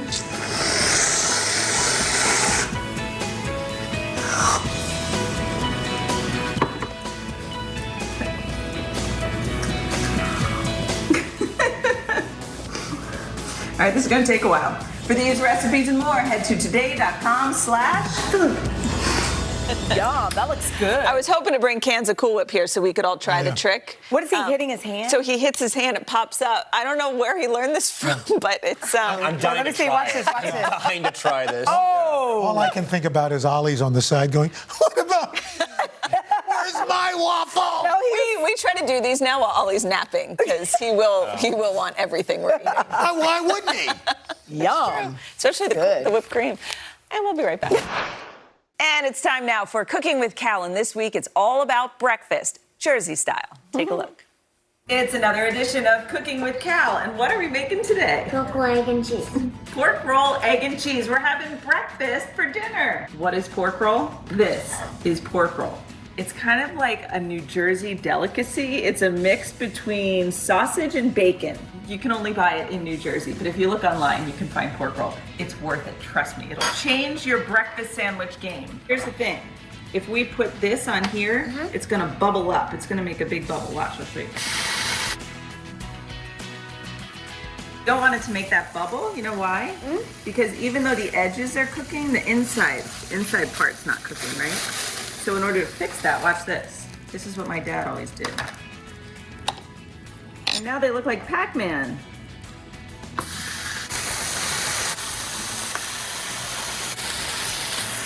We're gonna wait for these to crisp up. So you want them nice and crispy and yummy and salty deliciousness. No, flip. Nice flip, buddy. It feels vibrating. It does, that's the sizzle. Let's toast up our rolls, right? Okay, put these down first. Yep, and then put the top part on the griddle. There we go, nice. I've got room for our other roll. Put our plates out. Let's fry up some eggs. What do you think? How do I fry up eggs? Well, first, Butter. That's the one that's runny. 2 for each sandwich. There you go. Can you flip all of them? Mm-hmm. I want you to flip all of them. So here's what I like to do, okay? My Cheesy. egg, I put the cheese. Egg on top of that. Here you put a cheese on yours. And a cheese on Daddy's. Egg on yours. Egg on there. Put this on here. And take 1, 2. There it is.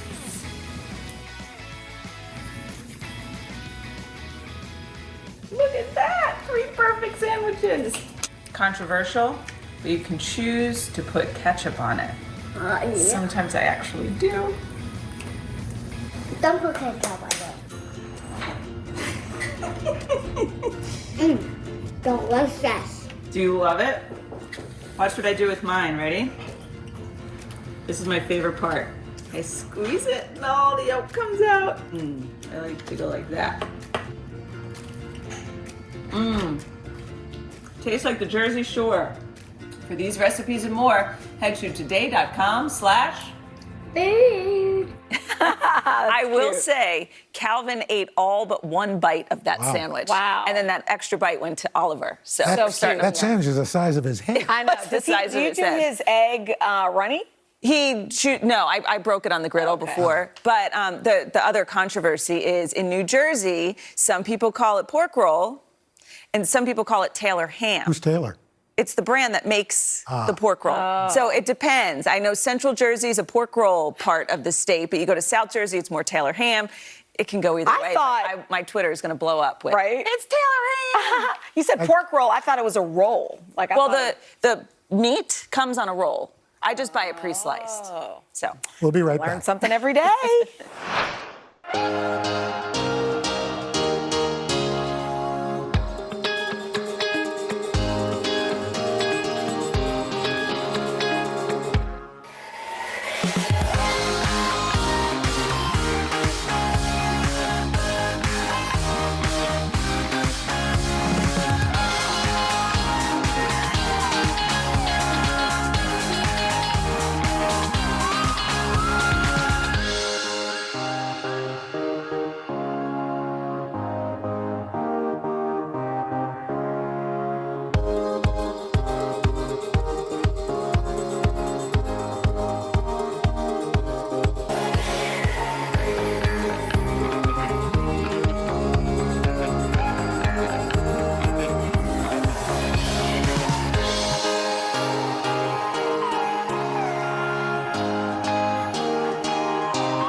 And welcome back. Nothing says fall like pumpkin spice. No, apples. Just kidding. Nice. So for this week's Cooking with Cal, we whipped up one of my childhood favorites. And note to self, don't cook with a hungry sidekick. Check it out.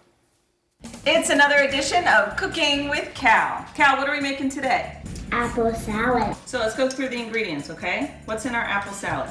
Apple. And zucchini. Try again, not zucchini. Salad? So close. Celery. Celery. And what are these? I think you know.